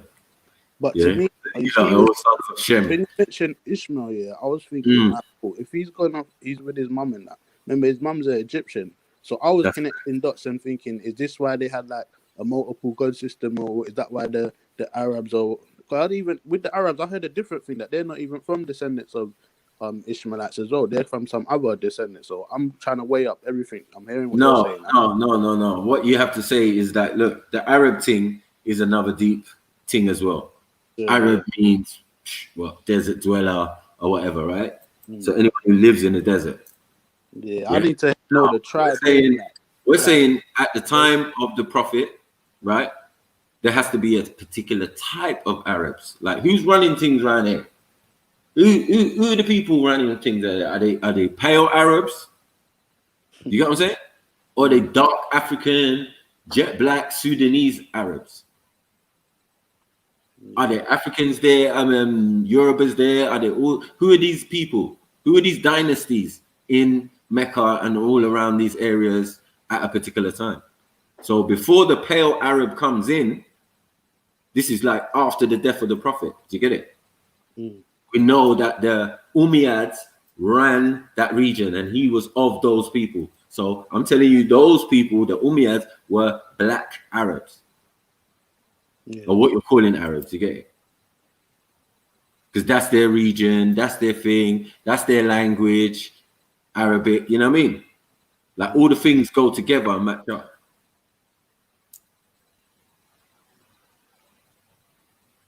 Yeah, it makes sense though. Did you get it?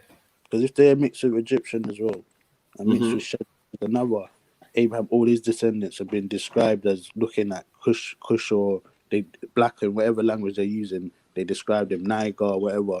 These people, you know what I mean? So it's the same as their brother. If Ishmael was mixed with Egypt, just like Judah was mixed with a Canaanite, so that's Judah's are half that. Just that's the same way Ishmael was mixed half Shemite, half Hamite. So they will have that complexion by default. You know what I mean? Unless they mix up with some other people. That's right. That's right. Yeah. And they're saying they're nomadic people. They're saying like Kedar and Ishmael, they were wild. They had big beards and wore animal skins, and like man tried to mean man. You know what I'm saying? Yeah, being the eldest healthy son, healthy. He's from a young black woman, you know, African woman, you know, strong. You get me? Abraham's an old man. He better mind himself. You get me? It's not your genes that's gonna make this boy strong. Yeah. And then your shriveled up wife, you're shriveled up. Don't ever try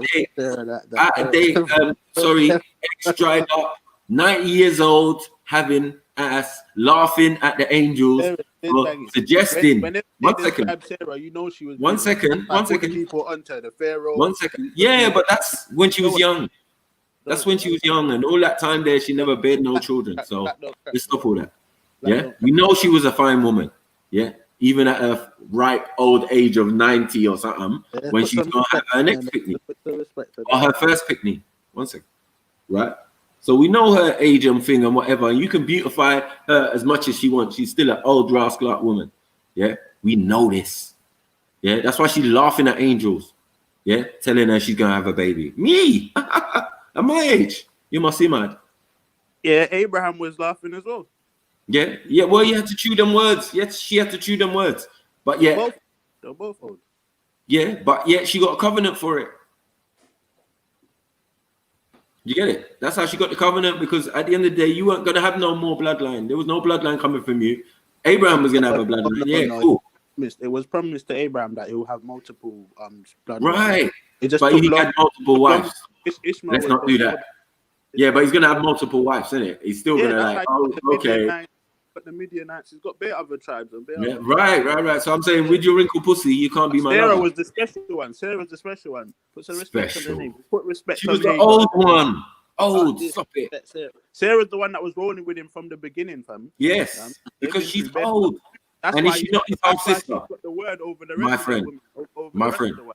Is she not? Abraham was go with that. You get it? Is she not his half sister? Yes. Well, then cool, then it relax. So any other woman you get is going to be more DNA purity. There's more DNA purity. You get a jet black African woman, yeah, and you breed with her. You with your Chaldean self, Cooley self, should I say? What's the half sister thing about? Huh? What's the half sister thing about? Yeah, that's just some ancient shit. People used to do that. The Egyptians. Yeah, they had the same father. Yeah. Terror was you can't say mother. You but they had different mothers. That's it. Yeah. That is when changes that emotion. So when he went to the Pharaoh and said, "This is my sister," he wasn't lying. Yeah, exactly. He wasn't actually lying. He was just trying to be smart. Hold on, no. What? Wait. And what was that not? Was that not deemed as a sin? Yeah. In the Bible. Well, no, not not the union. Certain nations might see that as wrong, but in their maybe that's why she was barren. I mean, that is nasty. Maybe that's why she was barren. Boy, is that what's grounded? Like I thought Adam and Eve, after Adam and Eve, the incest might have chilled out, but nah, the Bible keeps going.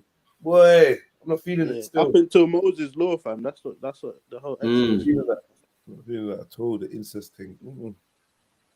Yeah, it was. Yeah, it depends where you live, innit? At the time, and you know, cousin, I think, the gene pool wasn't that big. You know what I mean? Like, you know, supposedly after the flood. So, you know, humanity's trying to get back to normal. The chosen people came from Sarah's line, innit? So you can cuss all you want. The chosen nation and the God's people and whatnot came from, and that's in both our beliefs, in Islamic and my belief. Yeah. Well, no, Muslims going to agree to that. Obviously not. What that? Yeah, they would say that. I mean, even if I was saying I was a conscientious observer, yeah, I would say stolen birthright is a common theme in the Bible. That's it. Yeah, I get that as well. I'd understand that. Right. So, like, some people would claim that Ishmael has the original. You get it? He has the thing, and next man don't have that. No, because that's incest, semi, or whatever. No, it's not incest, but you know what I mean. Like, yeah, it's not pure. That, man. They'll just say because he's the firstborn. It's not pure. It's not pure. That's all. Sorry, I didn't mean. It's not pure. That's what they were doing back in the day. Yeah, with these lot, with Hagar though, it's pure. You get it? She's coming from good stock. You get me? She's coming from good stock, good quality stock, pygmy stock. You get it? Like proper. I don't know about little pygmy. She's Egyptian, isn't it? They could have said that. She could have looked like Cushite. You know what I mean? She could have been Cushite Egyptian. Nah, mate. Property. Pygmy things. Habisha looking thing. No. It's not because of the time. The time. Who's in there when Abraham's in there, according on the Egyptian side? Do you get me? Dynasty. Yeah, the dynasty, exactly. And it was the third dynasty in the time of Imhotep. I don't know what dynasty it was, so yeah, it's up to it. It was the time of Imhotep, but Imhotep wasn't the ruler. Zoser was the master of Imhotep, and the king was called, he began with a K. He had some long-ass name anyway. But yeah, he was like some light-skinned looking Libyan pharaoh kind of guy. But anyway, he was running things in the third dynasty. But the third dynasty was run really by Imhotep because obviously of his constructions and his medical advancements and all the wonders he could do at that time. So him identifying Abraham as a special bloodline would want to supplant his own bloodline in there. The Egyptians heard about Joseph, bro. Joseph for the bloodline from Sarah and Abraham. Well, but they knew Abraham, did they?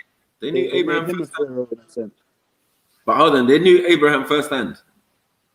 Like, there's no like, knew Joseph. When man's son comes in, but they all knew about Joseph.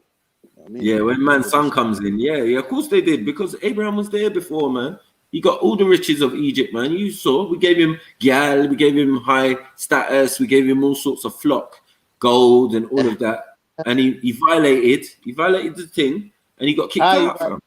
How did he violate? He lied about his fucking sister. So you give your sister to Pharaoh.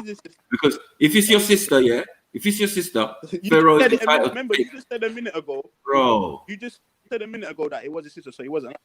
So now you're contradicting yourself. Because you just said I'm not contradicting myself. He wasn't actually lying. I'm saying, remember, it's Pharaoh who had a dream that something was wrong in the house of Pharaoh. And he asked Abraham, what's this thing? What did you do? What did you do, cuz? And he said, I lied. She's not my sister, she's my wife.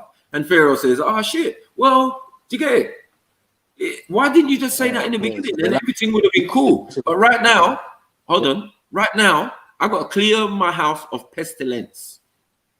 Clear words was said. Pestilence, you know. You brought pestilence into the house of Pharaoh. So, something or disease or whatever she brought, yeah, something went right. It went just the house of Pharaoh. It went to something went right. No. Stop. It was a plague. You get me? So. Not only does he do it once, he does it twice. So he leaves that part of Egypt with that Pharaoh, goes to another Pharaoh in another region, yeah, not far, supposedly, and does the same thing. Yeah.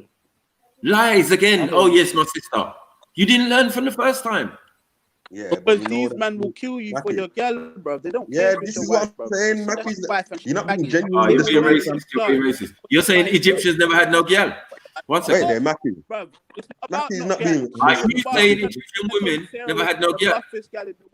Matthew, be I'm honest with saying, the yeah, thing. she might have looked exotic, When you see a special, foreign- but not when you everybody see can a get foreign- her. One second, bro. When you see Not a everybody foreign- can get her. anybody The can only get her. person He's married. who gets first dibs How can he is get her? Nah, Pharaoh. Matthew, wait there, Matthew, be fair, wait there, Matthew, wait, Mm. 1 second, be fair there, Matthew. Yeah. Yeah, you know the story, fam. Yeah, and you know that he told why he told her that it's his sister, fam. Yeah, the guy was after her, and get me, you know what was happening, fam. Them like Baba just says, them man were trying to take man's wives and that. You know what I'm saying? Like, come on, fam. You know the story. Not in You know Egypt. the Not in Get Egypt. me? Yes, Not yes, in in Egypt, Egypt, bro.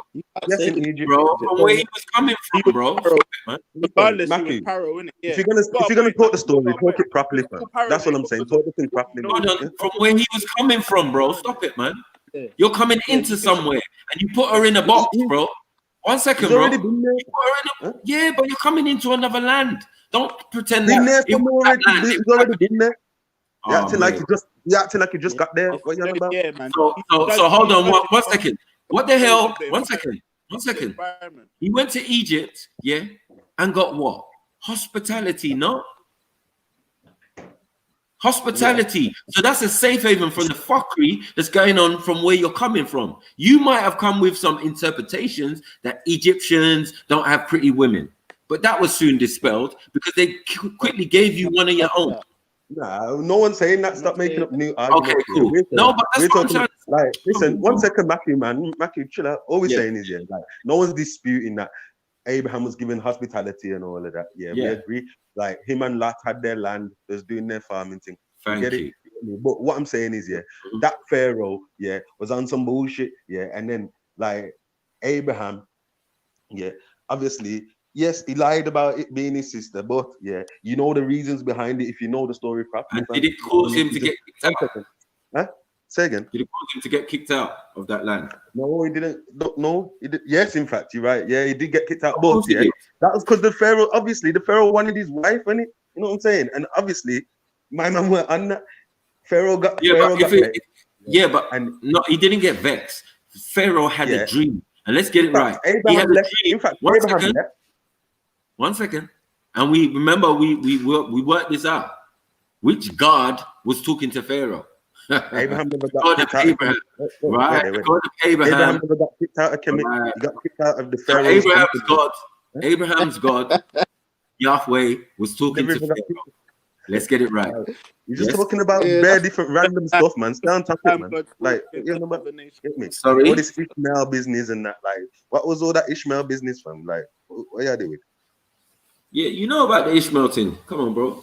I told Like, you. What are you talking about? The Hebrew Ishmaelite? Give me a second. Give me a second to clear that up. Still, that was a madness. That was a madness. Yeah, like You like that one, yeah? Hebrew Ishmaelite. No, that is some. Yes, they are Hebrews, but yeah, like so were the Edomites. You get me? You get me? So Okay, so Hebrew Edomites. 1 second, man. There was 1 Hebrew second, man. Edomites. You had Mackie, you had your time to do your thing. Let me just start, man. Get me? God, you done your thing, man. You put it out there that all this madness. So let me just say my thing. Yeah, like arty. Get me? So look here, like yes, there are Hebrews, but so are the Edomites. It means nothing. Get me? Ishmael was kicked out the yard by Abraham, yeah, because of his big mouth, yeah, couldn't shut up, you get me? Like, you know what I'm saying? And that was it.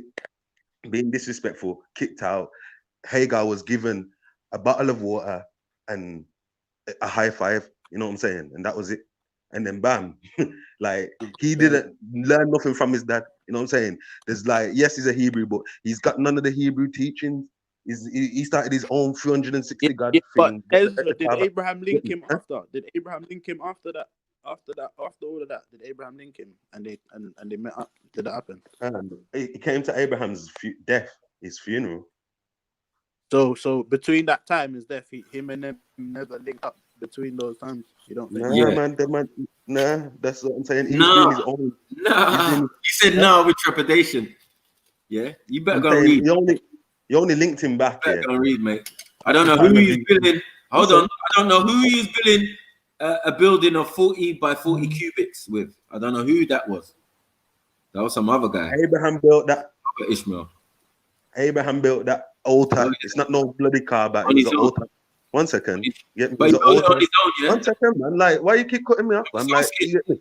Just let me speak, no man. You get me? Stop doing that, man. You get me? Like, so listen, Abraham built an altar. Yeah, there's no flipping Kaaba thing. So like, Mackie's gonna try to tell you that's the Kaaba, but it was nowhere near Arabia. Yeah, the altar was nowhere near there. It's on the way to Jordan. You get me? On the way to Kemet. You get me? There's no Arabia there. I'm not arguing that. Yeah, you jumping. Well then, so what I'm saying now, all right, and well, I know where you're going. So what I'm saying is, yeah, with this Ishmaelite thing, yeah, Ishmael, yeah, Abraham wasn't born under the name of Abraham, yeah, he was born as Abram, yeah. Abram had a child with Hagar, yeah. Then God made him a promise beforehand anyway, you get me? But like God changed his name to Abraham. Yeah. Then Abraham had a child named Isaac. Yeah. The child of the promise. You get me? So, and guess what? Like when Abraham was told, yeah, that Sarah's about to give birth, he was a big man, he was an old man already. And even to God himself, he's like, God, like, can't you just give the blessing to Ishmael? Like, I'm an old man. And God said, no. Yeah, you're gonna have the child. Yeah, call him Isaac. You know what I'm saying? Yes, Ishmael, I hear you. Let me quote it. He says, I hear you on Ishmael, though. He says, Ishmael will be blessed. 12 princes will become of him. And he will live amongst his own people. You know.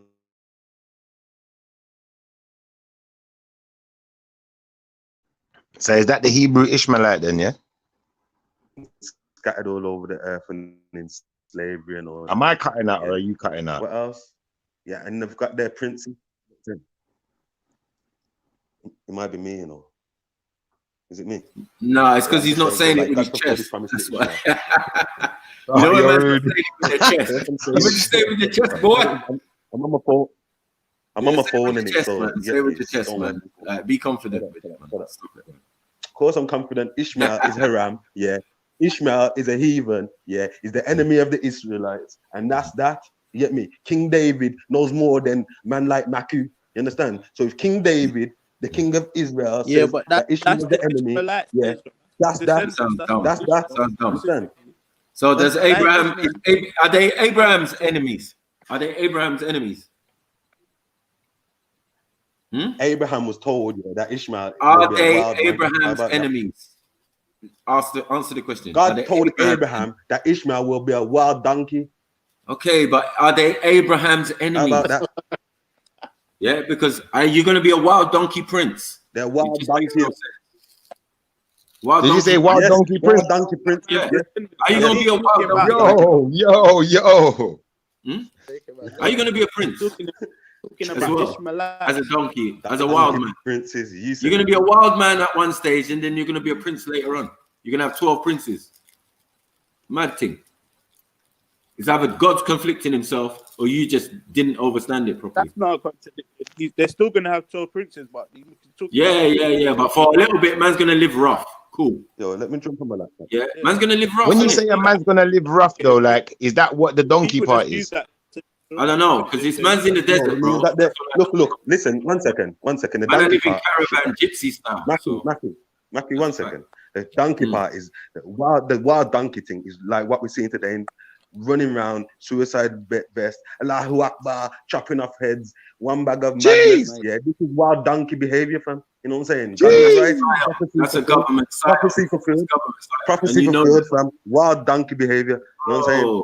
That's government psyop, bro. Like, how you gonna say that when you know? Whatever you want to call it, whatever you want to call it. But look, man, ain't even Ishmaelites, you know. There's some other races. There's some other races, bro. I'm talking about these other races. This is happening at the time of Muhammad. This was happening. Yo, this was happening at that time. So allow it. It's not you can't blame CIA. You're buying the narrative. You're just like, bro, come and try and listen Try and listen to what your brothers are saying, bro. Like at that time, there's no such thing as well. Back in the day, there's no such thing as that. So I don't know where man's going to strap a bomb in the middle of the desert as a wild man and a donkey who's later on going to be a prince. Have princes coming out of that donkey lineage. Makes no sense, bro. Either God is contradicting himself, yeah, Right. or you didn't understand the thing properly, fam. Wild donkeys are running around, chopping off heads, doing Bacha boy business, and fucking blowing up themselves. Get me? Is that what a real? Is that what? Come on, bro. What kind of person? Yeah, puts a bomb on themselves and kills themselves for the name of God. Not a wild donkey. A donkey does that, fam. A donkey. Yeah, donkey do that. Yeah, you know what I'm saying, bro? I don't even think that's even sensible, bro. Ezra, do you really think these Afghans are Ishmaelites, fam? Do you really think an Afghan is an Ishmaelite? No, they're Persians, fam. Exactly. The Ishmaelites are free from the Bacha Bazi business. Yeah, they're Persians, man. You get me? Bacha Bazi. Yeah, you get me. Like, it's nothing to do with the pandemic. But as I said, remember that the word and the whole Arab. 1 second. The Arab thing has been usurped. Remember that there's pale Arabs now of all different nations, and as we've heard, and their practices are different, even though they take on Islam or take on whatever, or Christianity or Judaism or whatever. You get me? Even if they try and even be fake Israelites or what do you call it? What's the other thing? Zoroastrians. There's bare going on in that region, fam, and it's like sometimes people not acknowledging that there's bare things going on in that Middle Eastern area, fam. Bare things at birth there, bare fuckery. Yeah, it's been hinted on in a lot. One second. It's been hinted on in all of the books. It's been hinted on. But when we start going into the details of it and see how it influenced the religious ideas, yeah, then it starts to get sticky for your dog. You get it? And that's where your Islam comes from. That's where the thing comes from. That's where your thing comes from. But when your Christianity comes from Zoroaster, but that's where your thing comes from, fam. The middle. That's where your thing comes from. The whole of it, yeah. No matter how much you want to try black up the thing. 1 second, man. No matter how much you want to try black up the thing and you get me, like blackwash it, yeah. It's still an Arab man thing, man. You know what I'm saying? That thing comes from them, man. Like, so no matter how much you want to Nation of Islam it up and Farrakhan up the thing, yeah, it's still an Arab man. Yeah. Well, that's what I'm saying. I agree, bro. But hold on, I agree. Don't come to me with that. Don't come to me with that. Yeah, no, but it's worse for you because you're dealing with the white man. The white man who came after these men, yeah, wrote you your Bible. That's the foolishness of what you're saying. You know what I'm saying? It's gonna backfire on you, bro. It's gonna smack you in the face hard. Do you get me? Because if what you're saying is true, then you can apply it to the Bible. But wait, then you can't just chat in, man. You can't feel like that makes it weird. Just chat in. Okay. Let me talk, man. Yeah, I'm using the donkey, man. All right, so obviously I predicted it with just relax, man. Ezra and Matthew being on the panel. I predicted that moderation would need to begin. Yeah, you lot done well, though. Please. You lot did well. But yeah, I'm in now, Kai. And I say the little devil can't take no fucking check or no loss. So yeah, that's you, the little devil as well, Ezra. You know that already, little demon. Right, boom.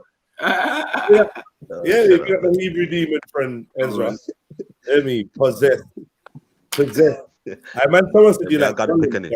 I was no, you're not. Someone said you started off like Smeagol and then you just turned into God. What about the donkey though, man? I want to hear about the workhorse, the working ass. Yeah, so what I'm saying is no, wait, no. It's gonna have to be Ezra that speaks still. Go, Yeah, Ezra what? Yeah, you little devil. Yeah, what are you saying, you bomber class? Yeah, okay.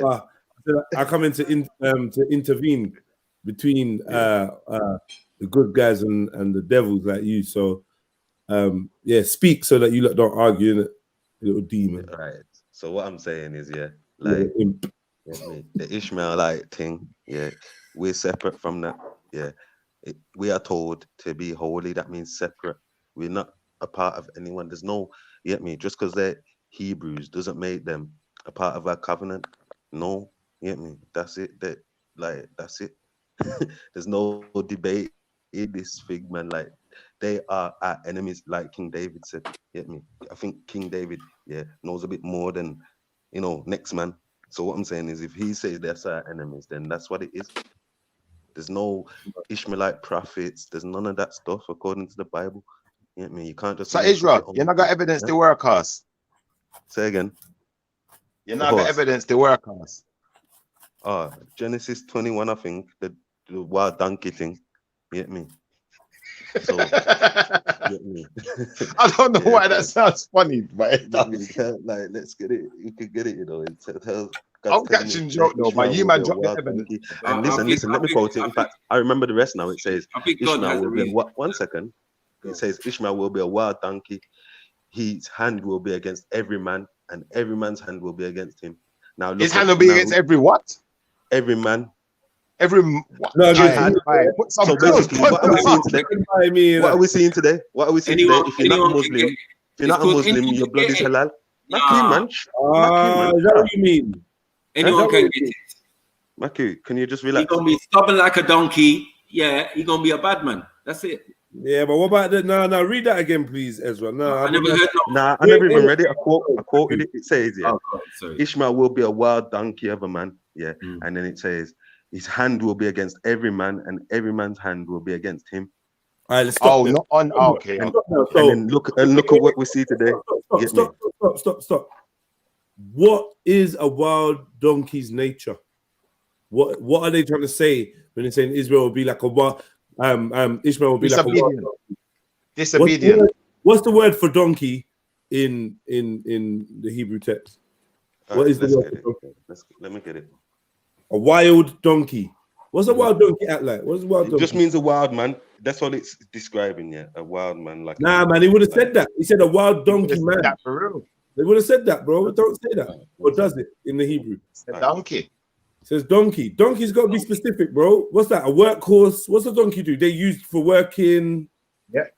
But this one's wild. This one don't work. Probably No, this is like the donkey in Shrek. Yeah, before he turns into a prince. Mad thing. My chest is hurting. You might have funny. Donkeys are funny creatures. Fuck's sake, man. So we got talking donkeys now, yeah? Cool. I'm very confused. A wild donkey has brown stripe on his head against his brother. Anyone have any serious suggestions of why the donkey was used as an analogy? Because the donkey's fucking dangerous. A wild donkey. They're dumb. You can't put a bag. You know, like you can't put a bag. 1 second. You can't put a bag on a wild donkey's back. You're going to get a football kick. Buckaroo in it. Yeah. How do you make a donkey? You have to mix it in it. Donkey. 1 second. I'm saying donkeys. How do you create donkeys as well? I'm sure you have to mix them with. No, we're not talking about. Mule. Yeah, my bad. We're talking about donkey, a wild donkey. That means he's a stubborn motherfucker. That's all. They're just dumb. They are dumb. They're known as like dumb animals, innit? You get me? No, not dumb, stubborn. Are we talking about Tyson's old boxing promoter here? No, we're talking about Tyson's old boxing promoter. No, Don King. That's Don King. I'm playing. You sound like Don King. I'm saying, hold on. Don King. You as a big man, yeah? You as a big man, would you like to be locked in a room with a wild donkey? No, sir. I mean, I don't play with no type of ass. You get it? You don't want to get bit. Hold on, wait. You don't want to get bit. You don't want to get kicked or stomped to death. You don't want those. Yeah, donkeys are crazy, but some of them are little tiny ones. Them little tiny ones. But hold on, you're a Christian, Schiffer, yeah? What's a wild donkey though? Okay, yeah. I'm not Christian. You're not Christian. No. You read the Bible. I do read the Bible. I have read the Quran. I don't read it like every day because I ain't got one in my house. But I own a Bible. I used to be a Christian growing up. You read okay. So what kind of, do you have a label or a house or something or not that you belong to? I would just call myself Israelite. Call myself Israelite. Do you deal with the Torah?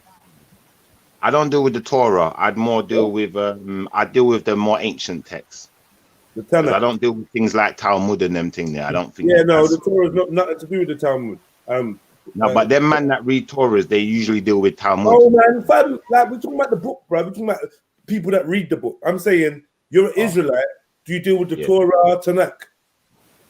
I'll be honest. I more deal with the Akkadian and the Sumerian, that kind of lineage, you know, that kind, those going into that kind of text, which would, you know, be the originals from those texts. Or I even look into some of the stuff in Egypt, Kemetic stuff. And the Atlantean. I tried to.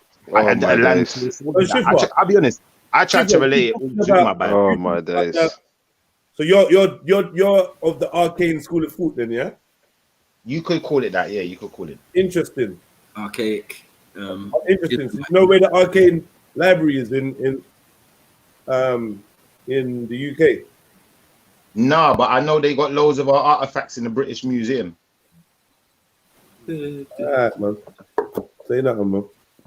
I've seen the ones in the British Museum as well, where they've got pictures of the Assyrian king. I think it was Hezekiah or something like that.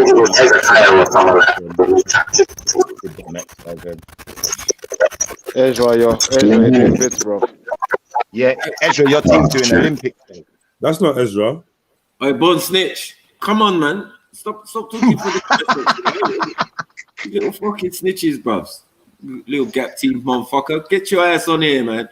You got questions for Sniper, man. Like, are you nuts? I'll fucking school you. So Ezra, you good? You good? Was that your mic going, man? Ragdoll you. Go on. Yo. Ezra. Yeah, well, Beats. I thought he was on donkey. Yeah, it's all right. You're doing bit. Yeah, I need to fix mic, so yeah. If you're on an iPhone, let the phone cool down a little bit, because on the iPhone it does that sometimes. It does that mad thing. I changed the settings to that to so like, I change the See, when you're making fun of Bibi talking in the chat, that's what happens to you. Yeah, I'm not laughing. Funny. This is funny for me, bro. Blah blah. Bibi can talk. Ha ha ha ha. Now listen to you. Jesus Christ. Yo, Jedi, back to your analogy about the donkey, yeah? You see the way I've kind of put it in my mind about the donkey is that a donkey is, you know, to a man is a working beast. But, you know, the donkey that don't want to work is seen as wild. Like Matthew said, the backpack off of his back, X, Y, Z. So it means he's working for himself then, isn't it? He's out for himself to an extent as a wild donkey. Renegade. He's a renegade. He's a renegade. Yeah, renegade. Yeah. Yeah, I kind of agree. And is he African as well? Is he African? Let's get that right. Because I'd imagine so. He's got some African lineage still. Why? What? Wild donkey's got African lineage, you say? No, I'm just saying because he's African. Because this in particular individual is African. Yeah. Is that why they compare him to a donkey? Because he's hench. You get what I'm saying? He's big, he's strong, you know what I mean? He's not having it from no one. I don't know about that. I don't know the reason. All I know is he's half Egyptian. That's all I know. Don't tell Afghan he was like a donkey. So you know what them men are like with horses. He's half Egyptian. Ezra, your mic seems like coming straight out of the Congo from the pygmies. He's half. He's like pygmy Wi-Fi. It's not working, bro. Half Egyptian, half super cat. Hey, listen, just don't tell Afghan that he's like a donkey, because you know them man with horses already. Oh shit. You will try to get these men when they're not here, you know. They'll come back on, you know. That's one thing. I'm trying to get him back on. I'm winding him up on purpose. Your man out. Bro. No, Ezra, you know this, bro. No. Ezra, jump on.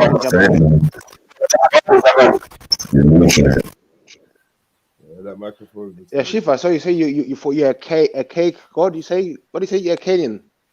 I'd follow the Akkadian text and the Akkadian school of. So what is Akkadian? Okay, Mark, wait. Can you show me Akkadian Israelite, please? An Akkadian Israelite. Well, what I can show you is that the people of Arcadia, were conquered many times.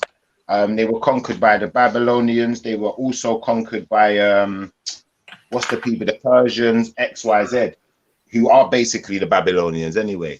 But then they made two different kingdoms in that region. I think one was called. You say Persians are Babylonians. Persians. I'm trying to remember the other one. There was two kingdoms in that area. What's that? Mac, let him go, Mac. I'd have laughed. Before they were called Babylonians, yeah, and before they were called Sumerians, right? They were called Akkadians, and then they were they were called Akkadians first. And are they called Persians today? I think the Persians conquered the region, so the Persians aren't the original people.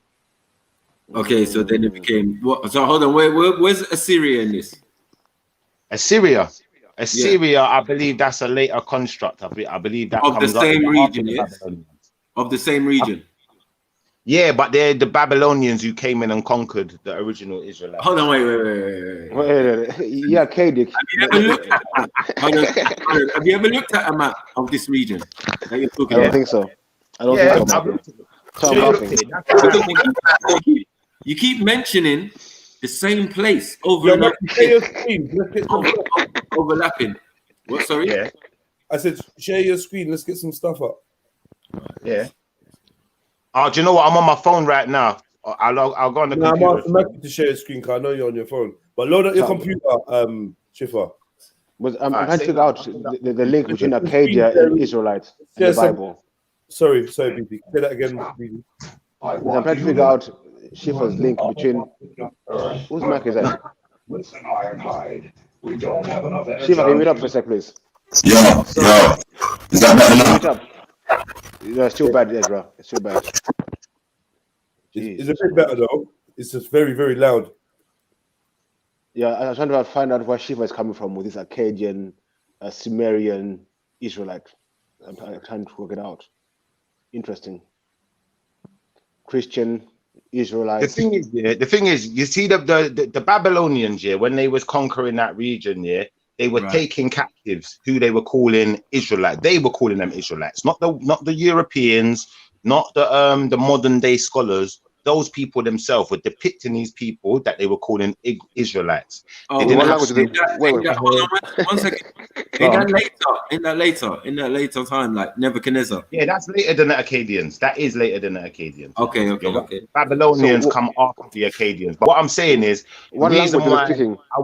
the reason why I'd refer to that region as the Akkadians as being the original Israelites is because that's what the Babylonians were referring to them as, because those are the people in the region when they took it over, they were capturing them and taking them as slaves, or servants, whatever you want to call it. Yeah. So when we get into it like that, we can look at those pictures which are held in the British Museum. I believe it was King Hezekiah. I'll have a double check just to make sure I got the name right. But these artifacts have got only black faces on them, black people with afro hair. There's no straight hair, there's no Arabic or not Arabic, what do you call Kurdish? There's no Turkish looking ones, there's no Jewish looking ones. So hold on. Hold on, wait. So Akkadian, the language, right? Yeah. Was spoken by who? What people? It was spoken by the Akkadians, isn't it? Okay, so the Akkadian language was spoken by the Akkadians, not Assyrians, no? To be honest, like if we look online, it says the extinct language of Akkad written in cuneiform with two dialects. So the Assyrian is brought up as a dialect, not as the original language, and Babylonian is the other dialect. And when I said there was two kingdoms, those are the two kingdoms I was talking about. I just wanted to make sure. Yeah, okay. So where's Assyria in this? So Assyria is if I'm right, I could be wrong about this though, so I'm not going to say I'm 100% right about this. I'm going to say my assumption at this point, from what I think I remember, is those people were the original, what are they called? You had Samson in the Bible, and he was warring with these people in the Bible. I'm trying to remember what they were called. The Philistines. No, you're talking about the Mesopotamians, no? Yeah, they could be called Mesopotamians. So the Akkadian language is spoken by Mesopotamians. Right. The region is called Mesopotamia. Which encompasses what? Assyria. That encompasses basically the whole of the Middle East. Assyria, Babylon, Do you get it? Because Babylon comes at a time. Do you get it? And anything that comes, it seems, in modern time comes with the creation of Babylon. Yeah. Is it fair to say though, Matthew? Huh? Is it fair to say though that if the Babylonians, sorry, Ezra, that's you again, isn't it? I'm saying, How's it sounding now? Yeah, it sounds crazy. I'm gonna have to I try to get them off the holes and I changed the thing and he's fucking It's a signal. It's not the signal, the internet's fine. I was on my phone.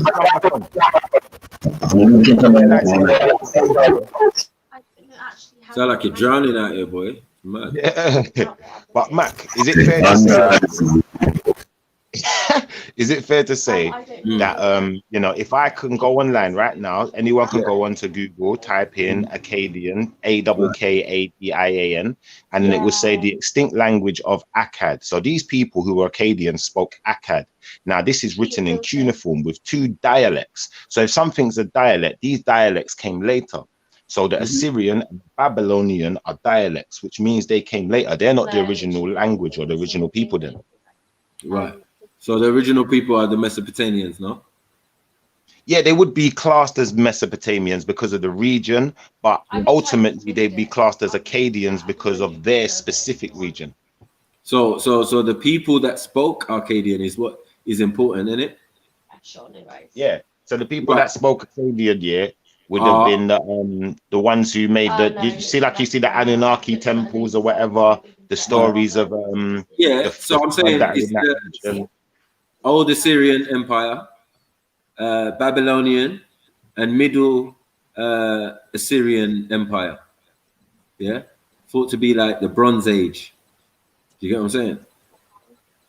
See, because the way I was taught this, Mac, when I was learning about Israelites and our heritage and why we are, by lineage, not by religion, Israelites, that the region that was known as Arcadia was right in the middle of what you know as Mesopotamia, and there were loads of other tribes in the region, i.e. the Kurdish tribes who didn't at the time have any land. They were just travelers at the time, apparently, according to this version of history anyway. What? And you had say that again?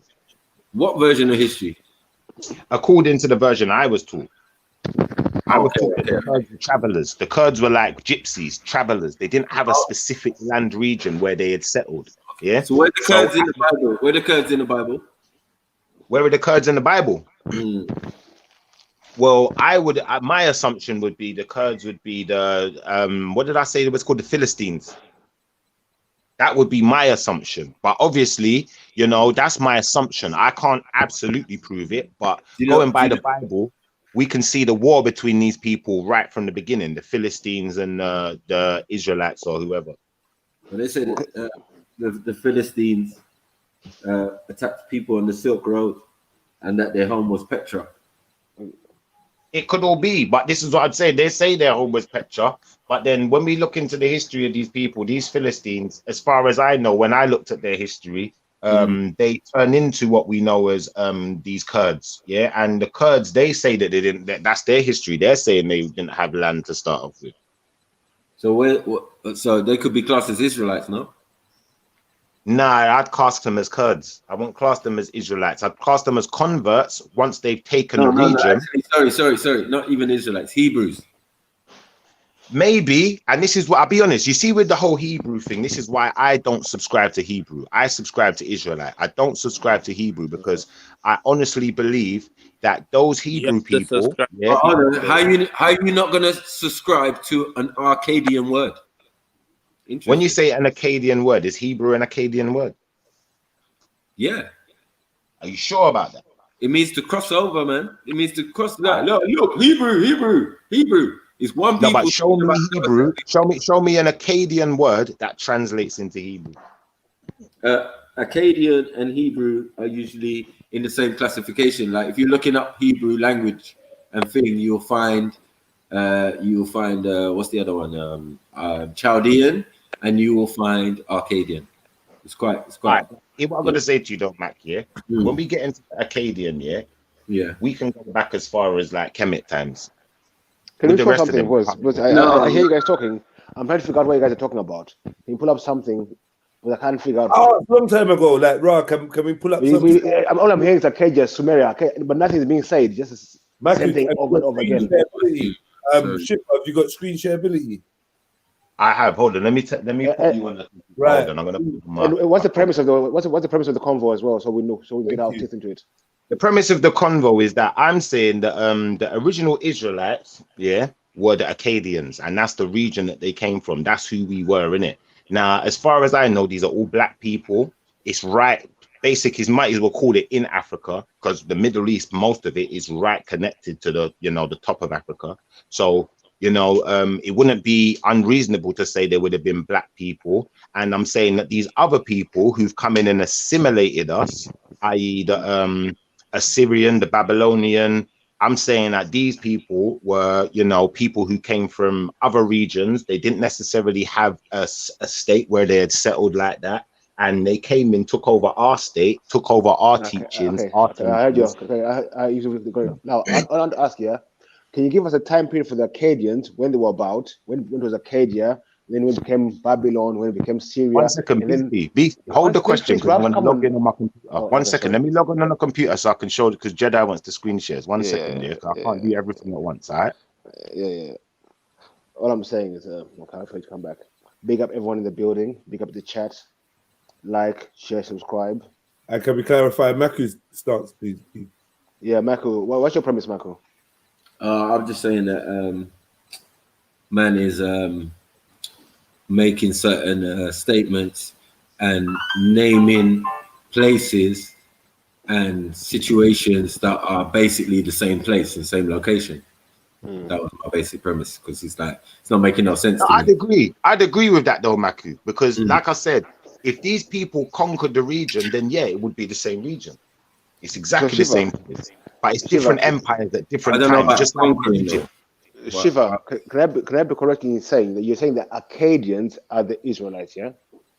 Not the Babylonians, but you're saying the Akkadians are the Israelites. Am I correct in what you're saying? I'm saying that the Israelite people come from those people. They are direct descendants. Okay, cool. So maybe got something you want to show us? Like when the kingdom of Akkadia, what time period we're looking at when Akkadia was, and who are these Babylonians, where they're coming from to invade Akkadia, all that. That'll be very interesting. I want to know those things. All right, let me get the screen share going then. Hold on. So I'm gonna do my first screen share. So all right, application window. I want tab. There we go. All right, so that's the first one I'm going to share. Oh, you sure? And that's the first thing that I was telling you lot about, what it says online about Akkadians.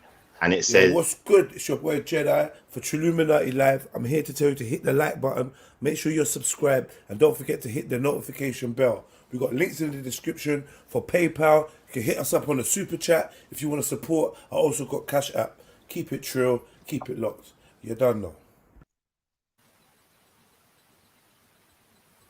Yeah, so like I was saying, if these languages are dialects of Akkadian, then they're bastardized versions. They're not the original version of the language, first and foremost, So, if those people were the original people, why would they have a bastardized version of their own language? That wouldn't make sense. They would be speaking their own language, innit? And those people written cuneiform, XYZ, stone tablets, XYZ.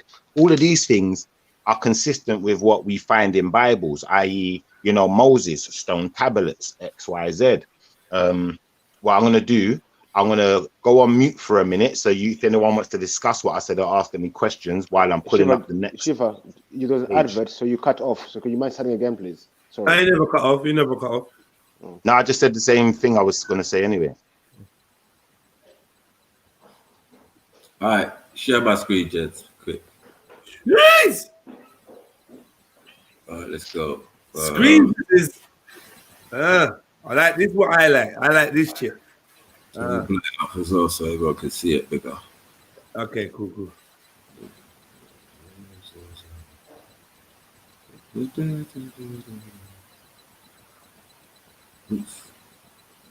A bit too big. All right, that should be all right. Boom. Can you see that? Yeah. All right. It says Akkadian language, according to Wikipedia. Akkadian in its Assyrian and Babylonian variants was the native language of the Mesopotamian Empire, Akkadian Empire / Old Assyrian Empire, Babylonian and Middle Assyrian Empire throughout the later Bronze Age, and Akkadian became the lingua franca of much of the ancient Near East by the time of the Bronze Age collapse, right? And I wanted to highlight that. Oh, it doesn't even show. Afro-Asiatic Semitic language. Oh yeah, all that in a bag of chips. Wow. Okay. Yeah, I think this is what Shefar pulled up before, isn't it? Yeah, inhabitant of Akkad, extinct languages of Akkad, written in cuneiform with 2 dialects, Assyrian and Babylon. So it's one language basically, am I right? I'm just basically, that's the basic point, to be honest. Yes, I say like American English and man is trying to say one took over the other, but it's not really a case of that. But if you look where Babylon is and where Assyria is, there's a bit of distance, but they're all one people. It's just the time period that's they're trying to explain. In your opinion, who are the Akkadians now, 2020? That's a good question. They say the Farsi people, the Iranians. I could be wrong. Can I do a screen share? Of course, man. Okay. Of course.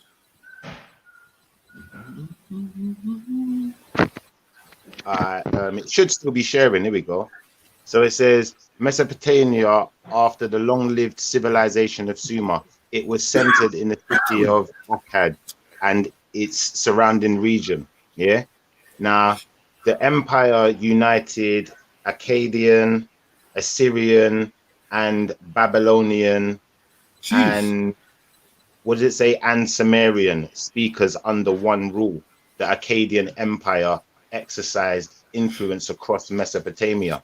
So the point I'm trying to make is this year, those people that were the original Akkadians, were direct descendants of the original Sumerians, which is why they were still writing. Let me see the Akkadian's face again on that bronze mask. Scroll up a little bit. Scroll up a bit. Hold on. Yeah. The map. No, the face. Stop. Yeah. So the Akkadians, the reason I'm going to be honest, when I was listening to what Maku was reading out, I believe that the scholars, they sound confused because they do, every time they talk about Arcadia, it's like they're unsure which people to contribute it to. But when we look at things like this, I believe this is good enough evidence. The Akkadians were writing in cuneiform. These other languages aren't in cuneiform, which shows their direct link to the cuneiform of the Sumerians, who are their ancestors. And if you look into, the history, like I said, you'll probably find that it's going to be hard to refute what I'm saying, because all these other languages, Aramaic, Arabic, all bastardized versions.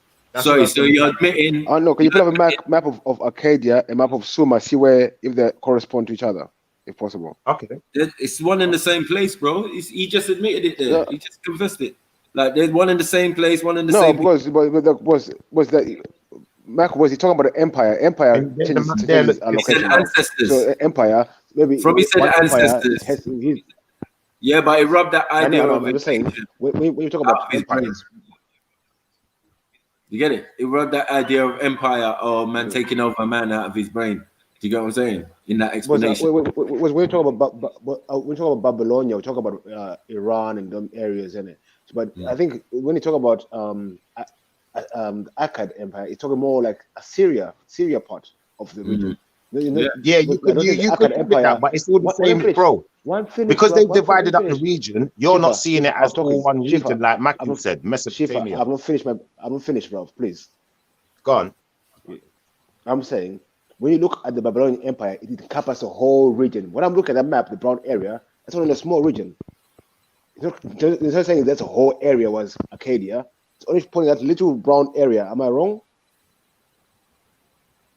I think what you're doing is, you're looking at history and thinking that the places places change from time to time. The map says the brown area is Arcadia. Am I wrong or right? I'm asking you. That brown space area, map, yes, is Arcadia. Yes. Well, Babylonia was much bigger than that.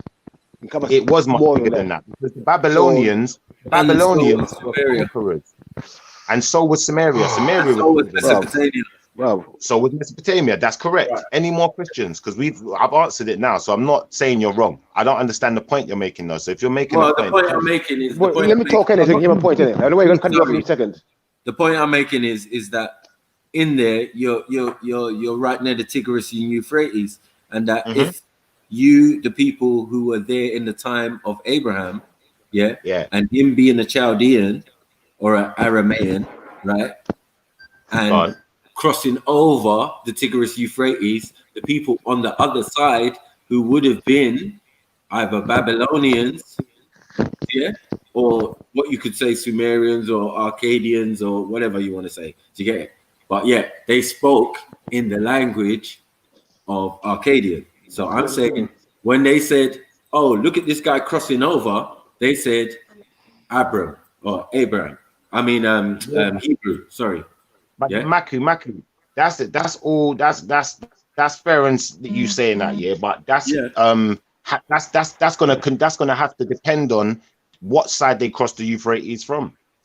They crossed it from Ur of Chaldea, Where's Chaldea?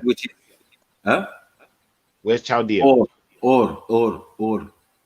Where's that? Where did that come up on the map? It's just on the other side of one of the rivers.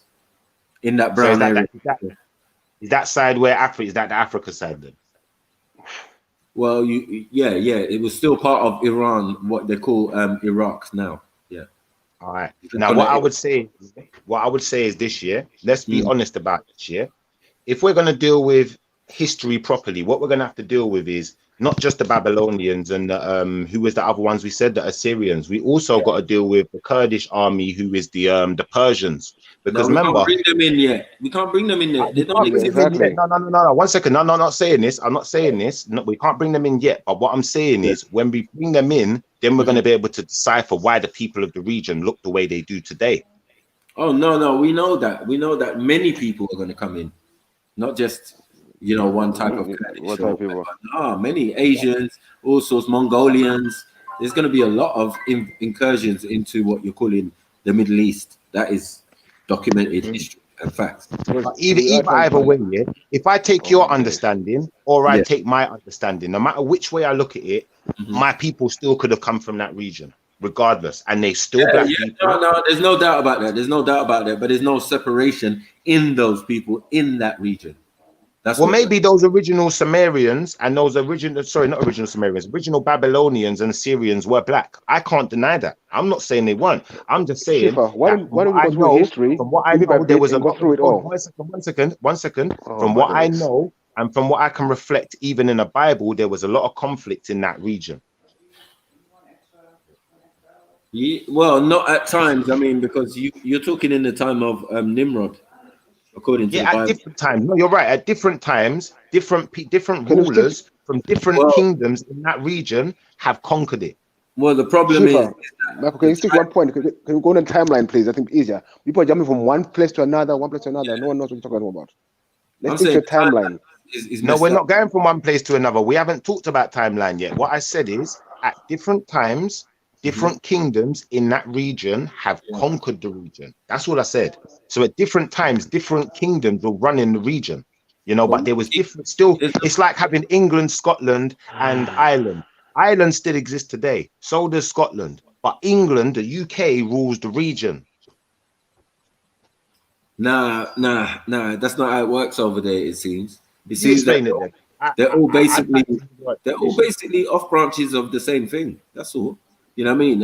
And like they seem to live comfortably under one ruler, depending at one particular time, because that's monarch business. That ain't the people. So can you attribute that to the fact that, you know, we've got Assyrian kings who have slaughtered, hung, drawn, and quartered, you know, enslaved, cut off the private parts of, and, you know, depicted this of Israelites within the region, if it was so peaceful? Well, I don't know about peaceful, like 100% peaceful. I mean, these people are definitely warring people, but as far as civil war, which you're trying to imply. No, I'm not saying civil war. I'm not saying civil war. What I'm saying then is there's no civil war. Then that's what I'm trying to say. They unified in that. Go on. They unified in that in taking over other regions. Yeah, like when they're ready to kick out and take over other regions. But this Abraham thing, when we're talking Abraham, we're talking Nimrod. Nimrod's ruling it, and the only wild people running around, at that time are supposedly Canaanites. Yeah, so they built walls, and Terah was a night watchman for Nimrod for things. So he wasn't around the mother. That's why the mother took the child and put him in a cave and all of this. Yeah. So what time? So how do we evidence? How do we evidence? Shipper, one second. Can I talk? Can I talk? Go first. Michael, can you put, when was this? When we talk about Nimrod, how long ago we talking about? But this put a time period to it. But people are just saying names, no time period you're putting. You know what I mean? Biblical time period. So yeah, we need to do that. But people are saying things, it doesn't make sense. Yeah. But I know, for example, Israelites. We talk about Israelites. You're gonna talk about Arcadia because it's two different time periods. That's a fact. Israelites, Arcadia. Yes, definitely. There's so always my money is put them together like they coincide. It's nonsense. Yeah. Sorry, my bad. I wasn't even recognizing what you were saying. I didn't even clock that. Sorry, my bad. Yeah, Schiffer. Yeah. Schiffer. I'm still here. Right. Yeah. I'm saying we know that the first Hebrew, the first Hebrew Israelite or Hebrew, just full stop. After Arcadius happened. Arcadius finished. Yeah. But it's Abraham. Am I correct? You're correct in their version, but the thing is now, the reason I say their version, Maku, is because I don't believe what they're saying. And what they're saying is that you see Acadia, the Acadians were a state where everyone was at war with each other, loads of city-states at war with each other, basically. Then all of a sudden, they unified with the Babylonians and the Sumerians, who came way before them, and, after this big unification, it's one empire then, which is the Mesopotamian Empire, But I'm doubtful of that version of history. So I'm just giving you what I've read, what I believe of what I've read is what I've said. Do you know, like that? And I've seen the version that you're giving me, and I kind of understand where we're going with this. But I would say that a lot of this information, I wouldn't say it's rock solid. I'd say it's more rock solid having, like I said, the depictions of the Israelites enslaved. The fact that the place was at war with itself, I'd say that it was already united. I wouldn't say that all of a sudden this unification of Samaria, which came long before it, Babylonians and Assyrians, who are dialects and, bastardized versions of, is all of a sudden going to make the area united. No, I'm sorry. I'm doubtful of that. But at the end of the day, that's for me to say, and Wikipedia to argue with me in it. Well, I would implore Wikipedia to ask Wikipedia about Nimrod or Sargon. You get me? Of the Sumerian. You get me? I think this is where the whole topic gets controversial, though. No, because in your biblical version, he's the person who built the city of Akkad, Kaunar, and Babylon. He built those cities. So it's very significant. All right. Who's that white man there? Who's that? I don't know, man. That's this is what Wikipedia is doing to us, man. No, it's the one with the lion. It's the one with the lion. It's the one with the lion. You can see it. The one with the lion. What do you want me to type in specifically? Just Nimrod or Nimrod's? I don't know. Of Samaria. Nimrod of Samaria.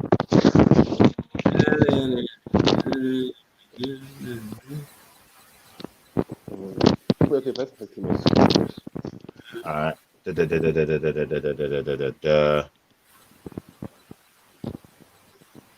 Biblical. God. See? Nimrod, also spelled Nimrod, legendary biblical figure. Open next month. Nimrod was described Andy, in let's call it Genesis hours today from his workplace. 12 as the first on earth to be a mighty man. He was a mighty hunter before the Lord. The only other reference to Nimrod in the Bible are Micah 5:6, where Assyria is called the land of Nimrod, and First Chronicles 1:10, which reiterates his might. The beginning of his kingdom is said in the Genesis passage to be Babel, Erech, and Akkad in the land of Shinar. Nimrod is said to have then built Nineveh, Calah, modern Nimrod, Rehoboth, whatever that says, and Resen, something. Well, bare cities today. Bare cities. I told you, he's the master builder. You get it? According to Masons, but yeah, according to your biblical, I'm not denying. And then according to the Sumerians, you have to look up Sargon. Yeah, I'm not denying that, but then Nimrod. Yeah. If we go down further, like look at this bit here, Yeah, but your story, one second, that biblical Nimrod, don't match up with the Sumerian one. Exactly my point. Okay, let's go to this. Let's go to the. So who's telling the right story? The people who's telling their own story, or the people who's telling their story for them? So which one do you follow, Shiva? Do you follow the Bible one or the other one? Brethren, I'm trying to deal with like things like it says here, the Epic of Gilgamesh, the Gilgamesh epic. You understand? I'm dealing with things like that. But at the same time, I've read it, but I'm just saying, same time I'm dealing with that, I'm trying to understand where certain things have been retranslated. You know, in the same respect that some man say, you know, certain things in the Bible come out of Egypt. It's been retranslated.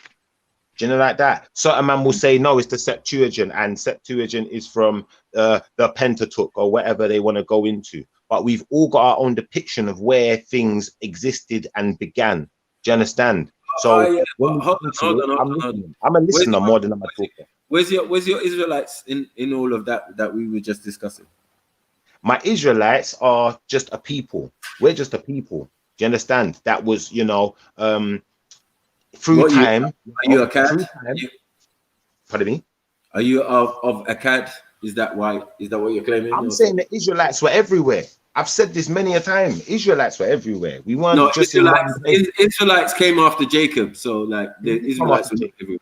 That's right. They came after Jacob, and then we went everywhere. Hebrews emerged from somewhere, and I'm telling you the basic story.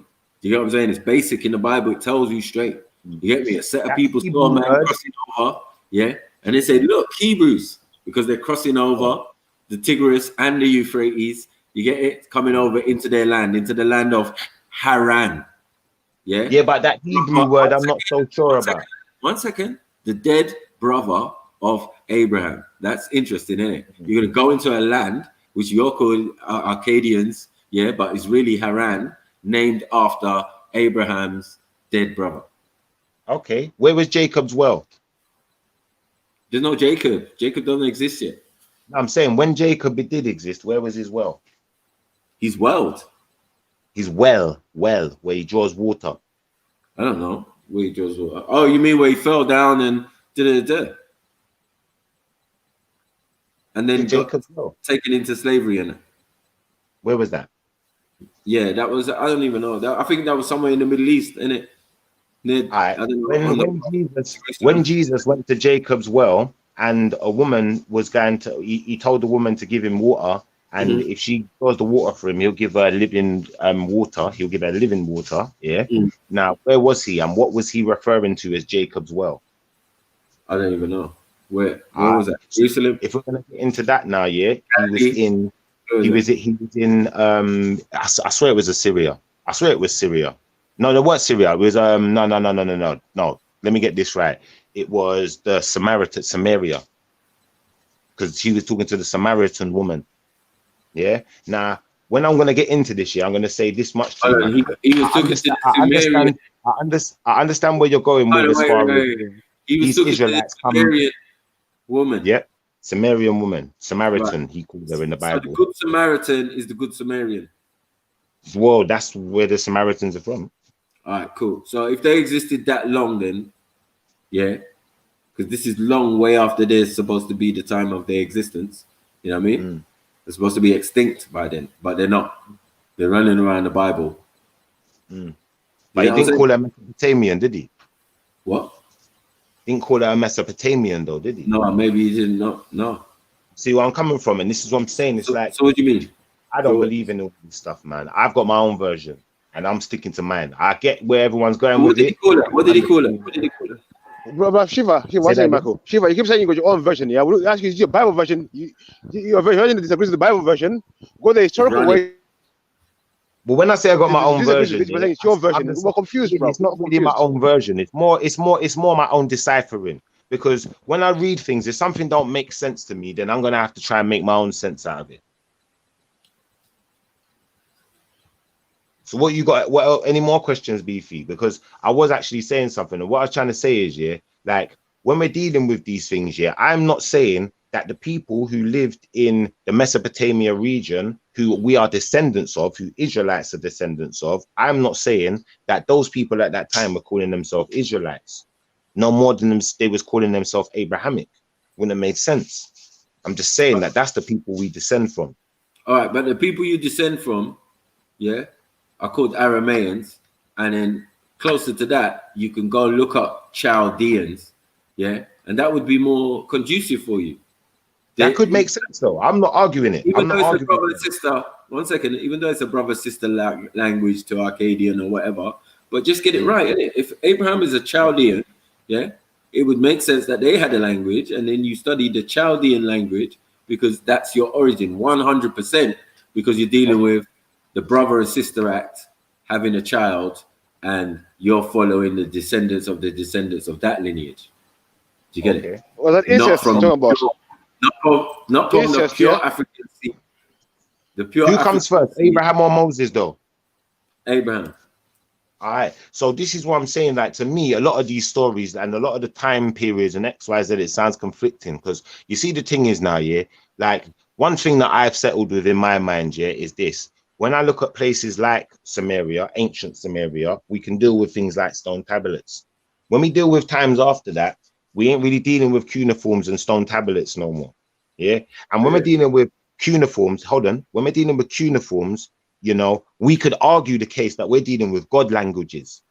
Yeah. Because the original language, when you go to places like ancient Kemet, where they say they were gods, yeah, it's written in cuneiform and stuff, and picture form and stuff like that. Like, it's not like normal language like we know today. It's a mixture of the two. Of the pictorial and the right. So, yeah. What I'm trying to say is this. What I'm trying to say is, yeah, still no Israelite. Like, we're waiting. We've got to wait for you. This is what I'm trying to say, yeah. Whenever the name Israelite came up here, was about Jacob. But what I'm going to go into is I'm going to deal with something like, I'm going to say, all right, so Moses, what Moses is dealing with is stone tablets. But they're saying Moses was in Egypt.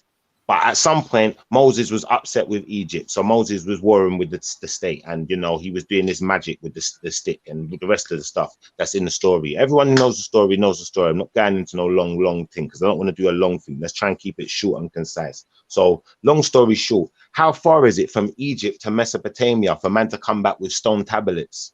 Do you know what I'm trying to say? Now, man are talking about Mount Sinai or whatever, I got you. But all I'm saying is, when I deal with stone tablets, that's the only place I know you can find them in history. So if you went to Mesopotamia and come back with a stone tablet, I don't know. All I know is that that place deals with stone tablets. So some of these times when they're saying Egypt is this amount of years old, Samaria is this amount of years old, the time periods don't add up. When they're saying this person lived at this time and this one was born here and there, I don't know, fam. The time periods ain't adding up. That's all I got to say on the matter. Outside of that, You know, I just do my best to learn as much as I can, but I still got to work, eat, feed my family, you know, and be productive with my life in other ways, basically. 'Cause I weren't born rich. So hold on 1 second. You're saying that Moses, a person who lived and grew in Egypt in the royal household, got the top education, probably, and their thing was manipulating stone. Yeah, you think that a stone tablet would be something difficult for an Egyptian, or something difficult for somebody who grew up in the royal household to learn how to do? Because that's what you're effectively saying. You know what I mean? A perfected skill in Egypt from where they, yeah? You're telling me the only other place you can find it is Mount Sinai. Well, bro, this is where like we're gonna kind of disagree but agree at the same time. Does that make sense? Because it's like, for me, I find that story controversial. I even find the story of Moses controversial in the sense of, you know, a man was in Egypt with all these Israelites, who are supposedly black people in a black place, enslaved. But I'm yet to see any evidence of any black people enslaved in Egypt. So, you know, a lot of these versions of history are conflicting, and this is why it's like, you know, I've just had to, you know, I'm running with what I've got. Do you know, like that? And I'm also prepared to listen and learn, innit? So when I talk to my Christian brothers, my Hebrew Israelite brothers, my whoever, you know, my Jehovah's Witness brothers and sisters, or even the Muslim brothers and sisters, I'm still listening and learning, because I believe the only way to get to the truth is to be able to listen and learn. I hear you.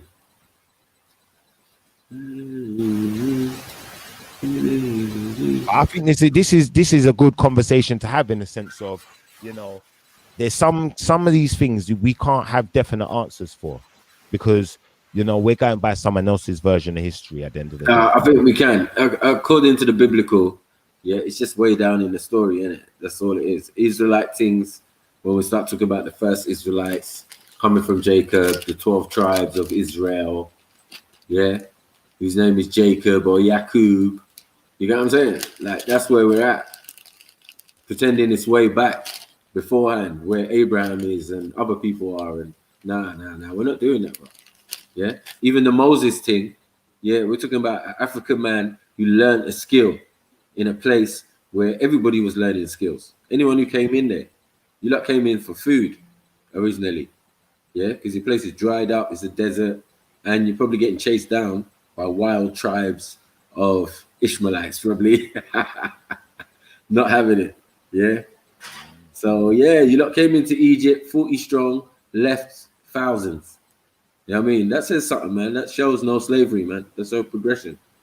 70 something going somewhere, say they're 400 years, and then, you get me, claim servitude. Yeah, either. Yeah. Anyone read the Bible knows that it says, yeah, that all of a sudden an Assyrian king came into play. Do you get it? And they used the word king, not Pharaoh. He took over and became king of the region, and he changed it up. He said, listen, you man ain't just going to live here and populate. You're going to have to make your own food.